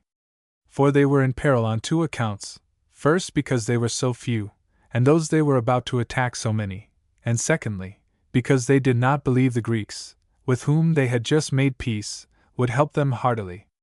For they stood in fear lest, when need arose, the Greeks would go over to Johannesa, who, as you have already heard, had been so near to taking Demotica.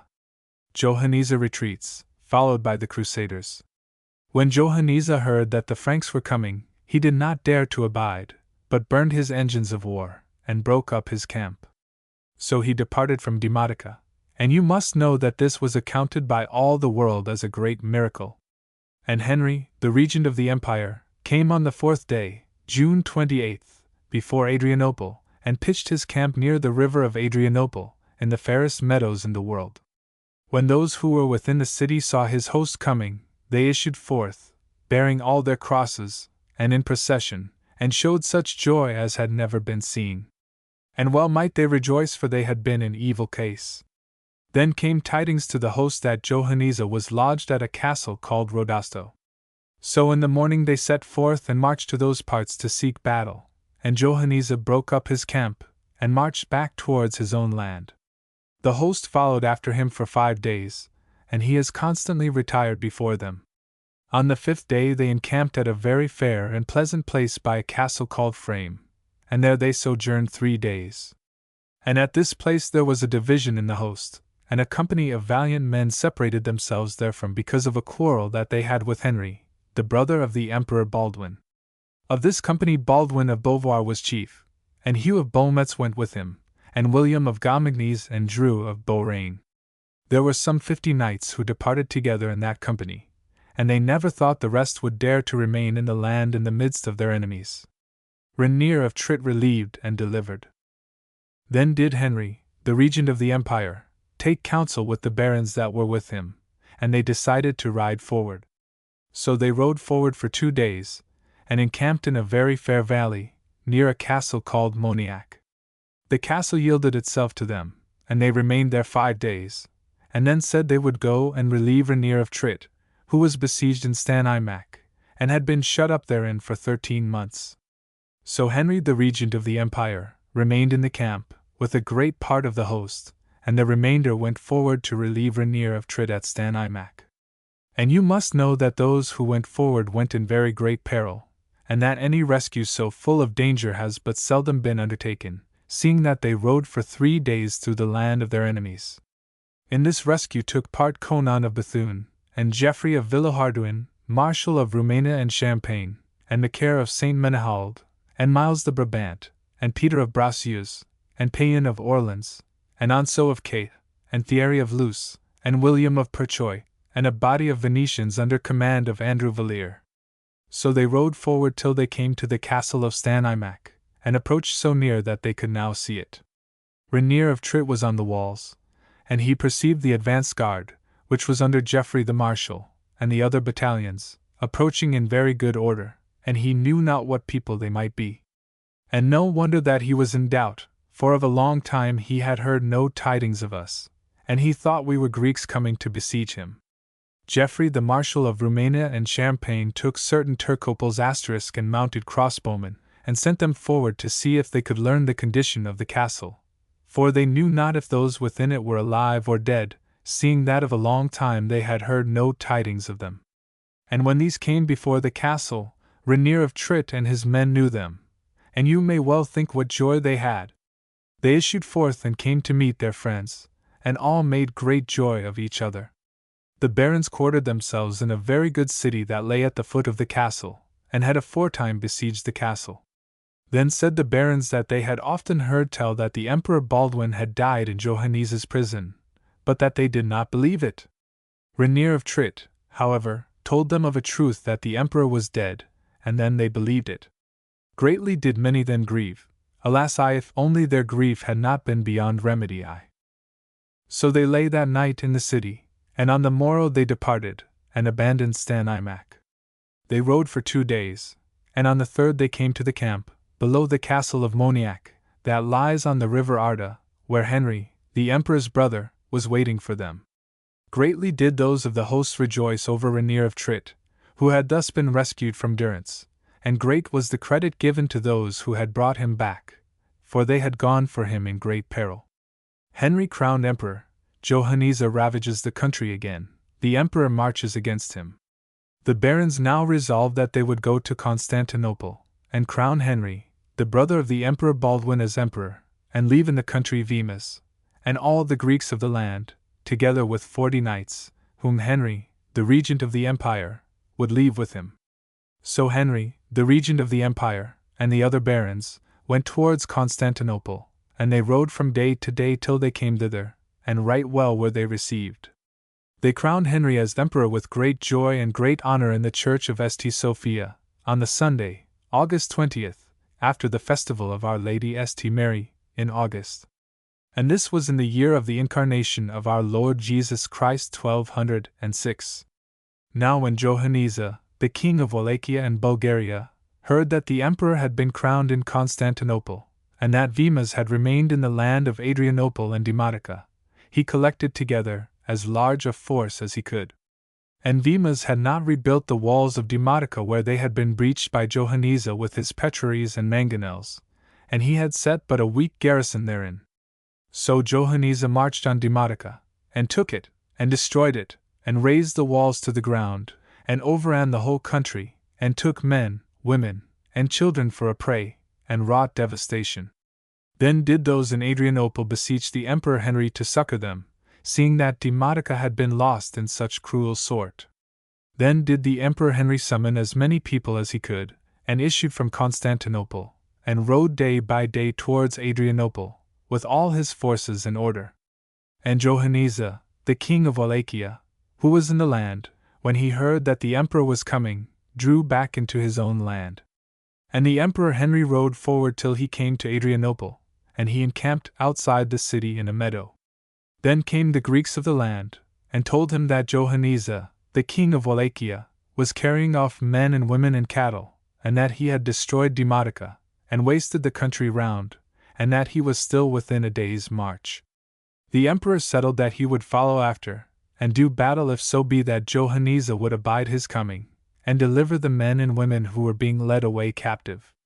So he rode after Johanniza, and Johanniza retired as the emperor advanced, and the emperor followed him for 4 days. Then they came to a city called Veroi. When those who were in the city saw the host of the Emperor Henry approaching, they fled into the mountains and abandoned the city. And the emperor came with all his host, and encamped before the city, and found it well furnished with corn and meat, and such other things as were needful. So they sojourned there for 2 days, and the emperor caused his men to overrun the surrounding country, and they obtained a large booty in beeves and cows and buffaloes, and other beasts in very great plenty. Then he departed from Veroi with all his booty, and rode to another city, a day's journey distant, called Blisnin. And as the other Greeks had abandoned Veroi, so did the dwellers in Blisnin abandon their city, and he found it furnished with all things necessary, and quartered himself there. The emperor meets Johanniza, and recaptures his prisoners. Then came tidings that in a certain valley, 3 leagues distant from the host, were the men and women whom Johanniza was leading away captive, together with all his plunder, and all his chariots. Then did Henry appoint that the Greeks from Adrianople and Demotica should go and recover the captives and the plunder, 2 battalions of knights going with them, and as had been arranged, so was this done on the morrow.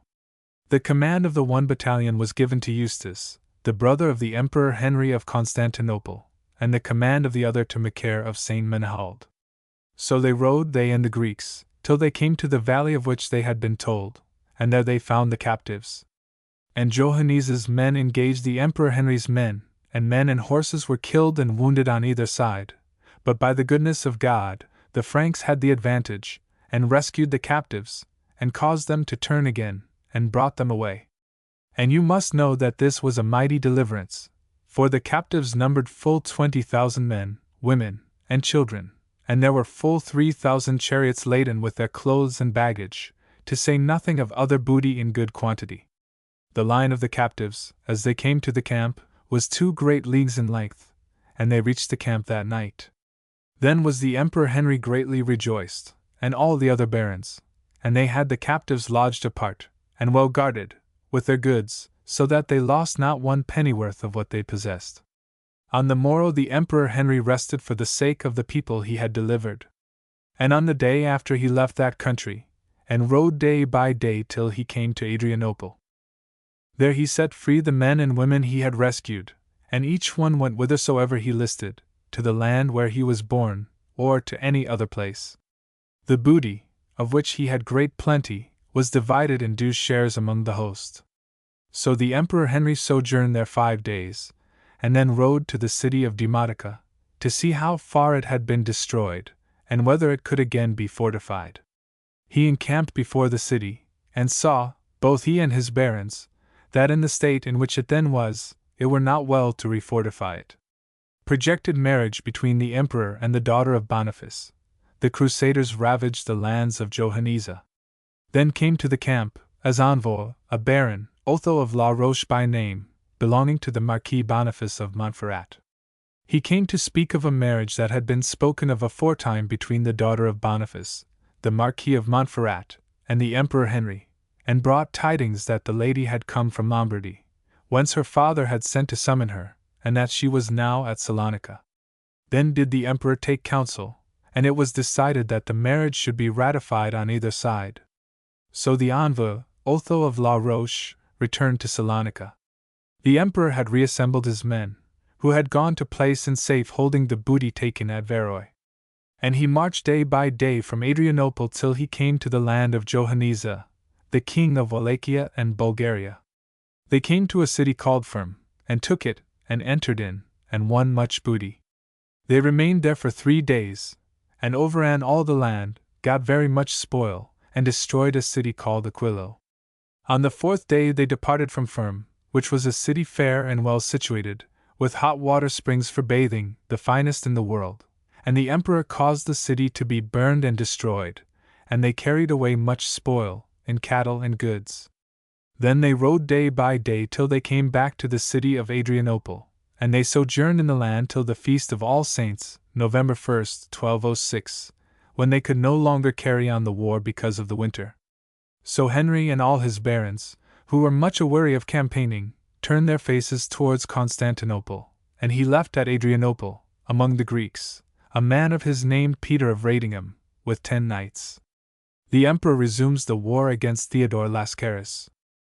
At that time Theodore Lascaris, who held the land on the other side of the straits towards Turkey, was at truce with the Emperor Henry, but that truce he had not kept well, having broken and violated it.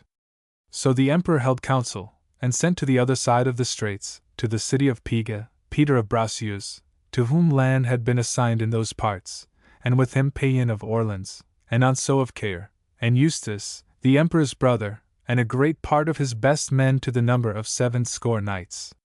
These began to make war in very grim and earnest fashion against Theodore Lascaris, and greatly wasted his land. They marched to a land called Sciza, which was surrounded by the sea except on one side. And in old days the way of entry had been defended with walls and towers, and moats, but these were now decayed. So the host of the French entered in, and Peter of Bracieux, to whom the land had been devised, began to restore the defenses, and built 2 castles, and made 2 fortified ways of entry. From thence they overran the land of Lascaris, and gained much booty and cattle, and brought such booty and cattle into their island. Theodore Lascaris, on the other hand, hard back upon Sciza, so that there were frequent battles and skirmishes, and losses on the one side and on the other, and the war in those parts was fierce and perilous. Now let us leave speaking of those who were at Sciza, and speak of Thierry of Luce, who was seneschal, and to whom Nicomedia should have belonged, and Nicomedia lay a day's journey from Nice the Great, the capital of the land of Theodore Lascaris. Thierry then went thither, with a great body of the emperor's men, and found that the castle had been destroyed. So he enclosed and fortified the church of St. Sophia, which was very large and fair, and maintained the war in that place. Advantages obtained by Boniface. Marriage of his daughter with the emperor. At that time the Marquis Boniface of Montferrat departed from Salonica, and went to Ceres, which Johanniza had destroyed, and he rebuilt it, and afterwards rebuilt a castle called Drama in the valley of Philippi. All the country round about surrendered to him, and came under his rule, and he wintered in the land. Meanwhile, so much time had gone by, that Christmas was now past. Then came messengers from the Marquis to the Emperor at Constantinople to say that the Marquis had sent his daughter in a galley to the city of Abydos. So the Emperor Henry sent Geoffrey the Marshal of Romania and Champagne, and Miles the Brabant, to bring the lady, and these rode day by day till they came to Abydos. They found the lady, who was very good and fair, and saluted her on behalf of their Lord Henry, the Emperor, and brought her to Constantinople in great honor.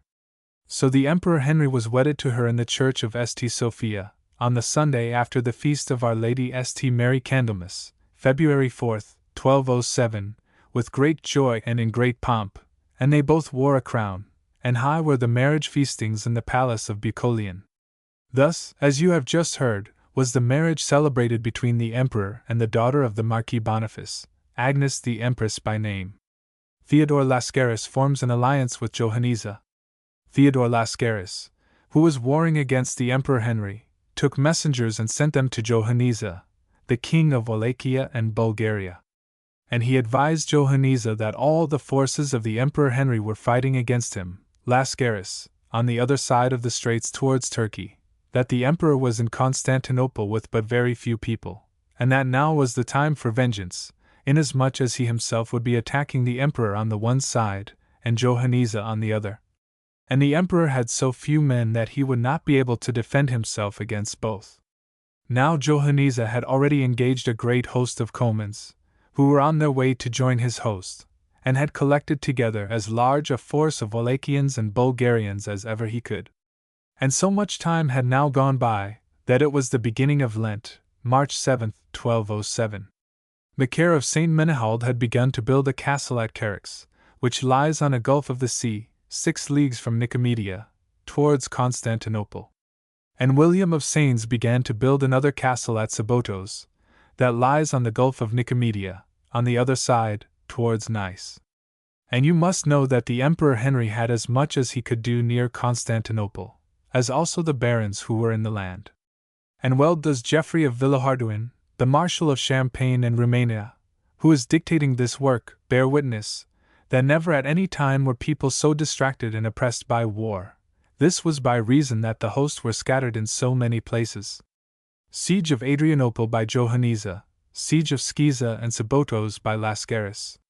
Then Johanniza left Wallachia with all his hosts, and with a great host of Comans who joined themselves to him, and entered Romania. And the Comans overran the country up to the gates of Constantinople, and he himself besieged Adrianople, and erected there 33 great petraries, which hurled stones against the walls and the towers.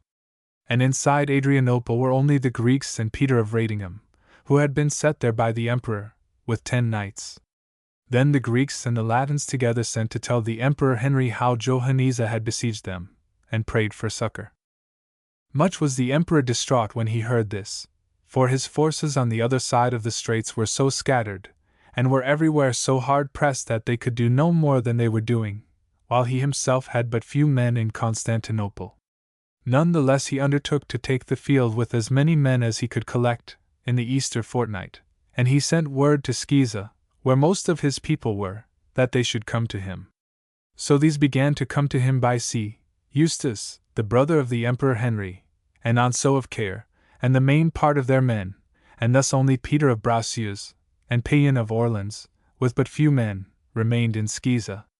When Theodore Lascaris heard tidings that Adrianople was besieged, and that the Emperor Henry, through utter need, was recalling his people, and did not know which way to turn, whether to this side or to that, so heavily was he oppressed by the war, then did Lascaris with the greater zeal gather together all the people he could, and pitched his tents and pavilions before the gates of Sciza, and many were the battles fought before Sciza, some lost and some won. And when Theodore Lascaris saw that there were few people remaining in the city, he took a great part of his host, and such ships as he could collect on the sea, and sent them to the castle of Sabotos, which William of Sains was fortifying, and they set siege to the castle by sea and land, on the Saturday in Mid-Lent, March 31st, 1207. Within were 40 knights, very good men, and Macaire of St. Menehald was their chief, and their castle was as yet but little fortified, so that their foes could come at them with swords and lances. The enemy attacked them by land and by sea very fiercely, and the assault lasted during the whole of Saturday, and our people defended themselves very well. And this book bears witness that never did 50 knights defend themselves at greater disadvantage against such odds. And well may this appear, for of the knights that were there, all were wounded save 5 only, and one was killed, who was nephew to Miles de Brabant, and his name was Giles. The emperor attacks the fleet of Theodore Lascaris, and rescues Sabotos. Before this assault began, on the Saturday morning, there came a messenger flying to Constantinople. He found the Emperor Henry in the palace of Blicherny, sitting at meat, and spoke to him thus: "Sire, be it known to you that those at Sabotos are being attacked by land and sea, and if you do not speedily deliver them, they will be taken, and but dead men." With the emperor were Conan of Bethune, and Geoffrey the Marshal of Champagne, and Miles de Brabant, and but very few people. And they held a council, and the council was but short, and the emperor went down to the shore, and entered into a galleon, and each one was to take ships such as he could find. And it was proclaimed throughout the city that all were to follow the emperor in the utter need wherein he stood, to go and rescue his men, seeing that without help they were but lost. Then might you have seen the whole city of Constantinople all a-swarm with Venetians and Pisans and other seafaring folk, running to their ships, helter-skelter and pell-mell, and with them entered into the ships the knights, fully armed, and whosoever was first ready, he first left port to go after the emperor. So they went rowing hard all the evening, as long as the light lasted, and all through the night till the dawn of the following day. And the emperor had used such diligence, that a little after sunrising he came in sight of Sabotos, and of the host surrounding it by sea and land. And those who were within the castle had not slept that night, but had kept guard through the whole night, however sick or wounded they might be, as men who expected nothing but death. The emperor saw that the Greeks were close to the walls and about to assault the city. Now he himself had but few of his people with him. Among them were Geoffrey the Marshal in another ship, and Miles the Brabant, and certain pisans, and other knights, so that he had some 16 ships great and small, while on the other side there were full 60. Nevertheless they saw that if they waited for their people, and suffered the Greeks to assault Sabotos, then those within must be all killed or taken, and when they saw this they decided to sail against the enemy's ships. They sailed thitherward therefore in line, and all those on board the ships were fully armed, and with their helms laced. And when the Greeks, who were about to attack the castle, saw us coming, they perceived that help was at hand for the besieged, and they avoided the castle, and came to meet us, and all this great host, both horse and foot, drew up on the shore. And the Greeks on shipboard *, when they saw that the emperor and his people meant to attack them in any case, drew back towards those on shore, so that the latter might give them help with bows and darts.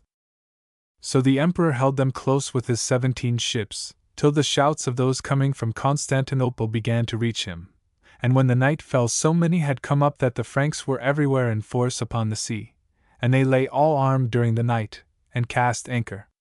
And they settled that as soon as they saw the day, they would go and do battle with the enemy on the shore, and also seize their ships.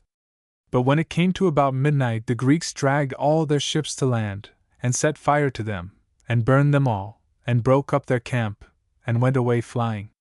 The Emperor Henry and his host were right glad of the victory that God had given them, and that they had thus been able to succor their people. And when it came to be morning, the emperor and his barons went to the castle of Sabotos, and found those who were therein very sick, and for the most part sore wounded. And the emperor and his people looked at the castle, and saw that it was so weak as not to be worth the holding. So they gathered all their people into the ships, and left the castle and abandoned it. Thus did the Emperor Henry return to Constantinople. Johanniza raises the siege of Adrianople. Johanniza, the king of Wallachia, who had besieged Adrianople, gave himself no rest, for his petraries, of which he had many, cast stones night and day against the walls and towers, and damaged the walls and towers very greatly. And he set his sappers to mine the walls, and made many assaults. And well did those who were within, both Greeks and Latins, maintain themselves, and often did they beg the Emperor Henry to succor them, and warn him that, if he did not succor them, they were utterly undone. The emperor was much distraught, for when he wished to go and succor his people at Adrianople on the one side, then Theodore Lascaris pressed upon him so straitly on the other side, that of necessity he was forced to draw back. So Johanniza remained during the whole month of April, 1207, before Adrianople, and he came so near to taking it that in 2 places he beat down the walls and towers to the ground, and his men fought hand to hand, with swords and lances, against those who were within. Also he made assaults in force, and the besieged defended themselves well, and there were many killed and wounded on one side and on the other. As it pleases God that adventures should be ordered, so it befell that the Comans who had overrun the land, and gained much booty, and returned to the camp before Adrianople, with all their spoils, now said they would remain with Johanniza no longer, but go back to their own land. Thus the Comans abandoned Johanniza, and without them he dared not remain before Adrianople. So he departed from before the city, and left it. And you must know that this was held to be a great miracle, that the siege of a city so near to the taking should be abandoned, and by a man possessed of such power. But as God wills, so do events befall. Those in Adrianople made no delay in begging the emperor, for the love of God, to come to them as soon as he could. Forsooth it was that if Johanniza, the king of Wallachia, returned, they would all be killed or taken. Sciza again besieged by Theodore Lascaris, the emperor delivers the city. The emperor, with as many men as he possessed, had prepared to go to Adrianople, when tidings came, very grievous, that Escurion, who was admiral of the galleys of Theodore Lascaris, had entered with 17 galleys into the Straits of Abydos, in the channel of St. George, and come before Sciza, where Peter of Bracius then was, and Payan of Orleans, and that the said Escurion was besieging the city by sea, while Theodore Lascaris was besieging it by land. Moreover, the people of the land of Sciza had rebelled against Peter of Bracius, as also those of Marmora, and had wrought him great harm, and killed many of his people. When these tidings came to Constantinople, they were greatly dismayed. Then did the Emperor Henry take counsel with his men, and his barons, and the Venetians also, and they said that if they did not succor Peter of Bracieux, and Payen of Orleans, they were but dead men, and the land would be lost. So they armed 14 galleys in all diligence, and set in them the Venetians of most note, and all the barons of the emperor. In one galley entered Conan of Bethune and his people, in another Geoffrey of Villehardouin and his people, in the third Macaire of Saint Menehould and his people, in the fourth Miles de Brabant, in the fifth Ansco of Caire, in the sixth Thierry of Luce, who was seneschal of Romania, the seventh William of Perchois, and in the eighth Eustace the emperor's brother. Thus did the Emperor Henry put into all these galleys the best people that he had, and when they left the port of Constantinople, well did all say that never had galleys been better armed, nor manned with better men. And thus, for this time, the march on Adrianople was again put off. Those who were in the galleys sailed down the straits, right towards Scytha. How Escurian, the admiral of Theodore Lascaris' galleys, heard of it, I know not, but he abandoned Scytha, and went away, and fled down the straits. And the others chased him 2 days and 2 nights, beyond the straits of Abydos, 40 miles. And when they saw they could not come up with him, they turned back, and came to Scytha, and found there Peter of Bracieux and Payen of Orleans. And Theodore Lascaris had dislodged from before the city, and repaired to his own land. Thus was Scytha relieved, as you have just heard, and those in the galleys turned back to Constantinople, and prepared once more to march on Adrianople. The emperor twice delivers Nicomedia, besieged by Theodore Lascaris. Theodore Lascaris sent the most part of his force into the land of Nicomedia. And the people of Thierry of Luce, who had fortified the church of St. Sophia, and were therein, besought their lord and the emperor to come to their relief, for if they received no help they could not hold out, especially as they had no provisions. Through sheer distress and sore need, the Emperor Henry and his people agreed that they must once more abandon thought of going to Adrianople, and cross the Straits of St. George, to the Turkish side, with as many people as they could collect, and succor Nicomedia. And when the people of Theodore Lascaris heard that the emperor was coming, they avoided the land, and retreated towards Nice the Great. And when the emperor knew of it, he took counsel, and it was decided that Thierry of Luce, the seneschal of Romania, should abide in Nicomedia, with all his knights, and all his sergeants, to guard the land, and Macaire of Saint Menehould should abide at Carix, and William of Perchois and Scytha, and each defend the land where he abode. Then did the Emperor Henry, and the remainder of his people return to Constantinople, and prepare once again to go towards Adrianople. And while he was so preparing, Thierry of Luce the seneschal, who was in Nicomedia, and William of Perchois, and all their people, went out foraging on a certain day. And the people of Theodore Lascaris knew of it, and surprised them, and fell upon them. Now the people of Theodore Lascaris were very many, and our people very few. So the battle began, and they fought hand to hand, and before very long the few were not able to stand against the many. Thierry of Luce did right well, as also his people. He was twice struck down, and by main strength his men remounted him. And William of Perchois was also struck down, and remounted and rescued. But numbers hemmed them in too sore, and the Franks were discomfited. There was taken Thierry of Luce, wounded in the face, and in peril of death. There, too, were most of his people taken, for few escaped. William of Perchois fled on a hackney, wounded in the hand. Those that escaped from the discomfiture rallied in the church of St. Sophia. He who dictates this history heard blame attached in this affair, whether rightly or wrongly he knows not, to a certain knight named Anso of Remy, who was liegeman of Thierry of Luce the seneschal, and chief of his men, and who abandoned him in the fray. Then did those who had returned to the church of St. Sophia in Nicomedia, viz. William of Perchois and Anso of Remy, take a messenger, and send him flying to Constantinople, to the Emperor Henry, and they told the emperor what had befallen, how the seneschal had been taken with his men, how they themselves were besieged in the church of St. Sophia, in Nicomedia, and how they had food for no more than 5 days. And they told him he must know of a certainty that if he did not succor them they must be killed or taken. The emperor, as one hearing a cry of distress, passed over the straits of St. George, he and his people, each as best he could, and pell-mell, to go to the relief of those in Nicomedia. And so the march to Adrianople was put off once more. When the emperor had passed over the straits of St. George, he set his troops in array, and rode day by day till he came to Nicomedia.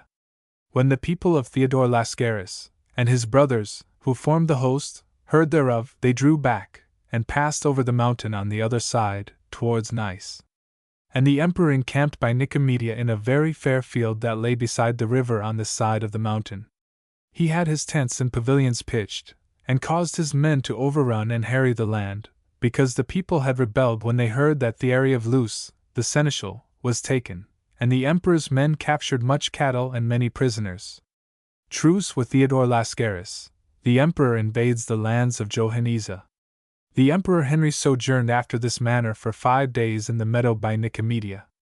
And while he was thus sojourning, Theodore Lascaris took messengers, and sent them to him, asking him to make a truce for 2 years, on condition that the emperor would suffer him to demolish Scytha and the fortress of the church of St. Sophia of Nicomedia, while he, on his side, would yield up all the prisoners taken in the last victory, or at other times of whom he had a great many in his land. Now the emperor took counsel with his people, and they said that they could not maintain 2 wars at the same time, and that it was better to suffer loss as proposed than suffer the loss of Adrianople, and the land on the other side of the straits, and moreover that they would, by agreeing to this truce, cause division between their enemies, viz. Johannesa, the king of Wallachia and Bulgaria, and Theodore Lascaris, who were now friends, and helped one another in the war. The matter was thus settled and agreed to. Then the Emperor Henry summoned Peter of Bracieux from Scytha, and he came to him, and the Emperor Henry so wrought with him that he gave up Scytha into his hands, and the Emperor delivered it to Theodore Lascaris to be demolished, as also the church of St. Sophia of Nicomedia. So was the truce established, and so were the fortresses demolished. The area of Luce was given up, and all the other prisoners. Then the Emperor Henry repaired to Constantinople, and undertook once more to go to Adrianople with as many men as he could collect. He assembled his host at Salimbria, and so much time had already passed that this did not take place till after the feast of St. John, in June, 1207. And he rode day by day till he came to Adrianople, and encamped in the fields before the city. And those within the city, who had greatly desired his coming, went out to meet him in procession, and received him very gladly. And all the Greeks of the land came with them. The emperor remained only 1 day before the city to see all the damage that Johannesa had done to the walls and towers, with mines and petraries, and these had worked great havoc to the city. And on the morrow he departed, and marched towards the country of Johannesa, and so marched for 4 days. On the 5th day he came to the foot of the mountain of Wallachia, to a city called Uloi, which Johannesa had newly repeopled with his folk. And when the people of the land saw the host coming, they abandoned the city, and fled into the mountains. The emperor's foragers suffer loss. The Emperor Henry and the host of the French encamped before the city, and the foraging parties overran the land and captured oxen, and cows, and beeves in great plenty, and other beasts. And those from Adrianople, who had brought their chariots with them, and were poor and ill-furnished with food, loaded their chariots with corn and other grain, and they found also provisions in plenty and loaded with them, in great quantities, the other chariots that they had captured. So the host sojourned there for 3 days, and every day the foraging parties went foraging throughout the land, but the land was full of mountains, and strong defile, and the host lost many foragers, who adventured themselves madly. In the end, the Emperor Henry sent Ansgar of Caer to guard the foragers, and Eustace his brother, and Thierry of Flanders, his nephew, and Walter of Escamay, and John Bliot. Their 4 battalions went to guard the foragers, and entered into a land rough and mountainous. And when their people had overrun the land, and wished to return, they found the defile very well guarded. For the Wallachians of the country had assembled, and fought against them, and did them great hurt, both to men and horses. Hardly were our men put to it to escape discomfiture, and the knights had, of necessity, to dismount and go on foot. But by God's help they returned to the camp, though not without great loss and damage. On the morrow the Emperor Henry, and the host of the French departed thence, and marched day by day till they came to Adrianople, and they stored therein the corn and other provisions that they brought with them. The Emperor sojourned in the field before the city some 15 days. Homage rendered by Boniface to the Emperor, and by Geoffrey of Villehardouin to Boniface. At that time Boniface, the Marquis of Montferrat, who was at Ceres, which he had fortified, rode forth as far as Messinopolis, and all the land surrendered to his will. Then he took messengers, and sent them to the Emperor Henry, and told him that he would right willingly speak with him by the river that runs below Sipsila. Now they two had never been able to speak together face to face since the conquest of the land, for so many enemies lay between them that the one had never been able to come to the other. And when the Emperor and those of his council heard that the Marquis Boniface was at Messinopolis, they rejoiced greatly, and the Emperor sent back word by the messengers that he would speak with the Marquis on the day appointed. So the Emperor went thitherward, and he left Conon of Bethune to guard the land near Adrianople, with 100 knights. And they came on the set day to the place of meeting in a very fair field, near the city of Sipsila. The Emperor came from one side, and the Marquis from the other, and they met with very great joy, nor is that to be wondered at, seeing they had not, of a long time, beheld one another. And the Marquis asked the Emperor for tidings of his daughter Agnes, and the Emperor told him she was with child, and the Marquis was glad thereof and rejoiced. Then did the Marquis become liegeman to the Emperor, and held from him his land, as he had done from the Emperor Baldwin, his brother. And the Marquis gave to Geoffrey of Villehardouin, Marshal of Romania and Champagne, the city of Messinopolis, and all its appurtenances, or else that of Ceres, whichever he liked best, and the Marshal became his liegeman, save in so far as he owed fealty to the Emperor of Constantinople. They sojourned thus in that field for 2 days, in great joy, and said that, as God had granted that they should come together, so might they yet again defeat their enemies. And they made agreement to meet at the end of the summer, in the month of October, with all their forces, in the meadow before the city of Adrianople, and make war against the king of Wallachia.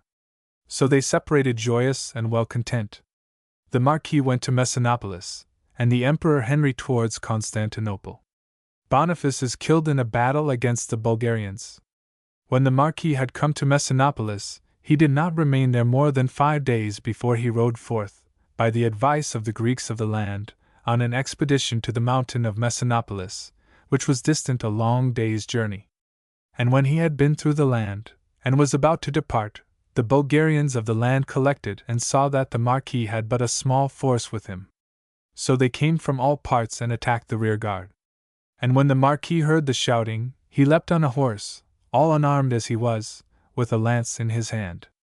And when he came together, where the Bulgarians were fighting with the rear guard, hand to hand, he ran in upon them, and drove them a great way back. Then was the Marquis Boniface of Montferrat wounded with an arrow, in the thick of the arm, beneath the shoulder, mortally, and he began to lose blood. And when his men saw it, they began to be dismayed, and to lose heart, and to bear themselves badly. Those who were round the Marquis held him up, and he was losing much blood, and he began to faint. And when his men perceived that he could give them no farther help, they were the more dismayed, and began to desert him. So were they discomfited by misadventure, and those who remained by him, and they were but few, were killed. The head of the Marquis Boniface of Montferrat was cut off, and the people of the land sent it to Johannesa, and that was one of the greatest joys that ever Johannesa had. Alas! What a dolorous mishap for the Emperor Henry, and for all the Latins of the land of Romania, to lose such a man by such a misadventure, one of the best barons and most liberal, and one of the best knights in the world. And this misadventure befell in the year of the incarnation of Jesus Christ, 1207.